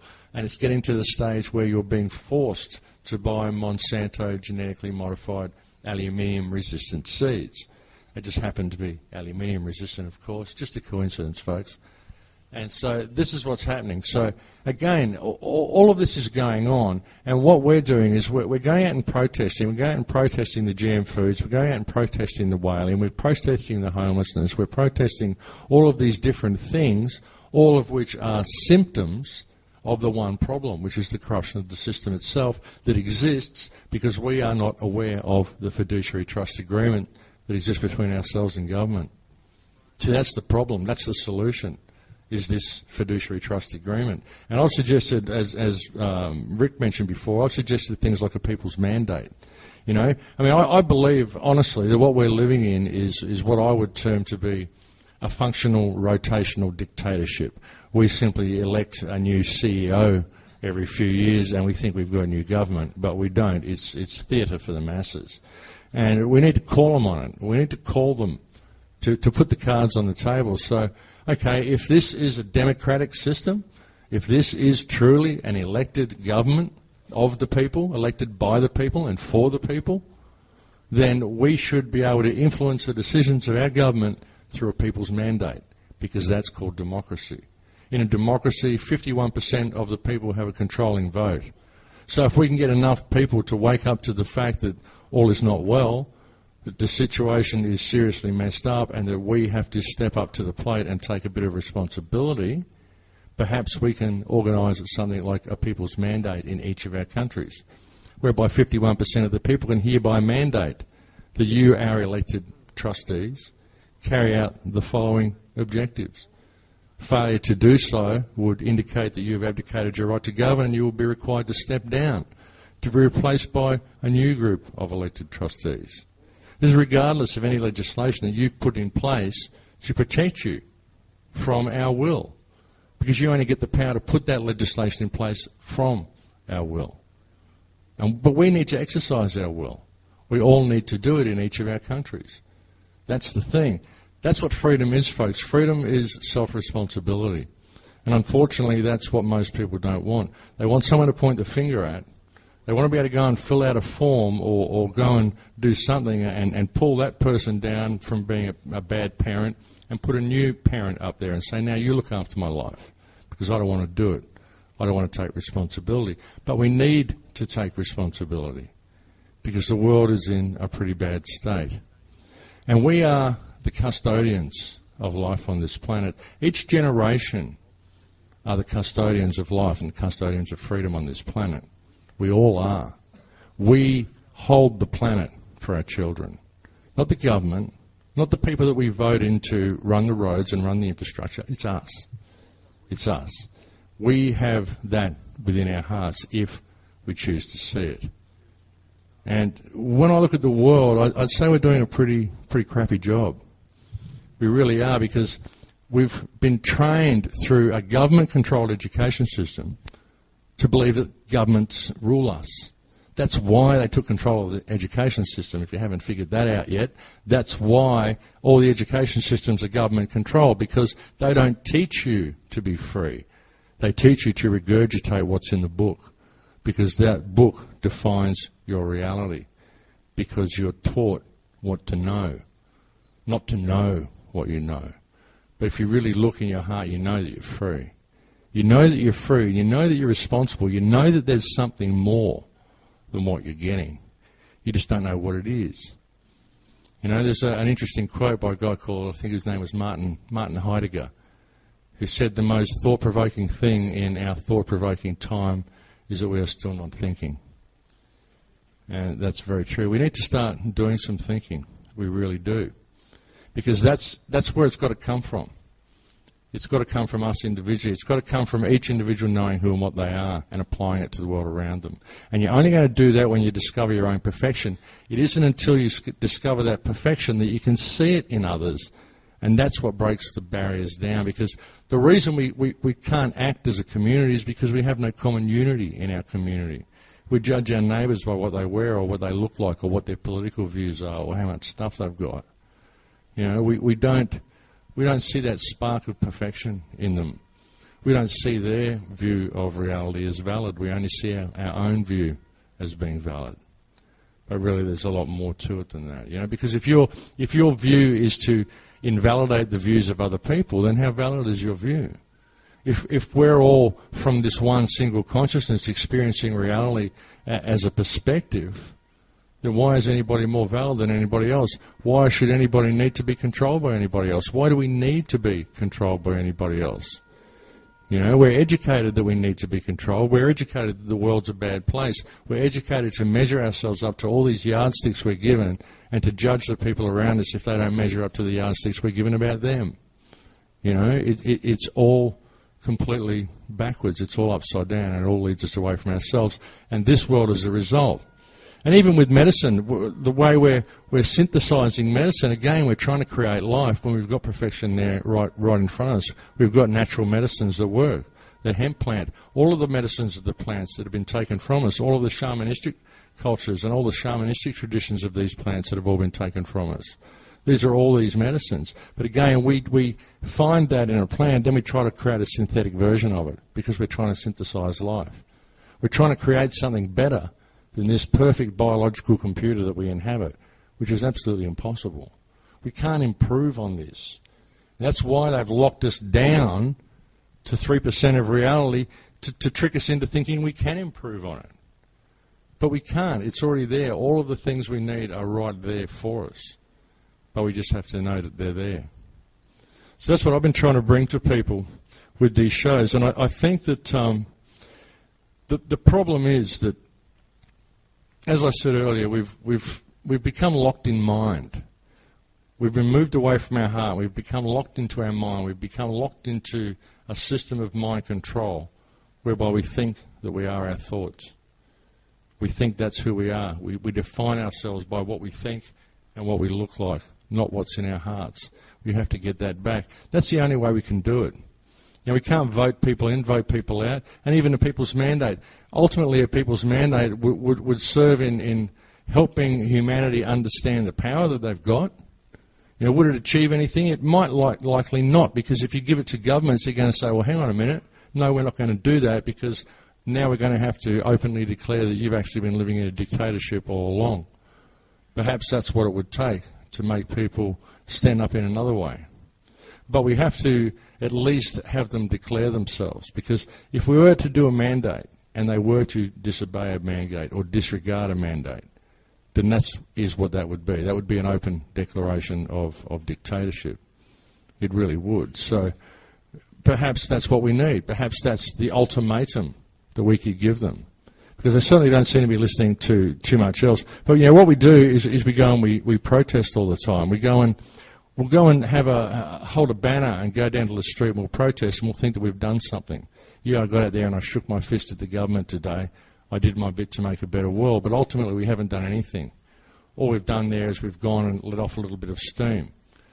We haven't really done anything because we go home and the system's still in place. Everything's still there. We didn't change a thing.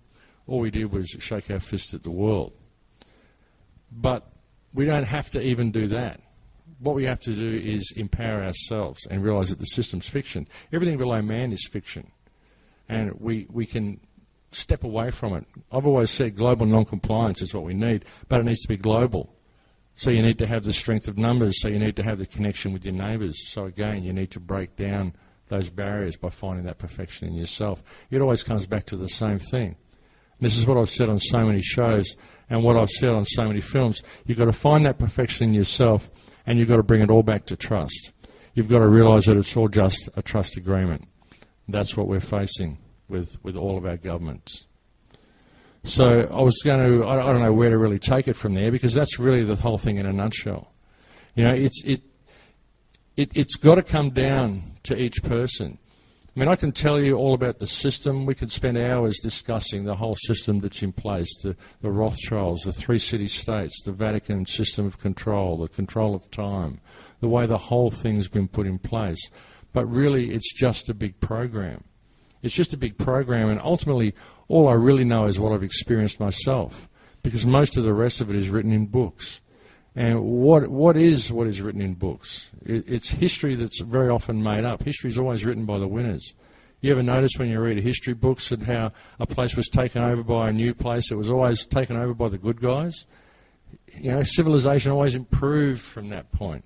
Whoever took anything over, if you read history, because it was always written by the guys who won, and they were always the good guys, and of course it was always an improvement from that point, according to their perspective. But there's been whole dynasties, there's been Chinese dynasties that destroyed the whole library before they came because they wanted history to start with them.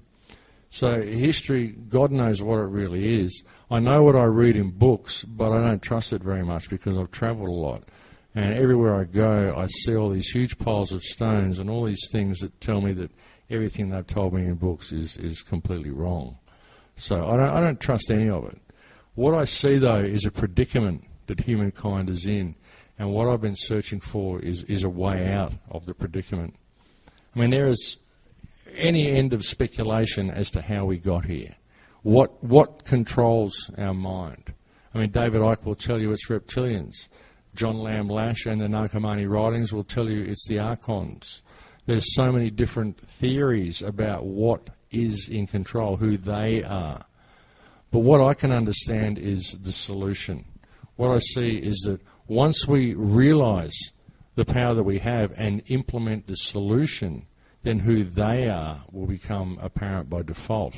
You won't need to go down any rabbit holes. Because honestly, you can look at information, you can find enough stuff to point the finger at the Jesuits, you can point it at the Jews, you can point it at the Illuminati, you can point it at reptilians, you can point it at the Archons, you can say it's so many different things, and you can find evidence to support any one of these claims.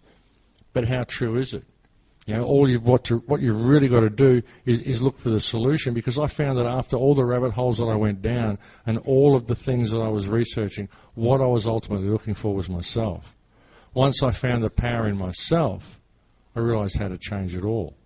And I started applying that to the world around me, and my world changed.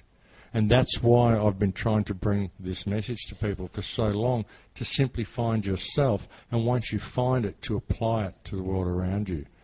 Don't just think you found yourself and say you've got to sit in this little bubble of love and light and not let any negativity in, because negativity is just light.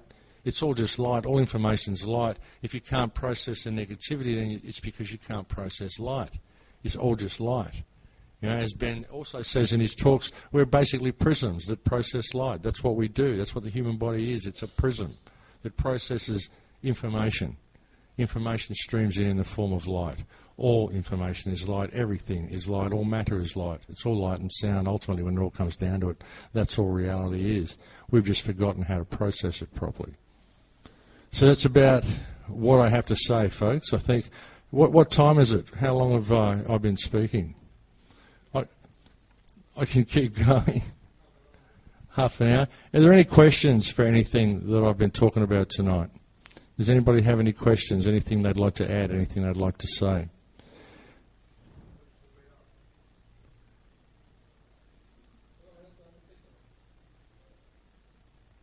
What was that? What is the way out? The way out is to find yourself. That's the thing. See, as I said, you know, when you realise that what your relationship with government is fiduciary trust, you can see the way out through that. And as I said, when you find the perfection in yourself and you see it in others, you stop judging other people, the barriers break down between you and other people, and you see how you can put common unity back in community. See, that's what we've lost. People want to go and build alternate communities and all this sort of stuff as well, but really, we already have community. All we have to do is fix the community that we have. We don't need to build an alternate community at all. We just need to fix this one. We can only fix this one if we apply ourselves to ourselves. So we don't do that. We're always looking for the answer externally. People have said to me, how can I help you, Max, in what you do? And I say, by finding yourself, by being yourself and being true to yourself. That's how we change it all. It's an individual thing. You know, because once we do that individually, if you can actually do that and lead by example in what you do to your neighbours and the people around you, and the way you interact with people, it rubs off. It changes. It's like dropping a pebble in a pond. It just creates ripples. I believe that's how we have to do it. It's got to come from personal responsibility, self-responsibility, because that's what freedom is. No one will ever be free until they're prepared to take 100% responsibility for every action, every thought that they have. That's what freedom is. It's not being subservient to the nanny state. You know, everything this government does for you, everything everybody wants to do for you, insurance for every single thing you do. I don't want insurance for anything that I do. I don't want anybody to be answerable for my actions. I am quite prepared to be 100% responsible for my actions in everything I say and do. And if you are going to enact a legal system over me where you believe that you have the power to inflict pain and hardship upon me, when I have inflicted pain and hardship upon nobody, then I would suggest that you're in breach of trust, because you only get that power from the power that I give you. And it says in your Bible that you use for your law that God created man and gave man dominion over the earth. So if you're claiming you have dominion over me, you're claiming you're a higher authority than God, and I need proof of claim. I mean, that's my attitude to these people. I'm very polite about it, but that's my attitude. I don't take a backward step to them because I don't hurt people. I don't hurt people because I'm responsible for my actions. I'm responsible for what I say and do. So that's what it's got to come down to. It's got to come down to a personal thing. We can point the finger all we like. It's them, it's them, it's that, it's this. Basically, it's a corporate system that's in place because we allow our governments to have this corporate system in place because we don't realise that our relationship with government is fiduciary trust. That's it. It's as simple as that. People say it's a very simplistic view. Damn right it's a simplistic view because it's a simple situation. It's a very, very simple situation. If it isn't a fiduciary trust agreement that we have with government, then it's an open dictatorship, and let them declare that. If it is, then let them declare it, because then maybe we will have revolution. But if we are going to have revolution, then we have to make sure that we are evolved enough, spiritually evolved enough to deal with having a revolution, because we've had revolutions in the past, but we've never been spiritually evolved enough to deal with freedom, because we've never wanted self-responsibility. And I think now we've got an opportunity to do it, and I think not only is it an opportunity, it's a need, it's a necessity. It's time in human evolution for us to do this. It's time for us to be responsible. It's time for us to grow up now. We don't need parents anymore. We need to find ourselves.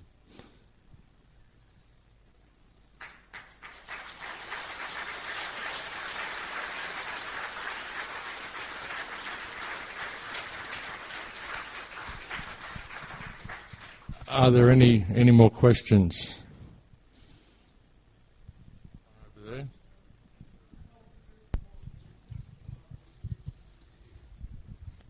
I beg your pardon?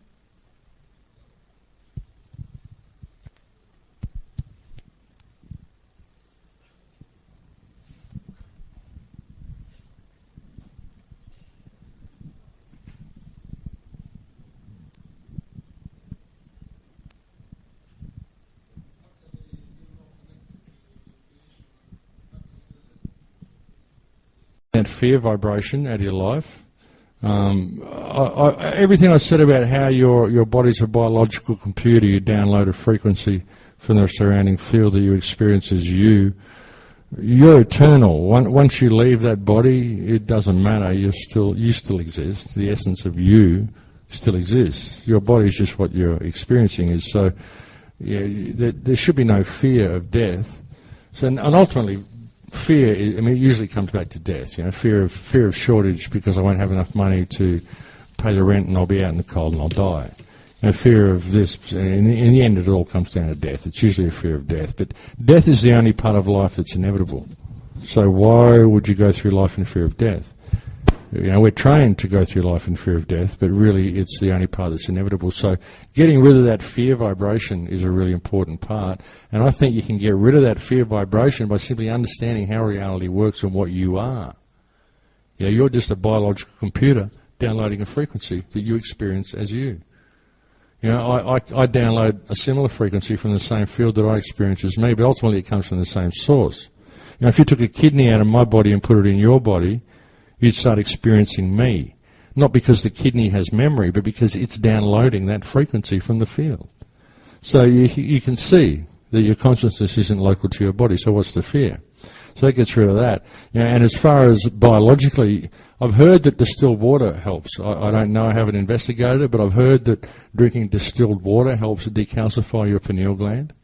The food that you eat, and even just knowing how reality works. Once you're open to it and you start viewing reality more artistically than analytically, then once you stop spelling reality and thinking in words and start thinking more artistically and in pictures and holistically and letting the universe come in and soaking up the universe and experiencing it in that way, you start perceiving things more often. Your intuition's talking to you all the time. Those little things, those little thoughts that you get when you just know you should do something but you don't do it. That's your intuition. That's the field talking to you.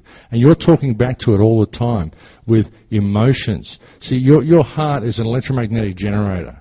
And when you have a feeling and you imbue that feeling with emotion, a thought with emotion, you create an electromagnetic field and you speak to the electromagnetic field around you, and the field speaks back to you as intuition.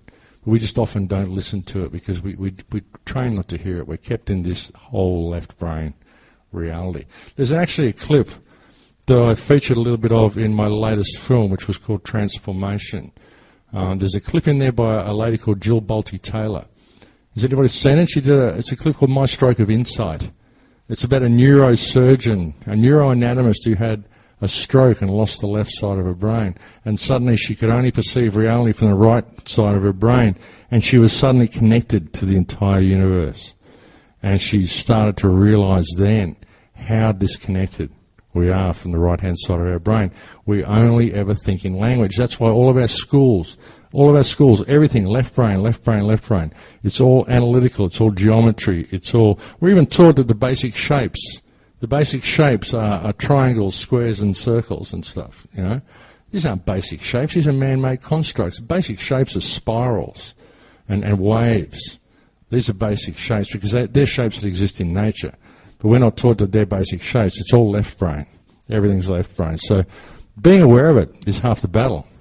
Even 80% of the battle is being aware of it. And being aware of your diet, being aware of what things you're putting in there, what's calcifying your glands and where it's going. But being aware that it's closed, I think, is half of it. You know, it isn't just your pineal. Your pineal helps biologically because it puts DMT through your body. You should have more DMT active in your body. Everybody should. We're the only species that doesn't, and that's where I believe instincts come from, is through that. That's how it helps biologically. But like I said, being aware of it is half the battle, and just look after your diet. Get out of the fear too. No fear. Nothing to fear. Any more questions?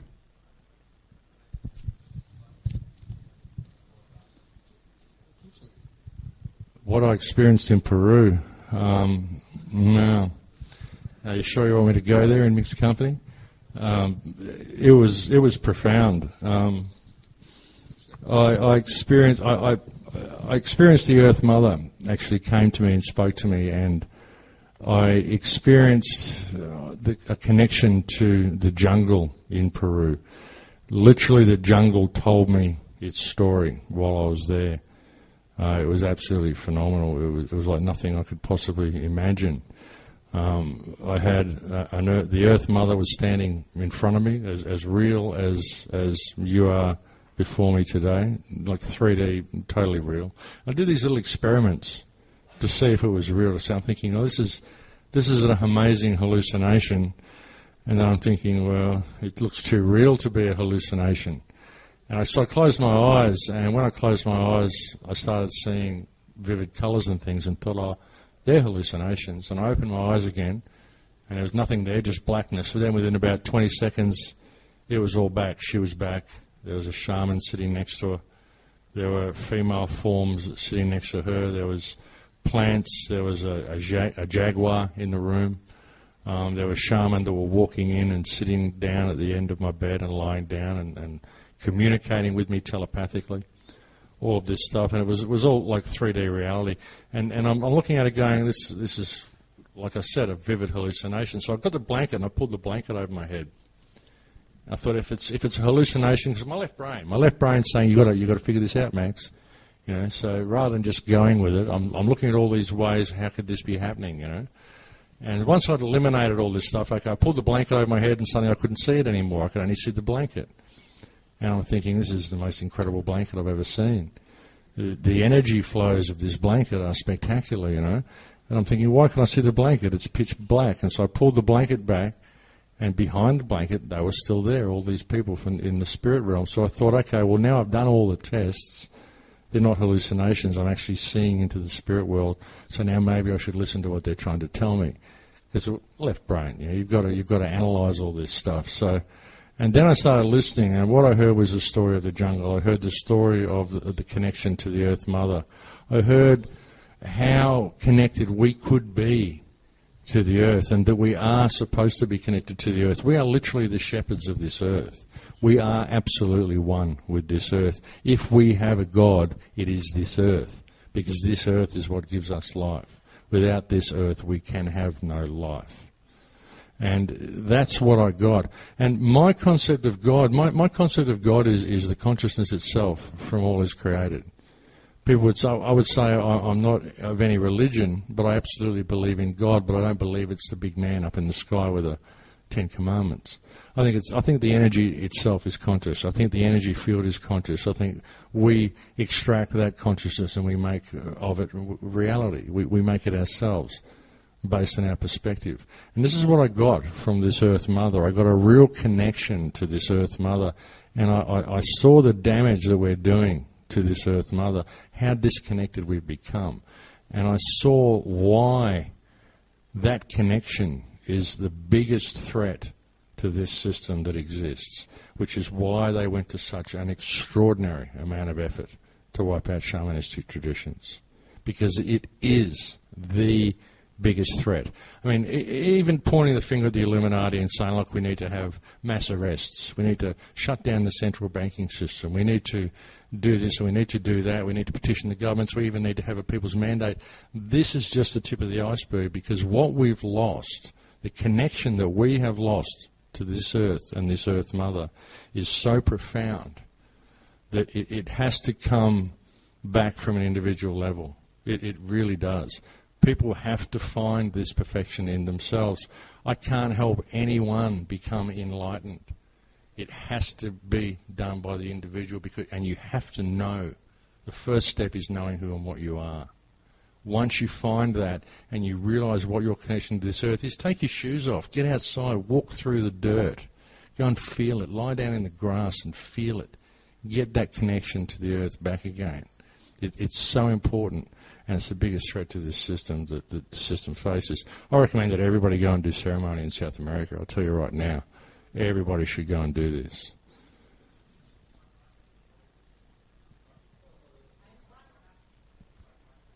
It was ayahuasca that I did. The ceremony was ayahuasca, and ayahuasca is not I would not call ayahuasca a psychoactive drug. I would call ayahuasca a medicine that leads you to a connection that you should have with the Earth Mother. It is absolutely a medicine. It is not something that you would do for entertainment. If someone says, hey, here's some ayahuasca, take it when you get home, don't do it. You need a shaman, you need someone there to guide you through this, and it is not a recreational experience. It is a profoundly spiritual experience. And again, it utilizes DMT, which is a substance that you should have more of circulating in your blood system right now. You should have higher senses online right now, but you haven't. And you're taught to believe that all of this sort of stuff is hocus pocus and mumbo jumbo because the whole education system is designed to only stimulate the left brain. So you're taught, you police yourself. We police ourselves by what we think because we're not prepared to think anything outside the box. We only think what we're taught to think because we only know what we're taught to know. We don't know anymore. What is knowledge? It's knowing. It's that inner knowing inside you. Someone says something, you just know that it's right. You don't need to investigate it. You just know it. That's what we've lost. Because all of these natural laws and all this trust agreement, all that, you know this. It's knowing. It's knowing the power that you have. But you're taught not to know that. You know, if I'm that powerful, it must say so here in this book somewhere. I better look it up to see if I'm that powerful. No, just know it. You don't have to look anything up. You already know it if you'll just look inside you. Max? How she can help us? Well, she can only help us as... What is she planning to do with all the problems? Well, all the problems are us. All the problems are our failure to know ourselves. So what she's planning to do is for people like us to come out and have discussions like this so that the people who come to these discussions can know who and what they are and they can start applying it to themselves. See, it all comes down to an individual. I mean, I can say this, and I can go out and I can say this to people around the world. I can go and talk to the authorities in the way that I do, in the manner that I do. I can work to make my little corner of the world better by my existence in it. I can work to improve reality by my presence in it, but I can't do it for you. You've got to do that yourself. And by letting go of emotional attachment to outcomes, I don't have any emotional attachment to any outcome. I left Australia for 2 weeks. I've been away 3 months now. I didn't plan any of this trip. I'm just out here floating around. I didn't plan any of it. And the way it's happened is because all I've done in the last few years is given. I just give. I give all that I can to everybody that I can. Everybody that I meet, I try to help their life. I try to make their life better because they met me. It was better that they spent time in my company than they didn't. Somehow I improve things for them. I do that with everybody and every person that I do. I try to do it every minute of every day. And it isn't that I try to do it, it's just this habit I've gotten into. And because I live my life in that way, reality just works for me. It's always these synchronicities that put me where I'm supposed to be there. And the world changes. And I believe that's how you do it. You do it by changing your energetic state. That's what Mother Earth has got planned. Mother Earth has got planned for you to wake up. But it's your choice to do so. It's your choice as to how to apply yourself to the world around you. It's your choice as to whether to view yourself as something above people or below people or equal to people. Your choice as to whether to profit from others. Sure, we need to make money because we have to pay to be alive, but where does it stop? Why do we have to pay to be alive? What happens if we stop complying with that and just start giving to the world around us? How will it change? How will it change the world? It's changed for me. I started doing that and it's changed for me. And so I think that's what it's all about. Consciousness is rising, and the earth does have a shift in store for us, I believe, but we have to participate. You know, you can't just sit waiting back and think, well, everything's going to shift in 2012 and all this stuff's going to happen. It takes participation. We all have to participate. We've got to get rid of the fear in ourselves. We've got to start applying ourselves to the world around us. This system that enslaves us is all based on fear-based mind control, the whole lot. You know, it's a fear of death, it's a fear of shortage, it's artificial scarcity that's imposed upon us through the monetary system, it's the artificial yardsticks that are imposed upon us, the artificial scarcity that we put ourselves in psychologically and physically because we don't measure up to what it says in this magazine. All of this bullshit that we give ourselves to destroy ourselves with. But it's our choice as to whether to do it. It's our choice as to whether to swim in that or to really look inside and see that that's where all the answers lie. Like I said, I've been down so many rabbit holes for so many years, and what I've been looking for the whole time was myself. And it wasn't until I found that everything suddenly became clear.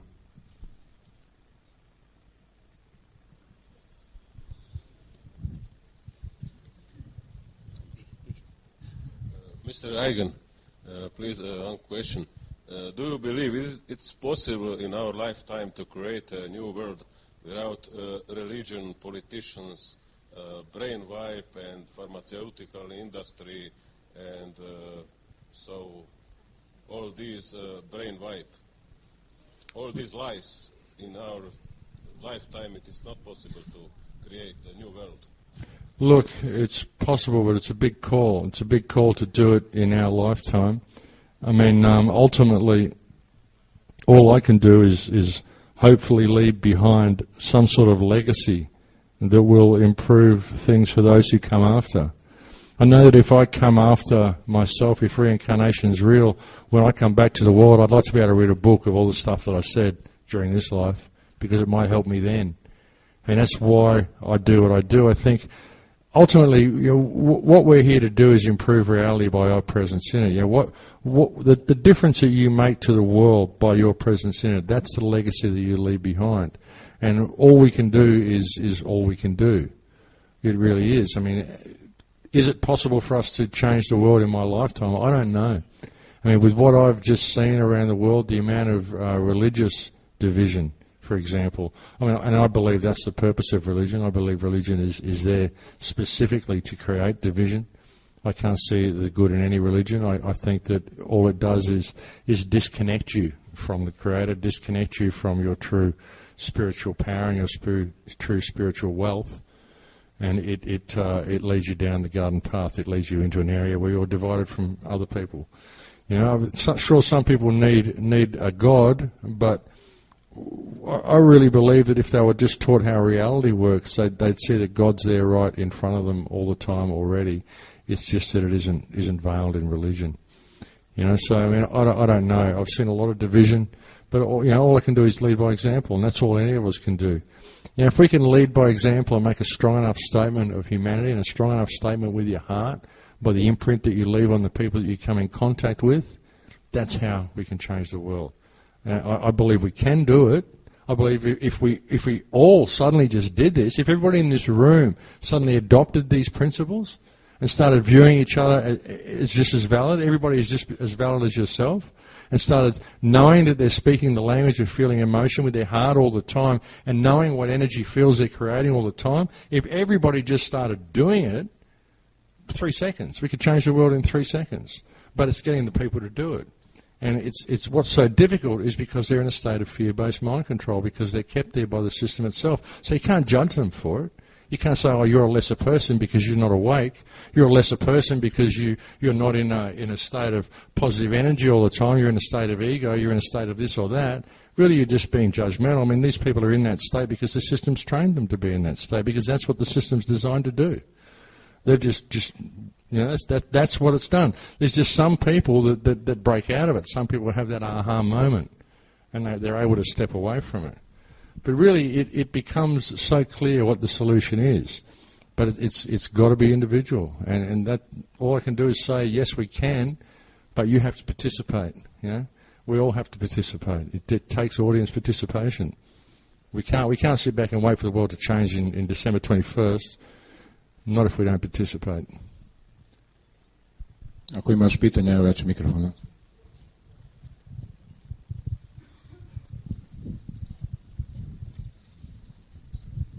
Mr. Egan, could you please explain us how did you find that shaman in Peru? Did you just get off the plane and there he was, part of touristic attraction, or? Well, it was amazing actually. Like Thank you. I've been offered ceremony where I live. I had a DMT experience in 2010, and I met the Earth Mother briefly. It was a very profound experience because I'd had this meditation experience in 2008. It's just a long story, but yeah, I had this meditation experience in 2008, and everyone said to me, "Wow, that sounds like a DMT experience." And I just, okay. Well, if it is, well, that just tells me that you don't need DMT, you know. And then eventually I thought, well, I'm going to have to try this stuff. It's a 10-minute journey just to see if that's what it was. So I tried it, and I met this Earth Mother. I had this incredible experience. And what I got told during that experience was that I have to come back. You have to come back because there's more stuff that I need to show you. And I thought, well, the only way to go back really is to do a proper ayahuasca ceremony. And I've been offered ayahuasca ceremonies where I live in Byron Bay. There have been myriad of people who come and offered me ceremony, and I just felt, no, it's not right. It doesn't feel right. I don't trust the people that are offering it to me. I don't know what their intention was when they were making the brew. It just doesn't feel right. If I'm ever going to do ceremony, I said to myself, I'll wait until I can go to Peru and do it in the traditional way with the shaman.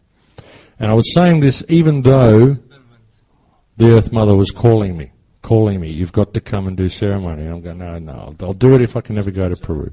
So, of course, over Skype, I get a message from one of the listeners of my radio show who happened to live 40 minutes drive from my house and says, Max, unforeseen circumstances, happened to have been stuck with a spare ticket to Peru to go and do a 9-day ayahuasca retreat. Would you like the ticket? And I went, well, of course. I guess the Earth Mother is saying, okay, you want to go to Peru, do you? You want to go and do it the shaman in the traditional way. We're being stubborn, are we? Here is your trip to Peru. Are we heeding the call now? And so I just thought, when this came through on Skype, I thought, what are the chances? What are the chances that one of my radio listeners of an American radio show that I do from here in Byron Bay, Australia, I hook up to a station in Kansas, the show goes out across America. What are the chances that someone who lives 40 minutes from my house in Byron Bay, who doesn't even know whereabouts in Australia that I live, would happen to have a ticket to Peru? So yeah, that's how that happened. Synchronicity wins every time. It just does. And that's how the whole Peru trip happened. It was just a chance. And then while I was in Peru, another one of my radio listeners said, well, if you're in Peru, I'm in Costa Rica. How about I fly you to Costa Rica? And I really liked, you interviewed Rick Simpson on your show a couple of weeks ago. I really liked what he had to say about hemp, and they're having a global hemp expo in Slovenia. How about I fly you from Peru to Costa Rica, and then we both go to Slovenia to the hemp expo? I went, okay. So then I ended up in Europe, and then I ended up doing all the stuff that I've done. I ended up in Gaza. I ended up in all of these places. I only actually left home for 2 weeks. Synchronicity wins. So that's how that happened, yeah. I didn't plan on it at all. I didn't even have a passport when they offered me to go. I had to go and get a new passport. So, yeah, I mean, I'd said that I'm only going to do it if I go to Peru, knowing that my chances of going to Peru are extraordinarily slim. I will probably never get to Peru, and I don't even have a passport, so why am I even thinking about it? Suddenly I get this thrown in my lap because I was being stubborn. I wasn't heeding the call, so there you go. Your question here. And so, and in Croatia also, one shaman came a few months ago, and they done for one group of people ayahuasca ritual for 1,600 kun, I think. It's much cheaper to go than to go there. Yeah. Well, yeah, I mean, maybe, but I mean, I tell you, the connection I had to the forest in Peru was absolutely phenomenal. I mean, I can't imagine doing it without that shaman around. And I think it's really important as well that people do it in an area where they do get that earth connection. I think that's a big part of it. And the thing is, it came from Peru as well. I mean, that's where the culture was developed, I believe. So I think that's important. But I mean, it'll probably be good anywhere. I mean, anywhere you did it. But that was just my experience. I can't imagine doing it without a shaman because of the information that I got from the shaman's song. It's like the shaman was singing to me, precisely to me, not to anybody else. And I think everybody had that experience with them. And I would highly recommend that everybody do it. Are there any more questions? Collectively?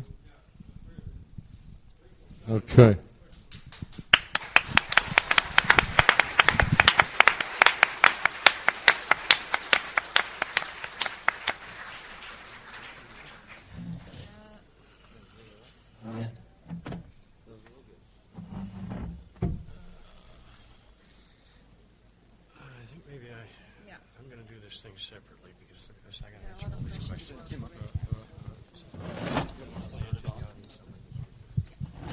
Evo sljedeću pitanja svima. Oni koji žele mogu se spojiti na nas na Spirit Rijeka, na Facebooku, pa saznate još šta radimo inače. I believe now we're going to begin the question and answer period. And I'm sorry, but I have a pile of questions here that need to be answered. So it might be best if anybody has any questions for Max or Ben or Jindrich to ask them first. And then I'll deal with these at the last of the seminar, because this is going to take quite some time. Thank you.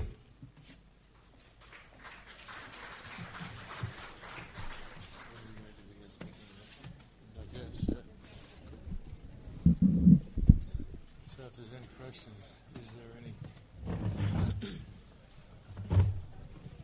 Yeah, I was just kind of totally winging that. You did good, man. You lasted longer than 25 minutes. How long did it go for? I'm not sure. I think you went... One question to Ben. What you were saying before about the laws, I'd like to, if you can extend about it, like how the regular laws are affecting our daily lives, and who actually the law is applying to. Is it actually applying to us or somebody else? I think both Max and I could actually respond to that. When I was speaking about laws, the first thing we need to understand is most of what we consider to be laws are statutes, regulations, and administrations. So what that means is they're suggestions, they're corporate suggestions from one corporation to another. So you were asking, how do these apply to human beings? And no statute applies to a human being. No regulation applies to a human being. If you need a permit for something, that's asking permission, and children ask permission, not sovereign adults. So if you have a license, such as a driver's license or something, some type of permit, like a building permit, what that represents is that you are going to your, whatever it may be, whether it's parliament or going to your state government, and asking them permission to do something that a human being, a steward of the earth, as Max was saying, is allowed to do. As soon as you apply for a permit, that immediately states that you recognize that you have authority over you. Otherwise, you wouldn't have to ask permission, which is all a permit is. It's the same as a driver's license. Human beings do not need permission from the state to operate a vehicle and to travel down the road, but it's word magic. So the way that this is done is everybody who has a license or a birth certificate, all of those are human resource documents or property of the government. You can even look at the back and it'll say property of the government. My driver's license says property of the U.S. government. So what that typically means is that is a corporation set up in your name, with your name, to represent your asking the state for permission, which again is something that only a child would have to do, to ask permission. So the reason why I get into all government is based upon the consent of the governed is you have to have in your lifetime, in some way, shape, or form, given consent to your government, either through your parents giving you a birth certificate and you going through the process of asking for these documents such as driver's licenses, building permits, all of those documents that have your name on it in capital letters. Going through that process, that is you stating that you are giving your consent to your government to have that authority over you. Once children get past the age of 18, 16, differs from country to country. Once you get past the stage and you're legally looked at as an adult, that means that you have the ability to recognize what controls you. And if you don't stand up and actually make a claim and say, I'm sending all of these documents back, if you don't actually stand up and claim your rights, saying, there is no government above me, and even in the Bible it says, have no master over me, because that is having more than one God or more than one ruler. So if we were to look at our government as being an authority or a ruling power above us, then that is having more than one master. And it even states in the Bible that you can only truly step into your power as a human being if you stand and claim the right of a human being, meaning you are making that public claim not just to others but to the world, saying that this is what a human being is entitled to on this planet, and this is what I am claiming. But if you never make that claim, then there's this thing, tacit acceptance. If you keep your mouth shut, then somebody offering you a contract or saying that they have control over you, a government, if you keep your mouth shut, that is tacit acceptance, meaning by not saying anything, you just said yes.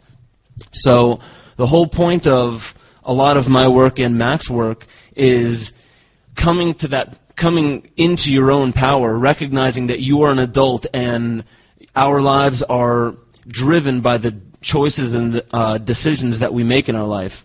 Everything that happens to us typically happens because of a decision that we make or a situation that we put ourselves in.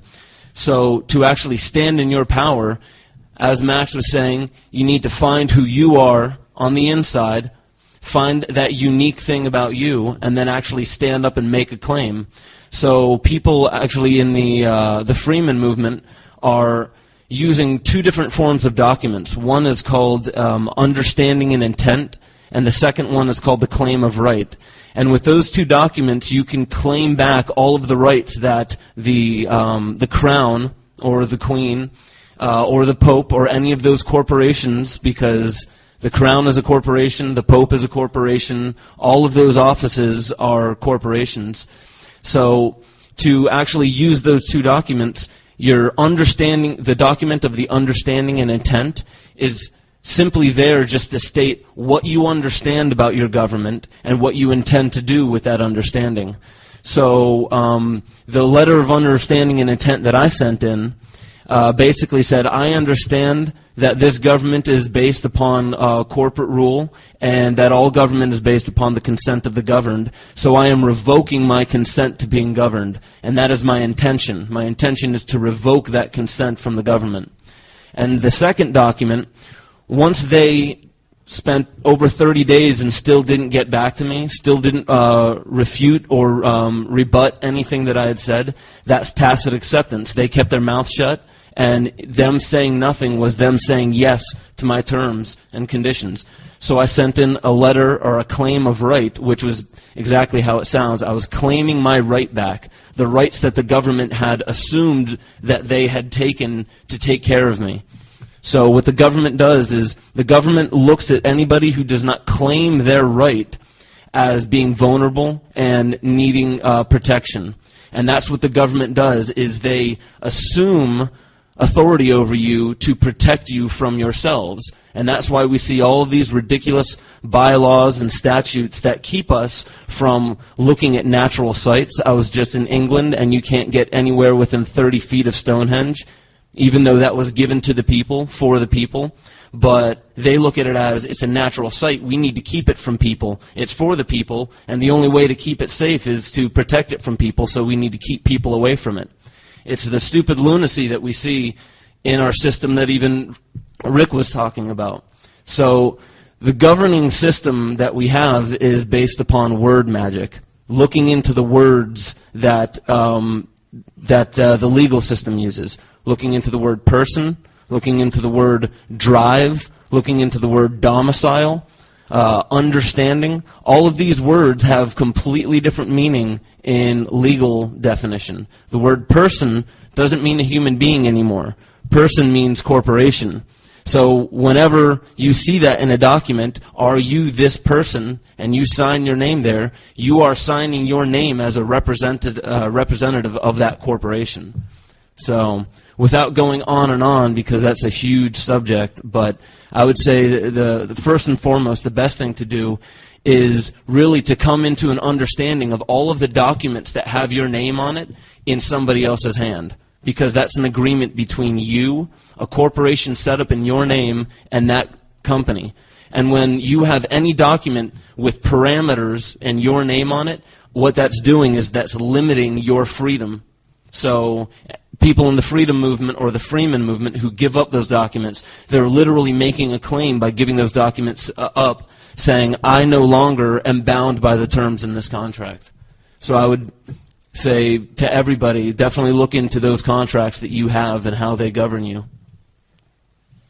Okay, da li ima neko još pitanje?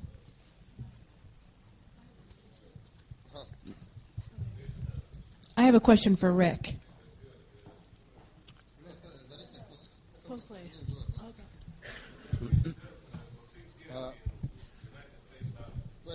Air Force. Myself? Yes, Air Force.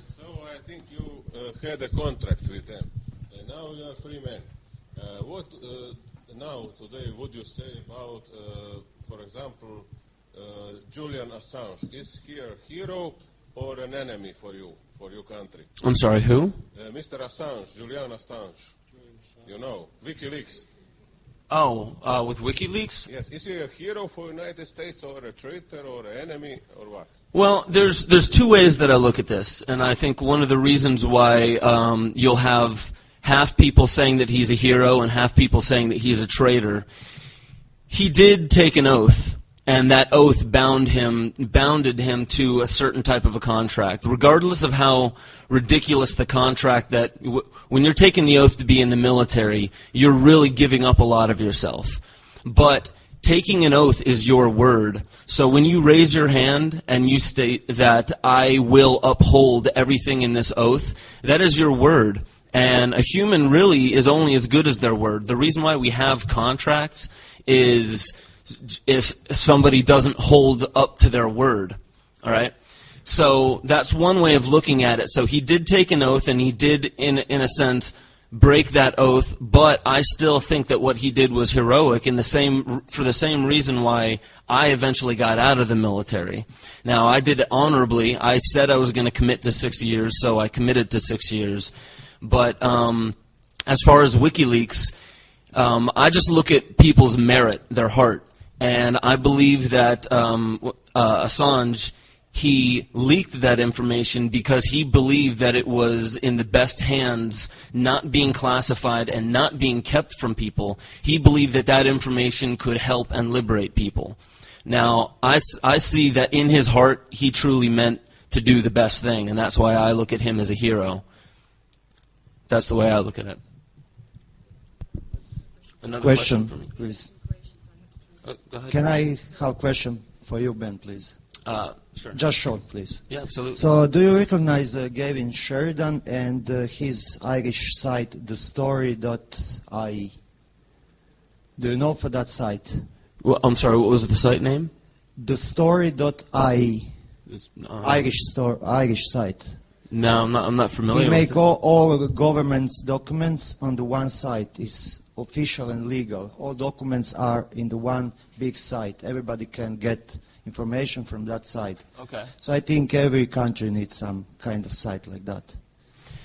Okay, so it's a website with all of the contracts and information about those contracts? Yeah, I mean, there's a bunch of... I mean, actually, one of the problems with the Internet is actually the fact that it is so packed full of information that it's hard to get, more than the same type of information because usually it's so spread out. But there's a really good website called The Fam Guardian, and that stands for The Family Guardian, but it's thefamguardian.com, and that website has more information on the legal side of things than I've ever seen anywhere else. Plus, the third film that I did was actually all about what I was just speaking about regarding laws and freedom and looking for the source of where freedom is. Because the source of freedom isn't written down on a document. It's in here.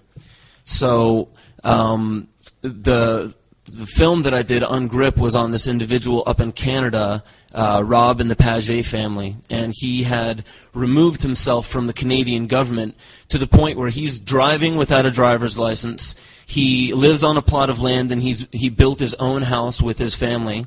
And many times, agents of the county would come and say, you need to stop building this house, you need to cease and desist until you get a building permit. And he was brought to court many times, driving without a driver's license, building on his land without a building permit, and everything that I have been mentioning, he has lived and he has actually successfully done in the court. And that's what the whole film is about. So he has a website, and I can write this down for anyone who's interested in these websites. ConsciousSelfGovernance.ca is his website, and he has video, he has literature, much more than I could give you in the time frame of these questions and answers. So I can write down the websites, but there's a bunch of very good resources out there online about everything that I was just speaking about. Sure. There is a question about you being in the military and having that experience for 6 years. What is your opinion about Middle East, and do you see some positive outcome of the situation there? Wow. Max, again, would be a great person to speak about the Middle East. So the question was me having been in the military and what do I feel about the situation in the Middle East.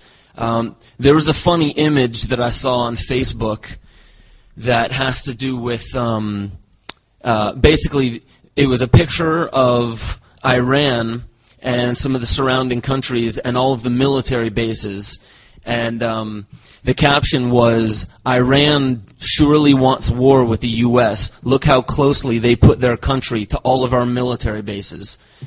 Because if you look at all of our military bases, they're everywhere around Iran. You can't tell me that there isn't some foreknowledge of where the next, at least, if not a war, where the next invasion is going to be.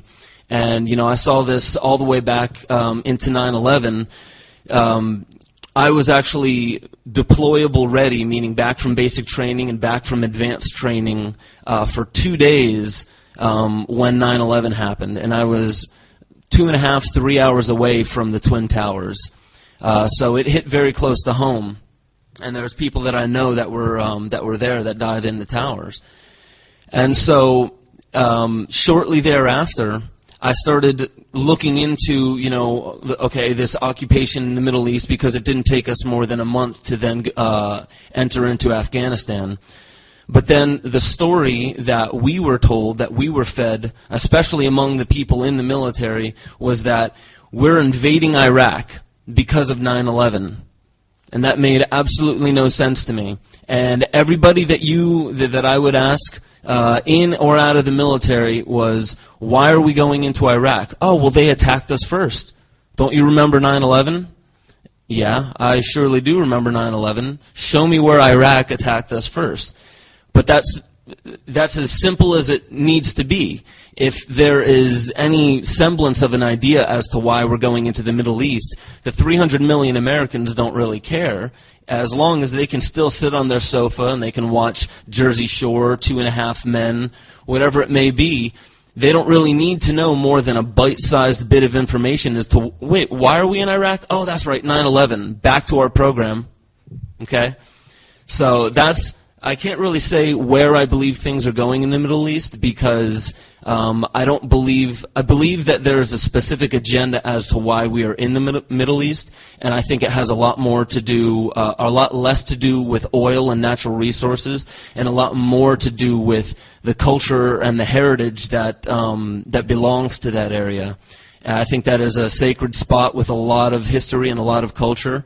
And if you look at one of the very first things the U.S. did when we invaded Iraq, was we went straight into areas and destroyed all of the ancient artifacts that we could find. Museums were raided, but they weren't raided or looted by average individuals in those areas. It's very convoluted, and it's very misunderstood why a lot of those ancient artifacts were destroyed and removed from those premises. It couldn't be done without a lot of media coverage if it was done outside of a war context. But if it's done inside of a war context, then all you have to do is say, well, sure, it was attacked in the raid, and then people began looting and started stealing all of these ancient artifacts, a lot of these clues to our ancient history. So that's just a little bit. I can't necessarily say exactly why we're in the Middle East. When I was in the military, there was a need-to-know basis, and I wasn't even allowed to know what message we were broadcasting over Haiti when we were flying, jamming their television and radio signals, and broadcasting our own message saying that we're here because of democracy. I got my hand on one of those DVDs, which was highly classified, highly illegal of me to do, and all the things started clicking into place. Oh, this is what we're doing in these countries. We're not there spreading democracy. We're there taking what we want, what we need, and we're setting up, like on a chessboard, we're setting up our pieces for checkmate. And all I could say is that I believe checkmate happens in the Middle East, and it's going to happen sooner rather than later. But that's just my gut telling me that.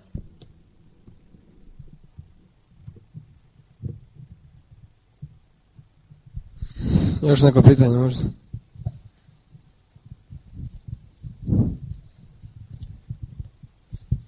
Thank you. This is a question for both of you guys. Do you think that today's human civilization reached a level to be completely free and to use the freedom in the way we should use? Because just imagine example, you, Max, you liked Croatian coast and you want to build a huge skyscraper right next to the sea. Or me, I want to become a pilot today without any knowledge, without getting any license.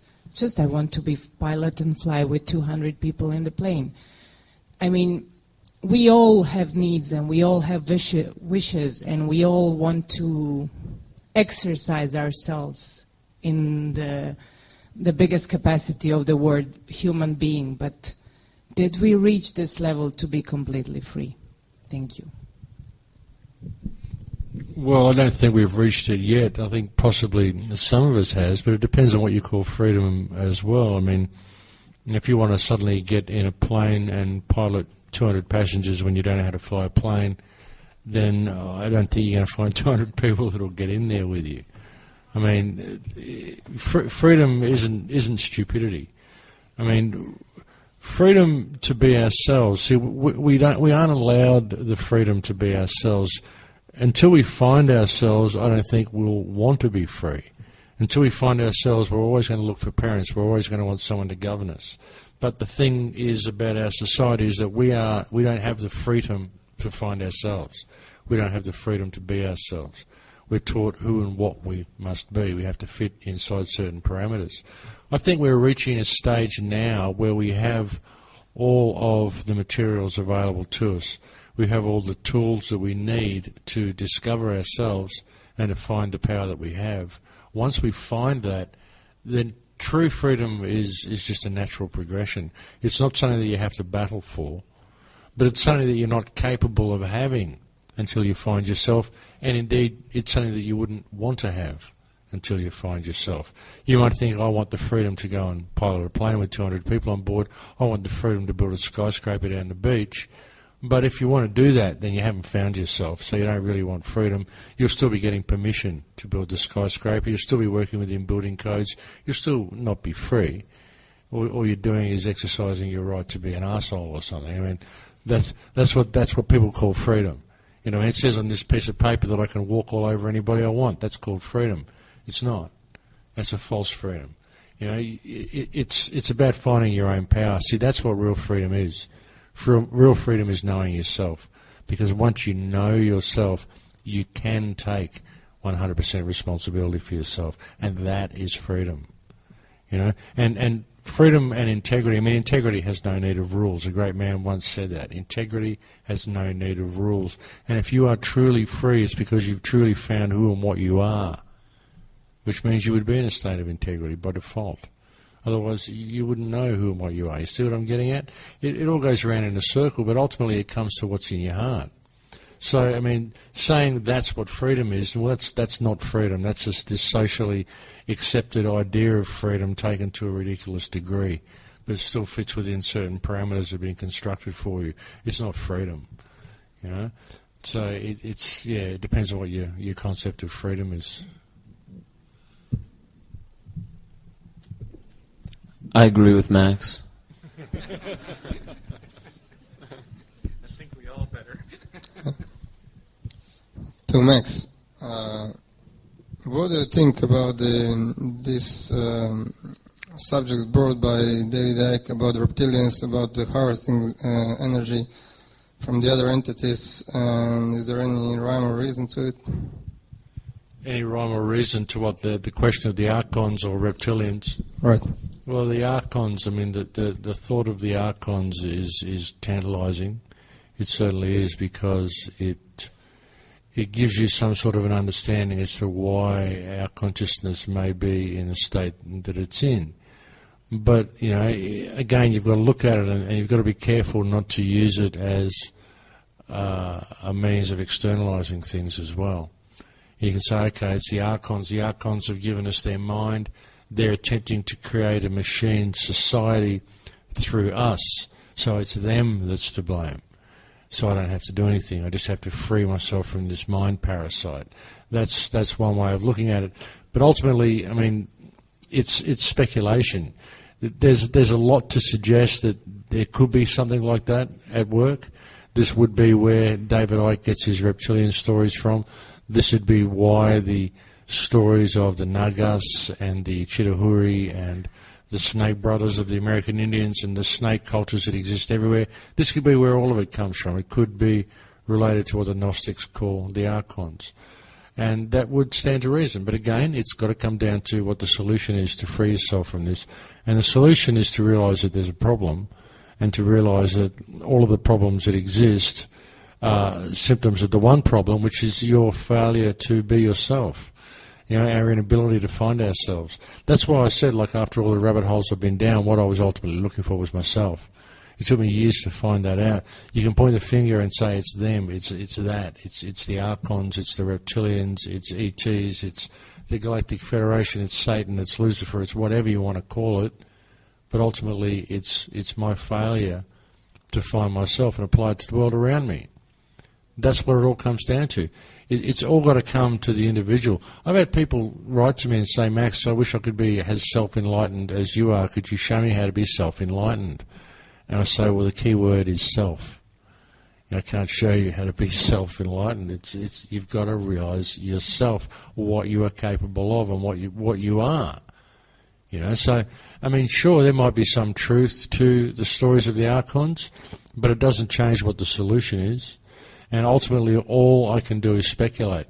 I can say, yeah, it stands up to reason, but what does that do? Why would I even look to find someone to point the finger at?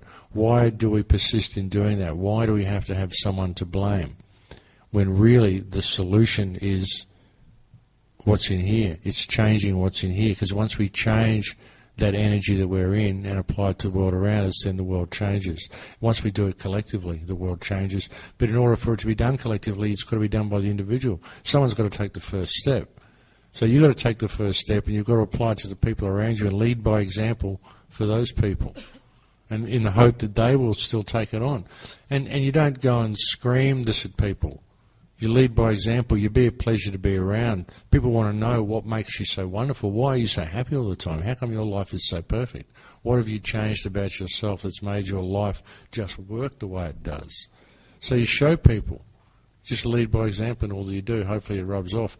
That's the key to the whole thing. And like I said, once we do that, and once we change the direction the ship of state's sailing in by realizing who and what we are, then who they are will become apparent by default. We won't have to speculate on whether it's the archons or whether it's the reptilians or whether it's whoever. Because ultimately it's us. Even if it is the archons through control of our mind, again, it's control of our minds. So it comes down to us. So the solution lies with us. It's always going to come back to us. Ima li još pitanja?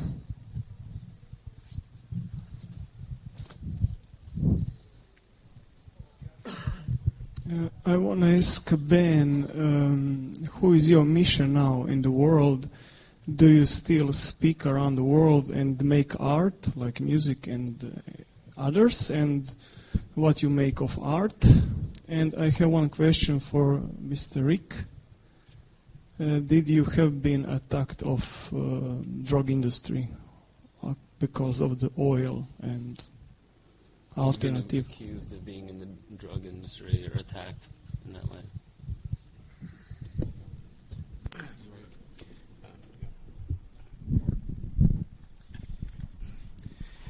No, I'm sure the pharmaceutical industry would love to try to discredit my work, and they have done that in many cases.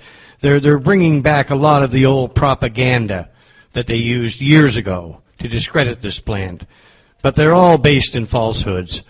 And as far as myself, I've been doing this now for almost 10 years. Nobody has ever come at me directly and threatened me or anything of that nature. I have had pharmaceutical firms that were interested in having me work with them, but I'm not interested in working with organizations of that nature because I believe this medicine belongs to the people. It doesn't belong to any drug company. So.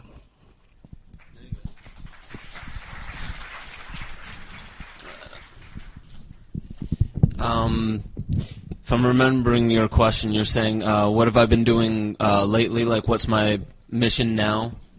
Well, art is definitely it's definitely the number one on my agenda. I started with Esoteric Agenda, and Esoteric Agenda was a film that, I'll tell real quick about how I got into doing Esoteric Agenda. I never planned on ever making a film. It came from the band that I was in. People were asking me what the message of the band was because I'm the lyricist. So I was voicing a lot of what I had experienced in the military, and people were asking, what's the overall message of the band? So I began working on like a 15-minute documentary describing the message of the band, and I was going to put music and stuff in there from the band. And the film turned out to be a 2-hour documentary having nothing to do with the band whatsoever, so it was just the message. And that was where my inspiration had led me. So I didn't recognize that that was art working within me, because as I was saying before about art, art isn't just the thing that you do. Art is the message that's coming through. A sculptor may sculpt a piece, and that may be called an art piece, but the art is the vision, the thing that wanted to be voiced, the thing that wanted to come through the artist. That's what art truly is, and that's what liberates people. With me, art was my writing of lyrics, speaking my mind of what I was seeing in the world, and my inspiration from that art, from the band, led me into doing films. But the first film was conspiracy after conspiracy after conspiracy. The second film, I began realizing, well, I should give some more solutions. I should give a little bit more idea of where the source of the problem is. So Kymatica was more about going within and recognizing that we are the originators, we are the generators of our own suffering and of the suffering in the world. And then the third film was about a guy who'd actually gone through this process. He saw what was wrong in the world. He went within, he recognized that he was the source of all that suffering, so he decided to make a change.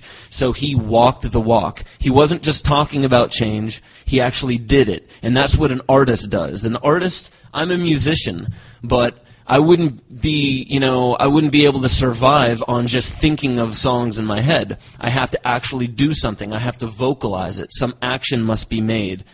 And that's kind of what Max was saying, is we need to apply these principles. We actually need to do something. Now, it doesn't even matter to me what we do as long as we're actually doing it with our heart. Because I believe the heart can work in any form whatsoever. If the politicians in office were actually coming from a place of their heart, the system wouldn't be damaged anymore. The system would be working properly. But the reason why our system isn't working is because it's being worked strictly from the intellect, and there's nothing artistic about it. The only thing artistic about it is how to rob other people of their worth and their value and make them feel that the government is the authority, which it is not. The government is there to serve, to uplift people. And that's what art does. Art uplifts people.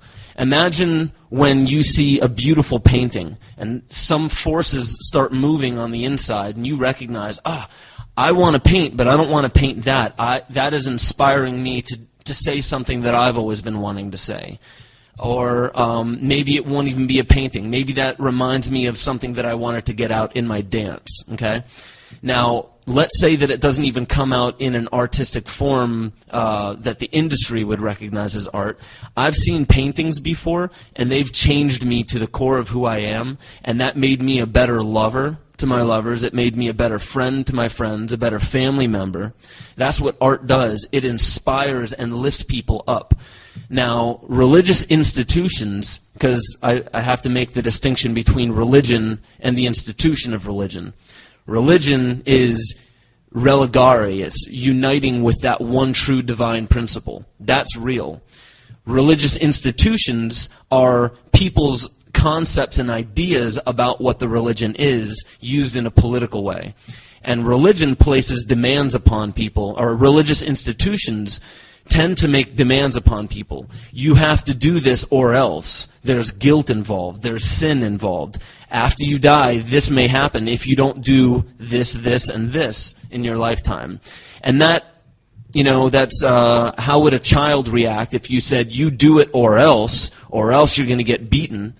It would be better to use positive reinforcement like art does and show that there is actually gratification in serving others, doing things for others. That's what love does. Love wants to give itself away as much as possible. When you have love in your heart, it wants to go to other people. It wants to be shared. But when you're in this intellectual idea of my worth is measured in money, then it's external, which means the more you give away, the less you have for yourself. So you need to grab as much as you possibly can.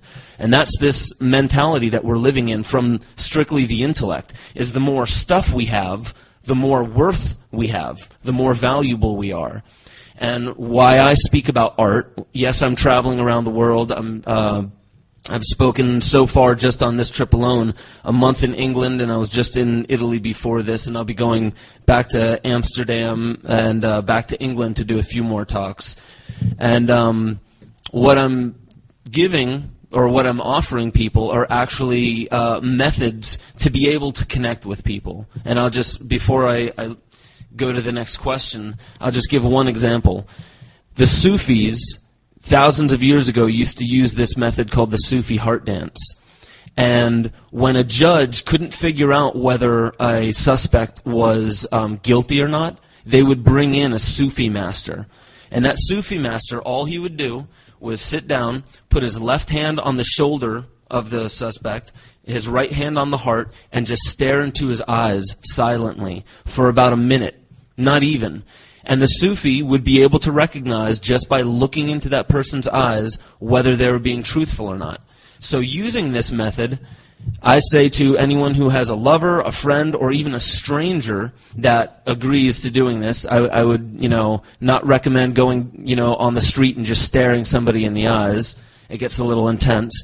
But in a workshop setting, people that never even met before got to, together, hand on shoulder, hand on heart, eye to eye, completely silent for 2, 3, 5 minutes. And just making eye contact with another human being automatically puts us in connection with that person, because it's intense to make eye contact with people, to make physical contact with people. And that's the point I was trying to make, that even physical contact, flesh upon flesh, is very important for a child. Children's self-development, it doesn't happen properly without physical contact and eye contact. And they've actually shown that that's part of what autism is the child not even being able to look in your eyes when you're speaking. They're not looking at your eyes, they're watching your mouth move, because there's a disconnect between that child recognizing that all truth comes from the eyes, not the mouth.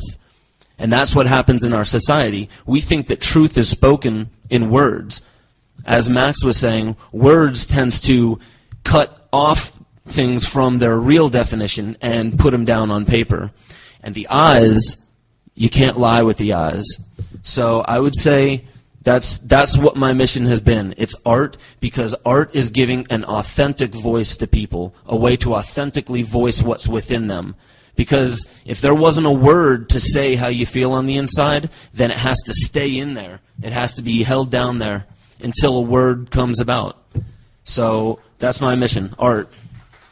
Thank you.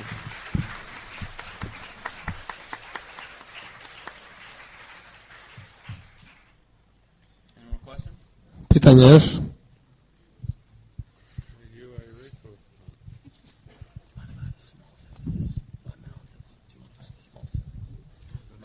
This is one to Ben. So you said our food, water, even air, and education system is being poisoned. How do we stop it? How do we avoid it? And if we can, how do we get away from it? Well, I think I probably couldn't put it any better than the way Max put it with discovering yourself. But I'll put it in this way. Teaching the youth of of our world, meaning specifically looking at our educational systems and how families raise their children. Now, I'm not saying that we should change or alter how families raise their children, because that's the family's choice. But at least our educational system, I believe, is flawed to the core. Now, whether it was done deliberately, which I think it was, or not, regardless, just looking at the educational system, children, I mean, obviously, emotions are a huge driving factor in our youth. Children hardly or scarcely understand what their emotions are doing inside of them. So that's typically why it's easy to get children to disassociate with emotions. But emotions never go away. Now, when emotions come up in school, if somebody's acting out emotionally, they're sent to the office like it's something wrong. So that, again, is a child expressing something, because all children are different. You can't take 30 million children and force them to think in one way like our modern educational system does.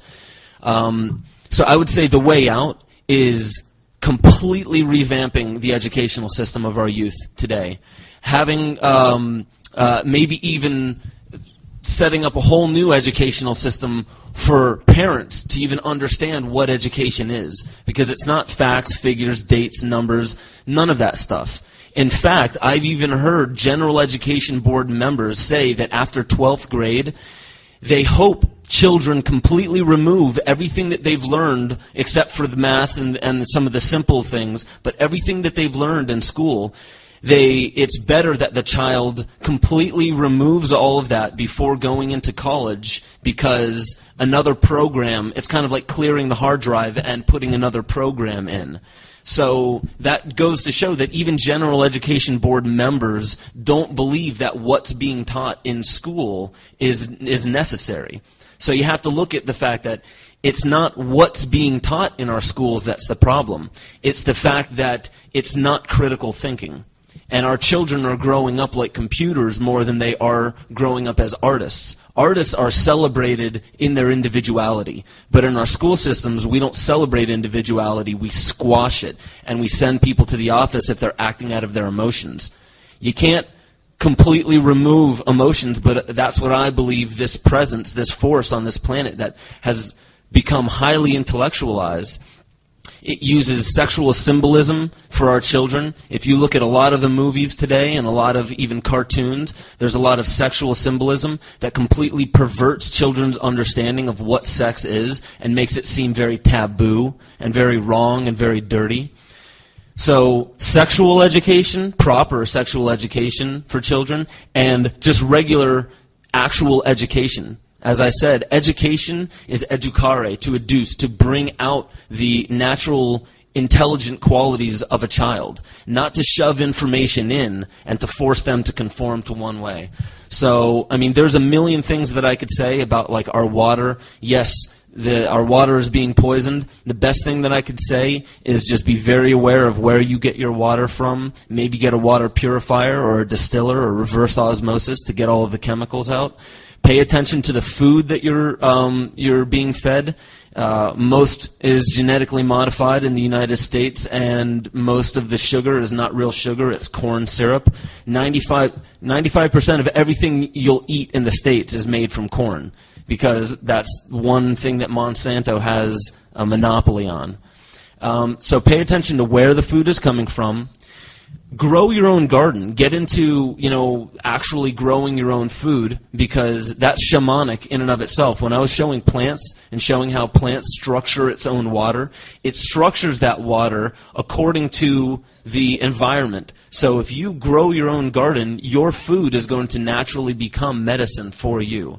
But I'll stick to what I originally said.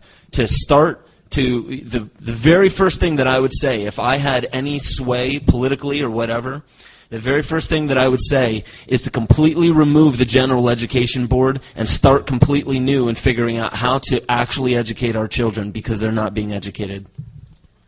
And what is the protection from chemtrails? What? From the chemtrails. Protection. Oh, protection from the chemtrails.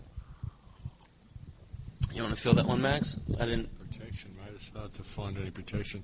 It's very difficult to find protection from chemtrails. I mean, this is something that's in everything. The biggest protection from chemtrails is to stop them spraying. I mean, we're finding barium and strontium and aluminium in soil samples everywhere, and we're finding nanoparticulates in soil samples everywhere. I think it's leading to a higher agenda. I think it's all leading towards a transhumanist agenda. I think the whole electromagnetic grid that's being put in place has a lot to do with it as well. But in regard to any such technology, it's only really as dangerous as those who control the technology. So I think the biggest protection against things such as chemtrails is to prevent the rest of the control grid from being put into place. Things like smart meters, mobile phone technology, all of the wireless technology that we're all subject to all the time. I think this ties in very heavily with the chemtrails. I think that's a big part of it. So again, you've really got to disconnect yourself from the system. These things that are coming up and that are being sprayed into our soil, I mean, they will eventually dissipate. If they stop spraying now, they probably all, another 10 years, we probably wouldn't notice that they're there. But they are there for now, so really, I mean, there's not a lot. I mean, I can't give you any particular drugs or drinks or brews you can brew up to suddenly take some magical formula that's going to make all this stuff go away. What I really think we have to do is prevent the rest of the control grid from being put in place, and that comes from being aware of it, being aware of its existence. Being aware of it is half the battle, folks. So don't accept the smart meters and stay away from wireless technology. Stay away from GM food. As Ben was saying, know what you're putting into your body, because we're very often creating genetic environments within ourselves that will react certain ways once programs are switched on. As I said, there's certain nanoparticulates that they're now using to switch mice genes, turn genes on and off in mice depending on radio wave frequencies. So just be aware of what sort of genetic environment you're setting up. Be aware that these things do exist and take steps to protect yourself from letting it get any further. I think that's the best thing we can do about it. Just to add to that real quickly, have any of you heard of churches that have some wild practices where the people will walk over hot coals and be completely unharmed? There are some that actually drink hemlock and it doesn't affect them.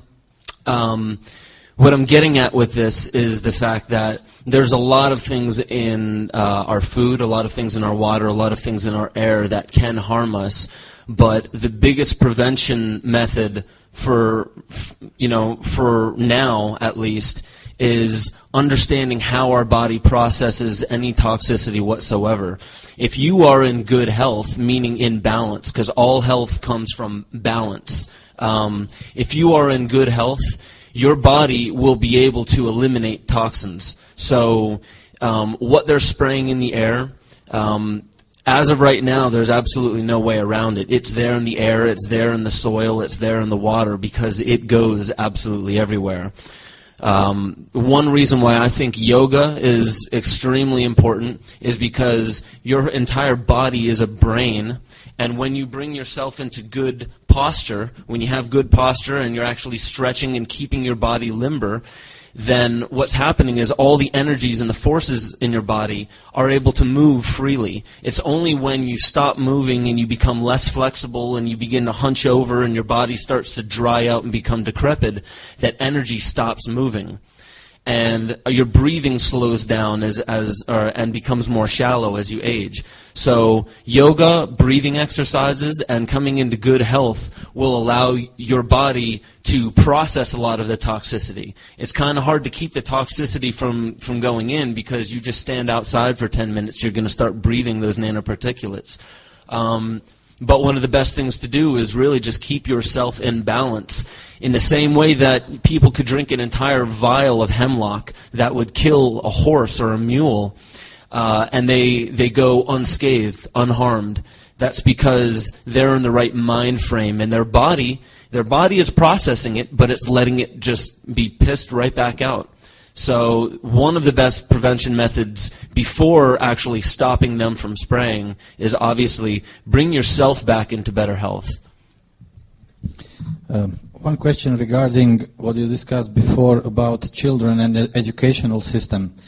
There is in some countries of European Union forbidden to leave small children at home. You are obligated to put them at age 3, 4, 5 in preschooling system. So you don't have control on your children, because system took them away from you and put in some institution where they brainwashed them. That's first thing. But second thing also is that system became a little bit crazy. I don't know if you heard the news.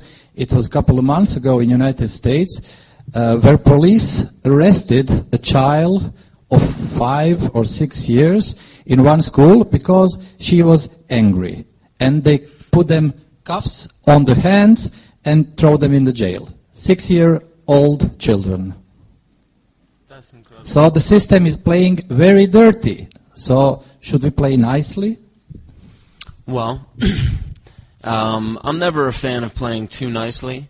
I like being compassionate with whatever is done, recognizing that no matter what, we're still dealing with human beings, and they're dealing with heavy amount of insanity or delusion.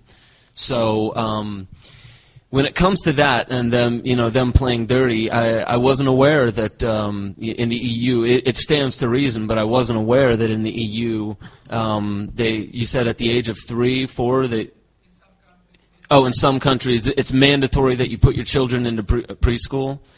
Yeah. One of the somebody here actually also just mentioned to me that they send their child to Waldorf school.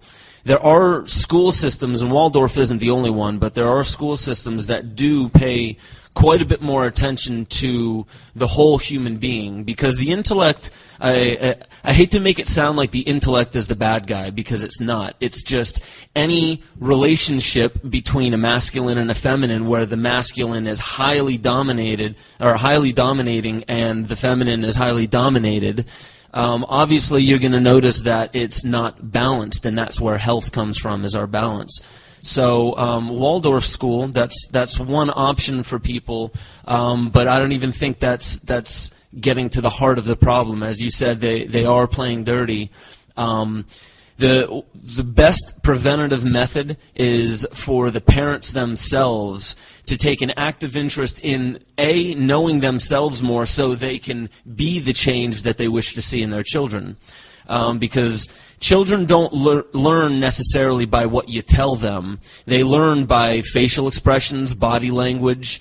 You don't have to teach a child how to translate their mother's facial expressions. You don't need to teach a child like that. That's innate. That actually comes from the mirror neurons in the frontal lobe. However, you have to teach a child how to learn a language and then be taught through that language. So it's actually easier for the parent to prevent their child from being brainwashed intellectually if the work is also being done at home. So the second part of the problem is the fact that the system that is in place, parents don't even have time to take care of their own children because they're doing 9-10-hour work days, both parents, and most of the times they have to even still then work a second job or a part-time job. So parents in this system aren't even having the proper time to be at home with their children.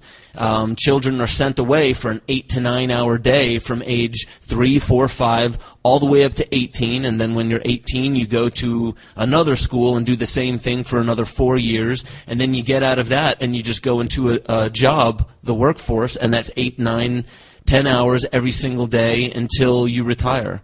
So that's not life. That's not living, And as you were saying, with the way that it is, it's now mandatory to send your children into school.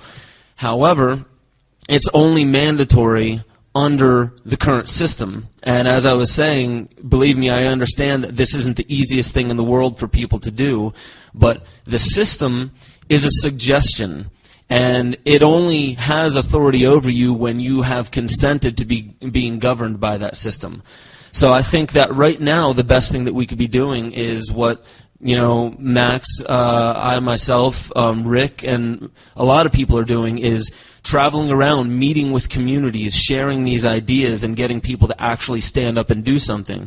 It seems hopeless as of right now, but just look at how much change has happened within the Freeman movement just within the past 3, 4, 5 years because of the internet and because of people being able to share their art freely on YouTube.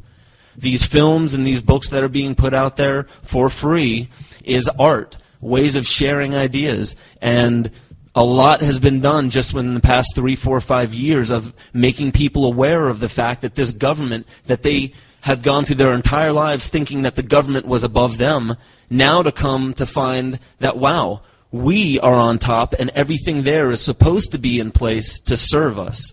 So it's about spreading information as well. But from parent, father and mother to teach their children and to teach by example from the heart is the absolute best way to go about it.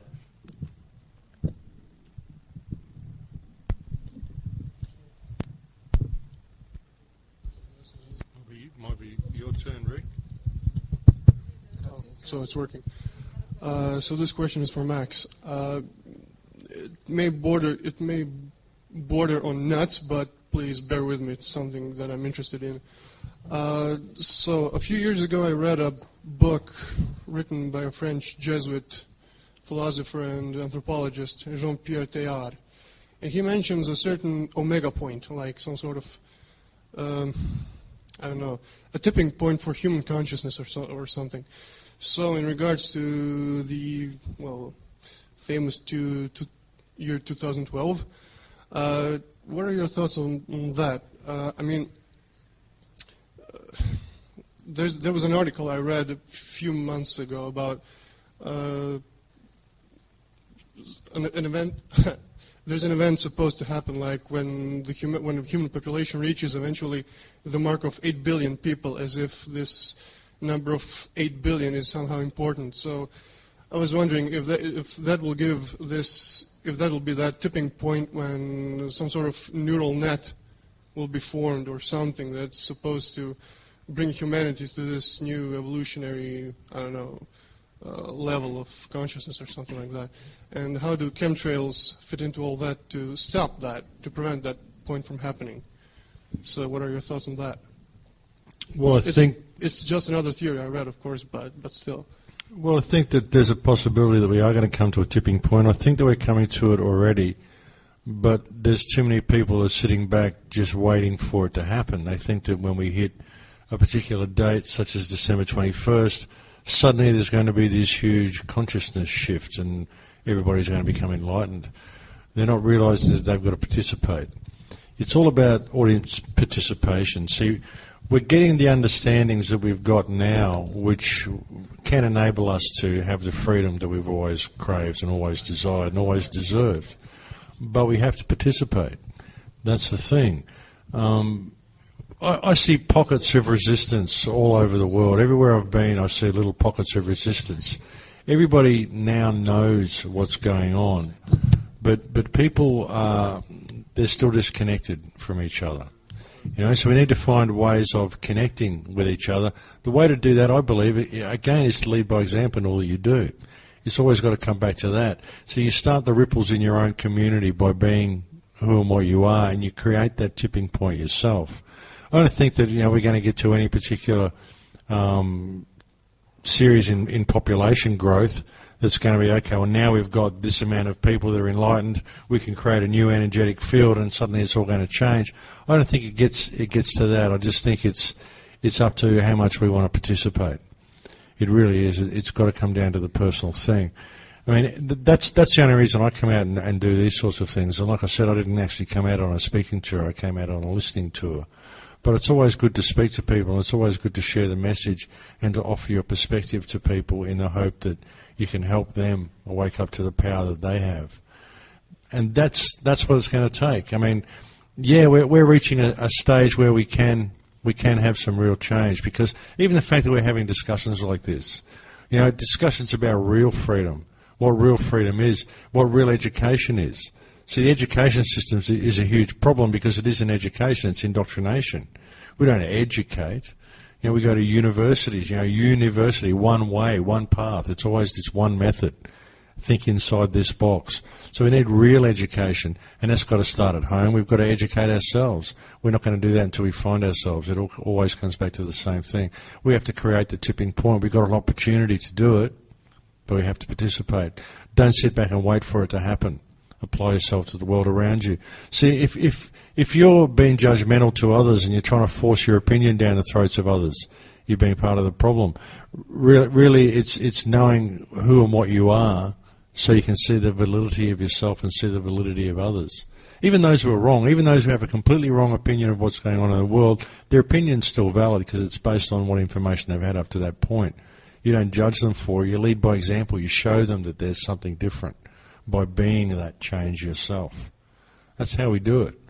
It's participation. That's all I can really put it down to, audience participation. The tipping point's already here. We just have to participate in it.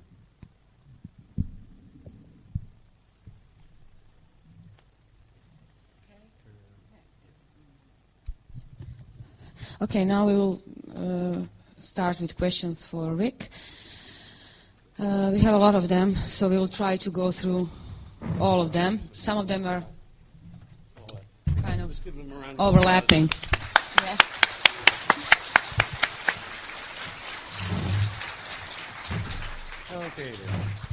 Okay, Rick, for you, the first question is about when somebody is deciding to produce the oil.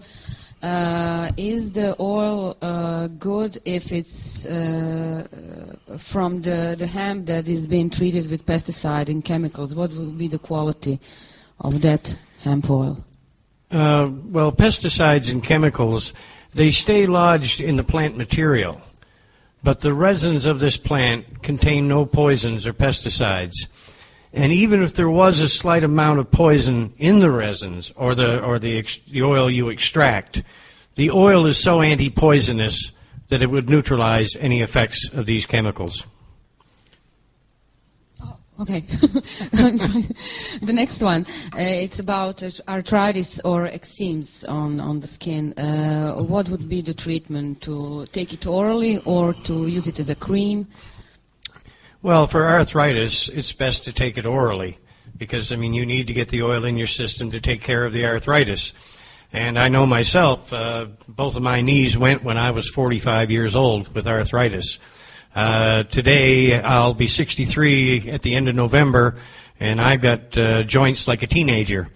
So it's the ultimate cure for treatment for arthritis and all forms of arthritis, including rheumatoid. As for eczema, psoriasis, and treatments or conditions like that, you can apply the oil topically, and many people do get good results. But I think the best overall results you're going to achieve would be to ingest this medication, and along with taking it topically to treat your condition. There is also a question about the differences in dosages. So when you, for different conditions, for example, when there is a skin cancer, or if you want to take it as a prevention, or for some, for example, back pains, or what are the dosages, how would be? Well, for conditions like skin cancer, sometimes you only need a gram or two to treat a small skin cancer. You just apply the oil to the skin cancer and put a bandage on, then about every 3 days, change the bandage, add fresh oil, and the cancer will just disappear. And this is what I always tell people to do, to prove it to themselves. You don't have to take my word, that there's a cure for cancer. You can prove it to yourself. Simply go out, get a small amount of hemp bud, produce the oil, and find somebody with a skin cancer and do what I'm suggesting, and you will see the healing yourself. What was the other? For example, for back pains or allergies, that's kind of... Well, the simple truth is, we all should be ingesting this oil every day. Every man, woman, and child on this earth. But what happens, by the time we hit 30 years old, our bodies are full of toxins. In this poison world we live in, there's no place to hide. So I think it's a very good idea for anybody to ingest a full 60-gram treatment to detoxify their bodies and bring themselves back to a state of good health. After they have done so, then they can drop their dosages back to just a drop a night, like 1 to 2 grams a month, to maintain good health and to protect yourself from all of these horrible things like Fukushima. That's all you have to do. And what would be the treatment when you have melanoma with metastasis on the lungs? Well, melanoma, all of these different types of cancer, if it's mastized, you still have a very good chance of surviving. But again, as I told people or told you before, it's your best chance of survival is to take the oil and stay away from the medical system and all their madness. So whether it's melanoma, carcinoma, or whatever it is, the oil is by far the best treatment. So if you have a loved one or you have cancer yourself, please take this treatment. It can save your life. Okay, I believe this is a similar question for advanced metastatic cancer. How much is the doses, grams, and through how long the period of time? Well, again, with any cancer that a person has, like if you've had no chemo and no radiation, in most cases, even the most serious internal cancers can be cured with 60 grams of this wonderful oil. But if you've been damaged by chemo and radiation, I would strongly suggest that you take anywhere from 120 to 180 grams of this oil as quickly as you can, because the damage that chemo and radiation leave behind, this damage is lasting. And if you don't take care of that damage by treating yourself with the oil to detoxify yourself, then there's a good chance the cancer could come back. Okay, there is a question about, again, how to produce an oil, but it's a question about sprouts of hemp. Can you make an oil from the hemp sprouts, when it starts growing? Well, no. You see, like hemp seeds have little or no amount of cannabinoids in them, or THC. There's just very minute trace amounts. That's the reason in some countries, like Canada, you're allowed to buy hemp seeds. You're just not allowed to grow them. But so when the plants are very young and they've just sprouted, I mean, they have no amount of cannabinoids on them. The cannabinoids form in the resins when the plant matures. And you can see, like good hemp bud looks like it's covered in frost, or like somebody sprinkled sugar on it. Because these are the resin glands, the trichomes, and these produce the cannabinoids. So you will not get the medical benefits from sprouts. Okay. This is a yes or no question. Can oil be given to a person that goes to a chemotherapy? Oh, yes. I mean, I would much prefer that no one took chemo or radiation. But even if you do, you can certainly take this medication. As a matter of fact, you could take this oil along with these treatments if you so choose to do so. But, the way I look at it, the oil is a medicine that'll heal you. So why would any rational person allow the medical system to poison them? Take the oil and leave the medical system behind. So when the person takes the oil and it's cancer-free, is there does it has to continue maybe in period of time, maybe as a prevention, not prevention, but that's really up to the person themselves.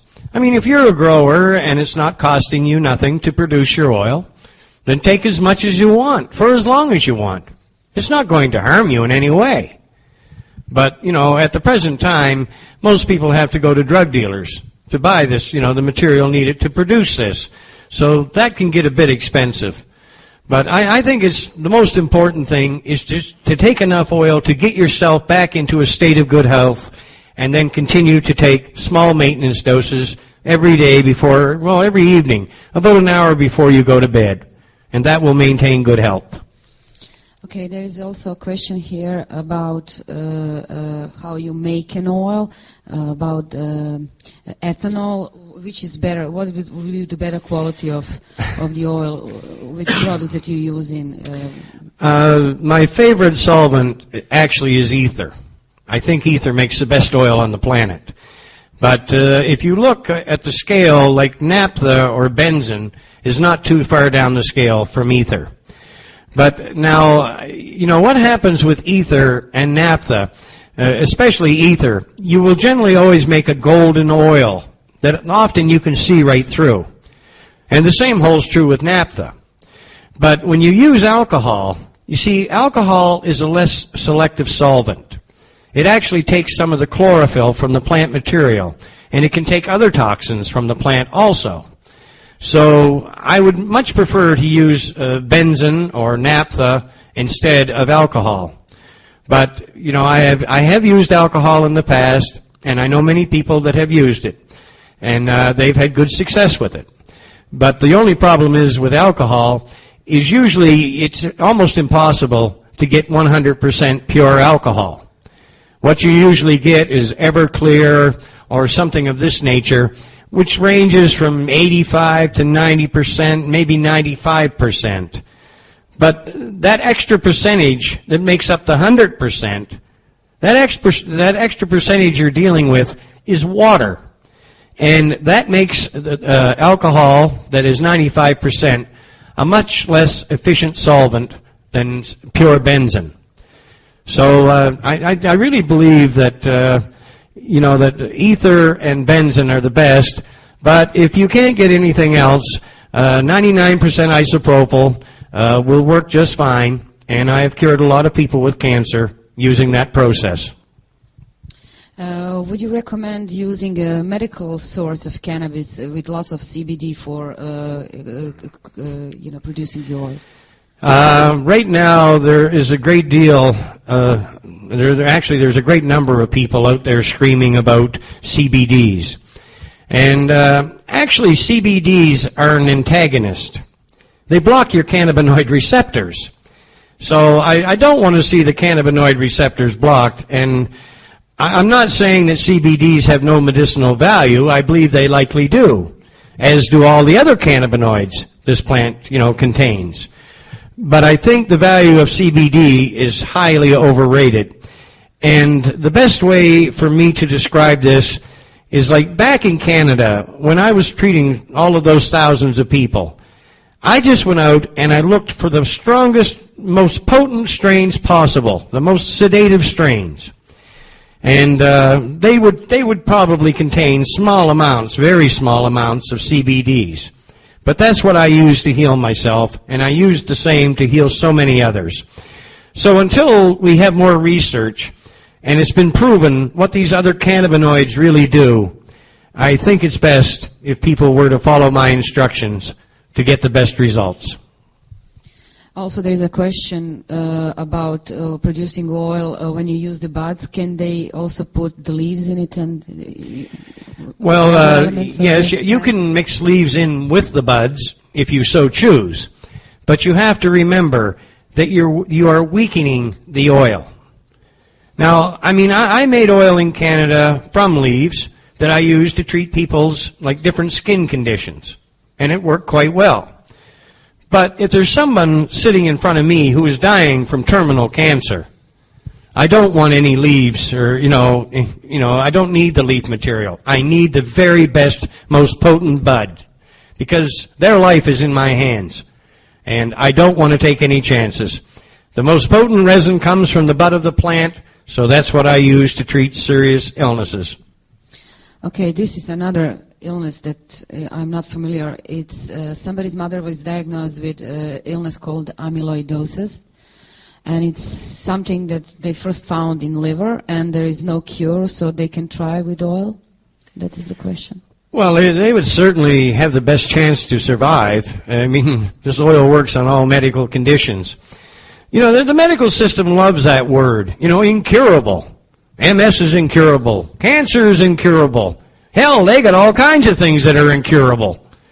But when you start using this oil, you suddenly find out that the word incurable does not mean too much.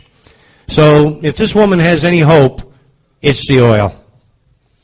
Okay, this is also another specific question about Hodgkin lymphoma. The patient went through third transplantation of the cells, the stem cells? Yes, yeah. Yes.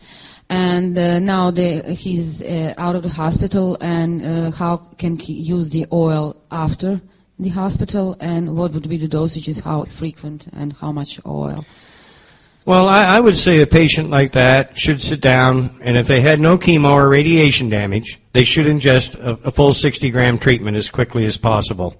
It's the same as treating anyone else, with cancer. And what people don't understand, we see someone with cancer with a big tumor on their neck or somewhere else in their bodies. Well, when you ingest the oil, it's not only going after the tumor, it's also going after the underlying condition within our bodies that allow that tumor to create itself. So, it's like I said, this oil is about full body healing. So this is not only treating the tumor, it's also treating the cause. So these are also the questions about, so it treats arthritis, and this condition I'm not familiar with, sarcoidosis, maybe you are?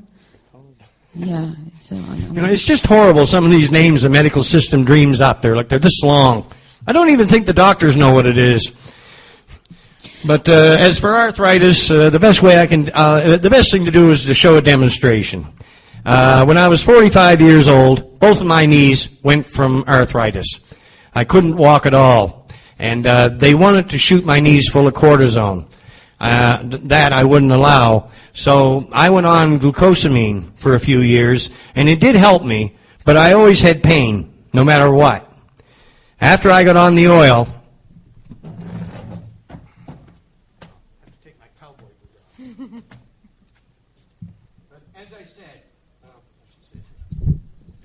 as I said, I'll be 63 this November.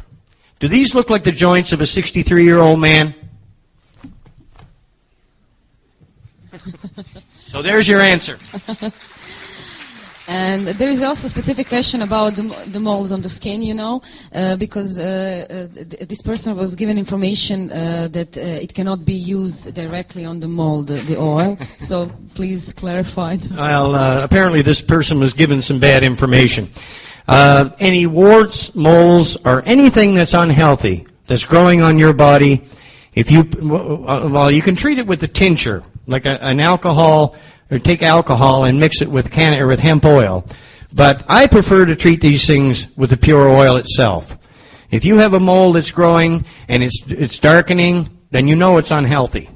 So just simply put the oil on and leave it for about 3 days, then change the oil. And usually after about 4 treatments, usually within a week and a half to 2 weeks, the moles or warts or whatever, they just fall off. And even plantar's warts that people get in their feet. And these are horrible because plantar's warts usually require an operation. You can take this oil and put it right on the head of a plantar's wart, then put a bandage on, change it every 3 days, and it kills the roots of the plantar's wart that are growing up into the foot. And usually within about a week and a half to 2 weeks, the center of the wart just falls out. And the beauty of all of this is it's all painless. No pain. So let the medical system try to match that one. Okay, there is also a question about medical value of hemp seeds oil. Maybe something about that a little bit. Well, there's no question that hemp seed oil certainly does have medical benefits. But it does not contain the cannabinoids needed for the healing. Like the essential oil right from the plant. The essential oil from the plant is full of cannabinoids. But hemp seed oil is very beneficial for cardiovascular. It's a wonderful food source. And it's good for our overall health because it contains everything we need, if you had no other food to eat, if you had hemp seeds, you would never starve. And you could live healthy just on that one thing. So I think hemp seeds and certainly the hemp plant, there's no question. There's nothing but benefit there for anybody that uses it. Okay, I believe that you already answered this question, but maybe I'm not sure. It's actually about producing the oil, all the ingredients, but it was in the movie before with Jindrik, so maybe Well, anybody that has questions about producing the oil, it's in our documentary Run from the Cure. And also there are several things up on the internet that show my methods. And in reality, the oil is so simple to make that even a child could do it. I've done it so many times I could do it blindfolded. So I always tell people, don't be afraid to produce your own medicine. Just follow the instructions and do it safely. And once you make the oil yourself, you suddenly realize that it's really no harder to make than a cup of coffee. Okay, this is also a question about dosaging the oil, when you're using it, when you're supposed to take it, how many times a day, what is the dosage? Well, I think anyone that has a serious condition, be it chronic pain, cancer, multiple sclerosis, no matter what, if you have a serious condition, I strongly suggest that people take it 3 times a day. In the morning, in the mid-afternoon, and about an hour before they go to bed. Now, the oil causes a very sedative effect. And usually for the first 2 to 3 weeks, about all the patient does is sleep. You get up in the morning after a good night's sleep, you take a dose of this oil, and within an hour, the oil is telling you to go lay down. So I tell people, don't argue with the oil. Simply do what it's telling you and enjoy the ride. Because, the worst that can happen is you might get high. Well, so what? Nobody dies from getting high on pot. You know, it's not the same as getting high on OxyContin or all these horrible street drugs, because these horrible substances can kill you. Hemp oil does not kill. Not a death in recorded history. So don't be afraid. If you overdose, so what?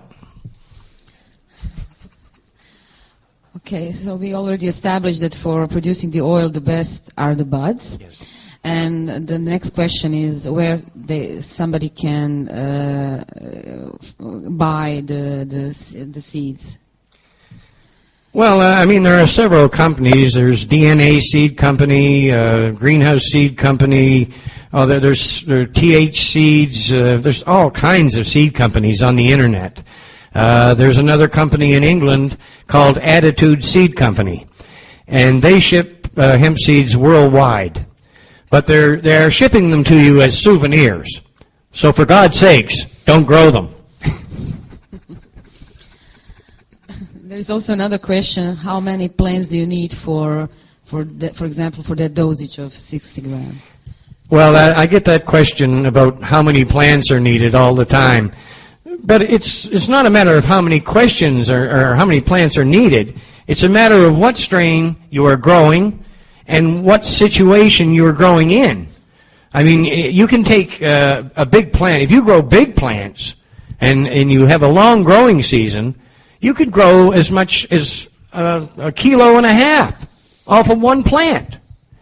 But if you're actually producing plants indoors, it may take 15 or 20 of these smaller plants to produce a full 60-gram treatment.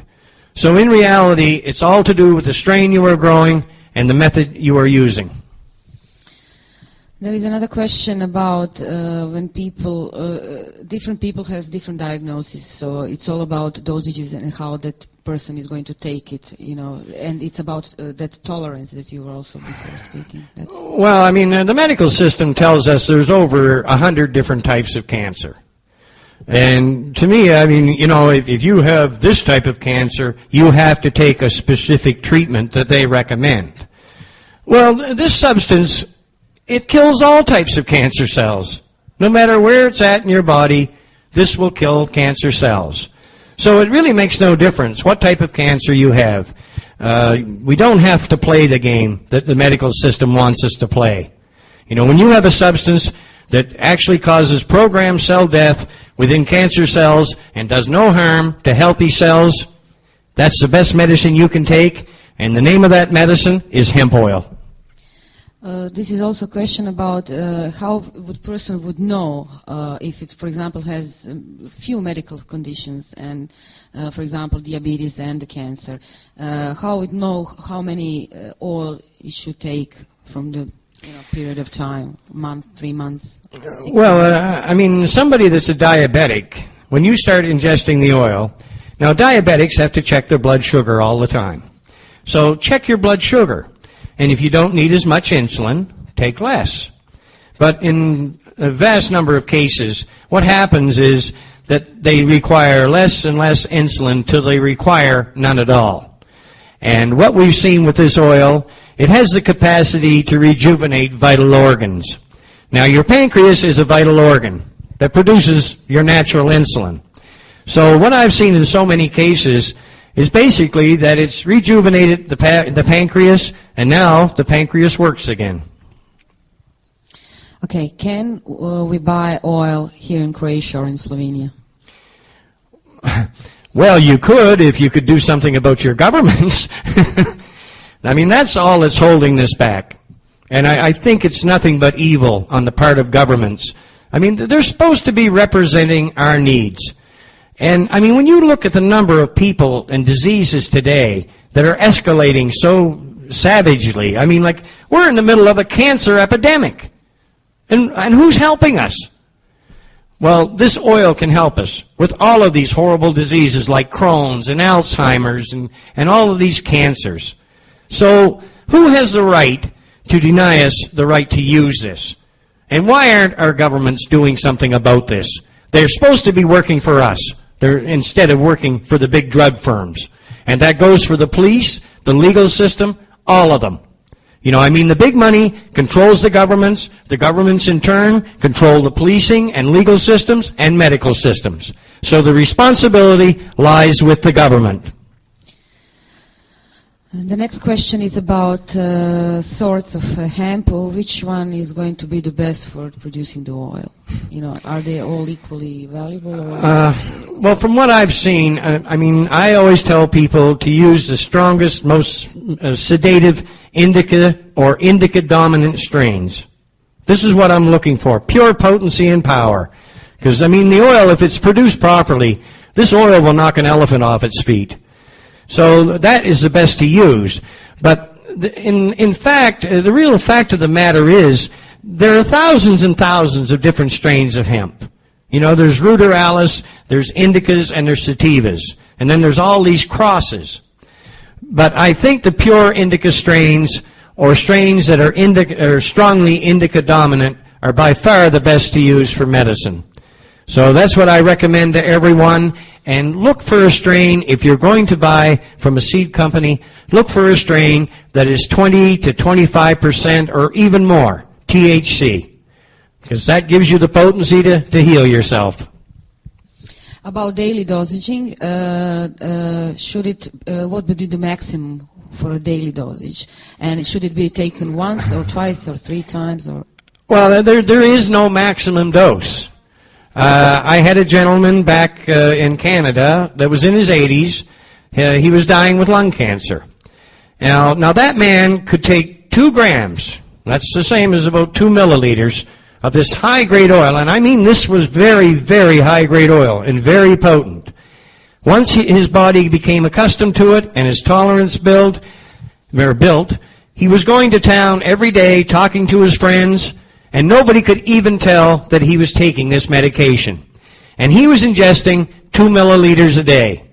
So if you can take 2 milliliters a day and feel comfortable with its use, by all means, please do so. Because that's going to heal you that much quicker. There may be people out there that could take even more. So since there is no danger involved with this medication, and you can't die from an overdose, and actually overdosing can be quite enjoyable, I don't see a problem with it. Do you? Can you speak a little bit about the mechanism, how actually the oil works on that cell level, you know, or not? Well, our bodies have what they call the endocannabinoid system. And our endocannabinoid system has the CB1 and CB2 receptors. And these receptors are all through our bodies. So, you know, the endocannabinoid system is the great regulator. It regulates our body. And it actually even regulates our immune system. So this is what I like to see, why I like to see people use the oil so much, is because the oil is literally an immune system booster. You know, I mean, if you get cancer or some of these other illnesses, and you take chemo or radiation, that knocks your immune system right on its ass when you need it most. You know, you don't want your immune system to be harmed. You want your immune system working properly, and if possible, even in overdrive. So this is exactly where what the oil does. So there's no downside to it. Just don't worry, take the medicine, and watch what happens. Okay, these are really 2 specific questions. Locked-in syndrome, a condition occurring after 2 successive strokes, person totally incapable of moving in speech. Any similar testimonies, maybe? The gentleman that I replaced, his name was Jack Hare. And Jack was the undisputed leader of the hemp movement for years. And Jack fought for about 40 years to see this plant made legal again. In 2001, Jack suffered a stroke. And when I first came in contact with Jack, you know, his speech was slurred, his face was drooped on one side, he had diabetic ulcers all over his legs that wouldn't heal. And I mean, this is the type of thing, well, especially with the slurred speech and whatnot, and trouble walking, this is the type of thing you see with stroke victims. Jack was on the oil for 6 weeks, and I was talking to a friend of his one night on the phone in California, and he told me, he said, Rick, he said, I was there the first day Jack Hare took a dose of that oil. And he said, it was just amazing. He said every day you could see the improvement in him. And I noticed it myself when I talked to Jack, because his speech kept getting more clear, and he was much easier to understand. So, you know, for stroke damage or things of that nature, there is no better medicine. And again, it's safe and harmless. Okay, the question, another medical condition, eyesight gradually lost during ages 8 to through 13, now almost completely blind, can see a camera flash in the dark, cause unknown, testimony. Well, I mean, we've had so many testimonials from people that their eyesight had been improved with this substance. As a matter of fact, just recently we received one from, I believe it was a woman that had been totally blind in one eye for quite some time. She still had some vision in the other eye. But now we received a report here just a few days ago that she is starting to see light and she's starting to see shapes with her eye that was blind. So heal the sick, raise the dead, heal the blind. This is a medicine to do it.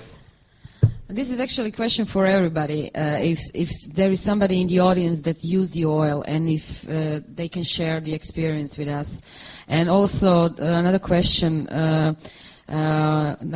which way we can actually find the oil but not end up in prison. Well, I mean, to get it to the point where we don't end up in prison, we have to get our governments to allow the medicinal use of this plant. And it's not just to one or two people or people with certain conditions. It's like I said, this is good for all medical situations. We all have things that are wrong with us or that are growing on our bodies or whatever that we require the use of this substance for, let alone the fact that you can maintain good health. So the name of the game now is to get this legalized for everyone to use freely. And that's what our government should be doing if they are actually willing to represent us honestly. And this is a question, how can we as individuals do, what can we as individuals do in fight against the police and government in order to have the right to have the oil? Well, I mean, it's like Max said, and I believe Ben said the same. I mean, there is strength in numbers. Well, what we have to do is try to get better organized. We all have to go out there and try to get more people educated to the real truth of this matter. And I think that's the simplest way to approach this. And if we can get enough people to get up and stand together, and we can use something like this people's mandate that Max is talking about, I think we can affect change quite rapidly. And that's the only way I know we can do this. Because if we're willing to sit back and let them continue on as they have, they will never stop on their own. We're the people. We are the power on this planet. It's really up to all of us to put an end to this travesty. We are all done with all these questions, but I'm not sure if somebody else is maybe having a question. I believe that yeah. Okay. Just wait a second till she comes with the mic. And again, I'd like to thank Maya Totolovic. I mean, she's done a wonderful job here tonight.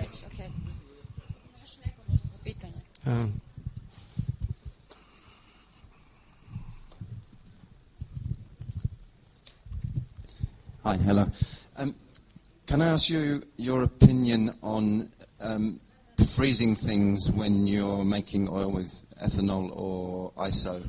I've heard and I've also seen that using frozen material, the oil is much more transparent, much more like naphtha oil. I wonder if you think there's any harm done to the process by the freezing. Well, they have a process called cold water extractions. Now, I've done this process myself twice. Now it did produce the resins. The resins, I collected the resins after they were cleansed. I collected them. But what I found was the resins, like when you have the resins off the hemp plant, they stick together. And if you apply a little bit of friction, it turns into hashish. But the resins that were made that I made using the water extractions, I found that they wouldn't stick together. and I wasn't getting near as much resin as I had anticipated. So I'm not saying that the cold water extraction method doesn't work. Maybe I did something wrong. As a matter of fact, one gentleman got in touch with me and told me that I didn't have the pH of the water right. But I can't help it. I mean, after treating thousands of people with the oil made from solvents, I tend to lean towards the solvents. But certainly cold water extractions are something that should be looked into. And the one beauty of cold water, it can't blow up and it can't catch fire. Thank you for that. What I was trying to ask about really, though, was using, when you're using ethanol or as a solvent or iso as a solvent, I see some people recommend if you freeze the buds and if you freeze the solvent, when you freeze the buds, you're freezing the water-soluble parts of the plant, which the alcohol will extract, but you don't really want it to extract.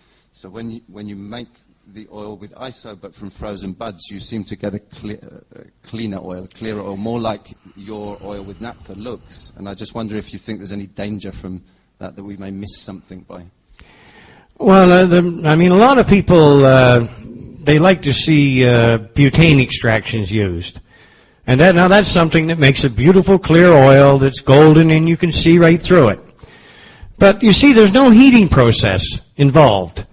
And the problem is, you know, to get the oil to its full medicinal potency, the oil has to go through a heating process called decarboxylation. Now, once the oil is decarboxylated, that rotates the molecules within the oil to the delta 9, the active position. And the oil becomes much more medicinally active and stronger. So, you know, even if you produced oil with a cold water extraction or using butane, you should take that oil and put it in an oven for, I would say, an hour, or at least at, say, 110 degrees Celsius to decarboxylate the oil so it will be more effective. Okay, here is a question about your experience treating children. For example, the child, every time after getting a vaccine, gets a rash, and he developed allergies. So how can this be? Well, the first thing you should do is stop your child from having these vaccines. I am totally against vaccines of all kinds. I think they're dangerous. And it's already been proven that these vaccines are causing autism and things of that nature. And if you are unfortunate enough to have an autistic child that was made that way by vaccines, I still think there's a good chance by using the oil that you could detoxify the harm from the body that these vaccines have done. And possibly you can give the child a chance to live a normal life. So it's the best I know, but I don't believe that any child, and I don't believe anyone, should be forced to take a vaccine of any kind. If I was worried about getting the flu or there was a pandemic in process, I'd put my faith in the oil. And as far as I'm concerned, Mr. Gates can keep his vaccinations. Over here. After making a dosage, how long can it last, and how can we store it for future use? Well, the oil only has 3 enemies, and that's heat, light, and air. Well, air can't get into the oil because it's a thick grease. Now, if you're going to store oil for a long period of time, I mean, I wouldn't leave it in plastic syringes because plastic, when it as it ages, dioxin comes off it. So I don't like, for treatment, it's okay. But if you wanted to store the oil for a long period of time, I would put it in a dark bottle with a tight lid and store it in a cool, dark place like your basement. It doesn't need to be refrigerated. And I think if you left that oil, say, in that cool, dark place for 100 years, and you opened that bottle, I think you would find that it is just about as potent as the day you put it there. So there is no best before date. This medicine, if it's stored properly, will keep for a very, very long time. Here is the gentleman. He wants to know, because these are all the really concrete questions about how to produce it, how to use it. And the main problem is how to get a hemp and quality hemp and not to end up in prison. That's his question. How actually? Well, I mean, that's the insanity of our world today. If we want to heal ourselves, we have to break the law. So that tells me that this law should be flushed down the toilet. And any government that supports it should also be flushed. You know, there's no simple way, you know, that you can, I would have to travel to every grower in the world to find out what they were growing and the number of growers that are actually producing the oil, which are numbers up in the tens of thousands of now. I mean, there's no possible way that I can know the quality of the oils they are producing. But unfortunately, so many of them today are all using my name. They all say, I'm making the Rick Simpson oil. Well, I'm Rick Simpson. Now, if you got oil from me, then you would have the Rick Simpson oil. But when you're getting oil from other people, the reality of it is you don't know what you're getting. And unfortunately, many people will sell you anything to fill their pockets. And they really have no concern for your health and well-being. So that's the reason I tell people at present it's best to produce your own. You know, at least that way you know what you have. And hopefully I want to see the governments allow everyone to produce their own medication. And then, you know, for those who can't, well then why don't they put somebody like myself in a situation where we can grow this on a grand scale, produce these medications, make them available on a donation basis, and even if you don't have any money, you still would get the medicine. Nobody should be dying because they don't have the money to buy the medications they need. And the simple truth is, if they would remove these idiotic laws about this plant, you could go out and you could buy a pound of good medicinal hemp, or a kilo of good medicinal hemp, for probably about 10 euros. It's the governments that are keeping these prices up. So once the law is gone and it's legalized, the price would fall, so you could almost make the medicine for nothing. Okay, here is the question about industrial hemp. Here in Croatia, as you know, it's legally to grow industrial hemp. But is it possible from industrial hemp to produce an oil? In some situations it is. But if you look at industrial hemp under a magnifier, you'll see that there are little to no resins present. And some types of industrial hemp, actually, it will not produce an oil that is even worth making. But I have worked a couple times, I have worked with strains of industrial hemp that gave a very low return. I mean, if you took 500 grams or a half a kilo of this industrial hemp, you might only produce 12 or 15 grams of oil. But I have seen oils that were produced from industrial hemp that were very sedative and very strong. But you don't get the amount of oil you get off the most medicinal strains. And if I was treating someone with a serious illness, I wouldn't want to run the risk of using industrial hemp unless there was nothing else we could possibly do. You know, we need the best strains. Everyone needs to be using the best strains if they want to create this medicine properly. When you use the oil, is it when you take it orally, it should be just as oil, or it can be mixed with tea or juice or something? Well, you can take it with or without food. I mean, with myself, I just put a dab on my finger and I scrape it off in my teeth, and then I take a drink of cold water, and then I just flip it off my teeth with my tongue, and then I swallow it like a pill. But you could put it between two small pieces of bread and put it in your mouth, take a drink of water. It goes down like a pill. 2 little slices of banana. There's many different ways that you can take it. So I don't think there's really any concern, but I like to see people take it orally. I don't mind it. You know, if the oil is done properly, it has a kind of a pine pitch taste to it. Now, anything that's going on in your mouth or in your throat that's unhealthy, if you dissolve it right in your mouth and then you swallow it, then it's working right from the time you put it in your mouth all the way down and all the way through your system. So I think ingesting it, ingesting it and using it in suppository form are very beneficial. And anyone that's suffering from conditions like lung cancer, again, ingest the oil, but I also suggest that people with lung cancer use a vaporizer along with ingesting the oil, because that way you're breathing the raw cannabinoids right in on the cancer. And then the cannabinoids are coming through the bloodstream from the other direction.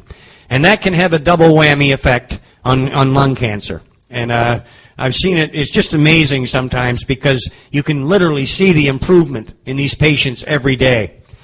And the other way to use it, of course, is topically. And you can mix it with skin creams of all different types. Just pick your favorite skin cream. It'll mix. Just heat it up and be gentle with it, and it'll mix. Or, for more severe topical conditions, use the oil, in its purest form. Okay, thank you.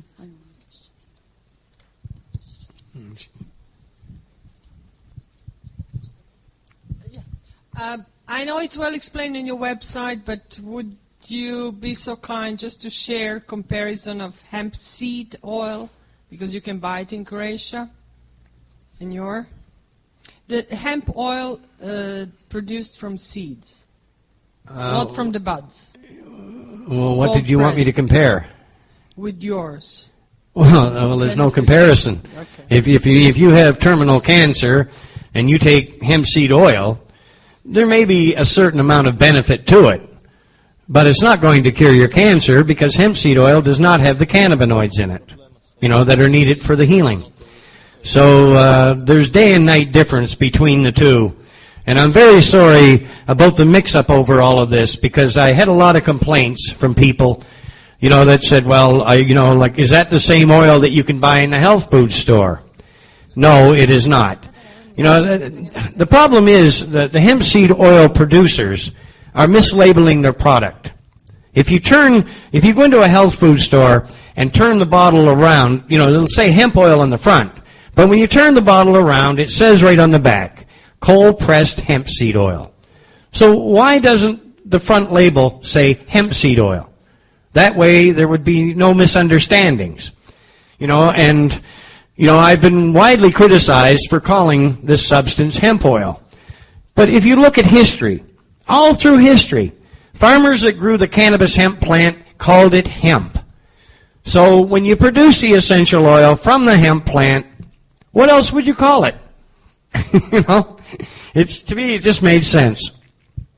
Okay, when you have problems with your eyes, eyesight problems, what would be the best way how to use the oil? Orally or maybe? Well, again, ingesting the oil, I don't recommend that people get it in their eyes like I did, because it will burn. It won't hurt you, but it will burn. So, even getting a little bit in your eyes could be a benefit if you can stand the burning. But the vast majority of people that I helped with eyesight, or this oil has helped with eyesight, they were helped because they were ingesting the oil. And as I said earlier, many patients that have taken this oil had to go back and get new glasses because their old glasses were now far too strong. And it's not unusual at all. We get reports all the time that people's eyesight has improved quite dramatically. So if you have eye issues, get on the oil. It's the best you can find. I should mention too that like conditions like glaucoma. Like glaucoma is one of the leading causes of blindness on this earth. Now, if you go to a doctor or an eye doctor, they'll burn holes in your eyes with their little lasers, or they'll give you eye drops, and they'll sit there and they will watch their patients go blind and never mention a thing about hemp. But the simple truth is, since the 1800s, it's been a widely known fact that the best treatment on this planet for glaucoma, to lower the ocular pressure, the best treatment is hemp. And hemp in the form of this oil is a concentrate, so it is by far the best treatment for people with situations like glaucoma or eye problems. There is a question about making an oil with what did you say? distillator for water? Yeah, I don't know. Well, making the oil, see, in Canada, for quite a few years when I first started, I had a 5-gallon stainless steel still that I used to produce the oil. And I much prefer to produce it in that manner because it's more earth-friendly and you're catching the solvents so you can reuse them. So there's no waste. And I really do believe that using a distiller makes the most sense. But the problem is for the average person, a high-quality distiller that is safe to boil solvents is quite expensive. And the other problem is, since most people don't have experience around these devices, they don't have the knowledge required to operate these stills properly. But in truth, I think the safest and best way to produce this oil on any scale would be the use of distillers. Okay, another question is how does it function for wounds, having them for 2 years? I didn't get the word. How does it function for what? It just says like wounds old, 2 years old. Oh, wounds. Wounds, yeah. Well, I mean, if you have any type of fresh wound, if a wound just happens, you put the oil on, it's, as I said, it's a natural antibiotic and it's a natural anesthetic. So it kills the pain and the wound will heal very quickly. But for older wounds that have left scars and things of that nature, then keep applying the oil, and as time goes by, from what I've seen, the scars, for the most part, just fade away. Okay, that's the last question, and I'd like you one more time to remain the biggest problem now is that on the unavailability, and when the people get those trains, which they never know which trains, when they go out on the street, they never know what they're getting. Is that the strain, one is better for this condition and the other is better for that condition. So I can elaborate on that one more time. Yeah. Well, see, this is where we need the simple research that needs to be done. I mean, if possible, I would like to find a country somewhere that would let me grow. I'd like to take about the 100 most medicinal strains, the most potent strains on this planet, grow them. And then, I'm also a breeder, so I like to cross strains. And then test them on people like myself and other people that have medical problems. Test them and see which strains are the most effective to treat what conditions, or what mix of oils are the most effective. Because, some strains are better for controlling ocular pressure for glaucoma patients, or controlling blood sugar levels, or some strains are much better for killing pain. So back in Canada, quite often, I would mix 3 or 4 or sometimes 5 different strains, different types of oils together. And it gave me more of a blanket effect. So the oil worked on all situations. So it was a good painkiller, it was good for diabetes, it was good for ocular pressure, it was still good to cure cancer. So it's nice to have oils that, that have these traits. So, I mean, we just need the freedom to do the simple research that's required, and while we're doing that research, we can be healing the people at the same time, because there is no danger involved with this medicine's use. So, for God's sakes, let's get together and make this happen. I mean, the human race needs it, and our planet needs it. And if we want a future, it's the only doorway I can see. Thank you.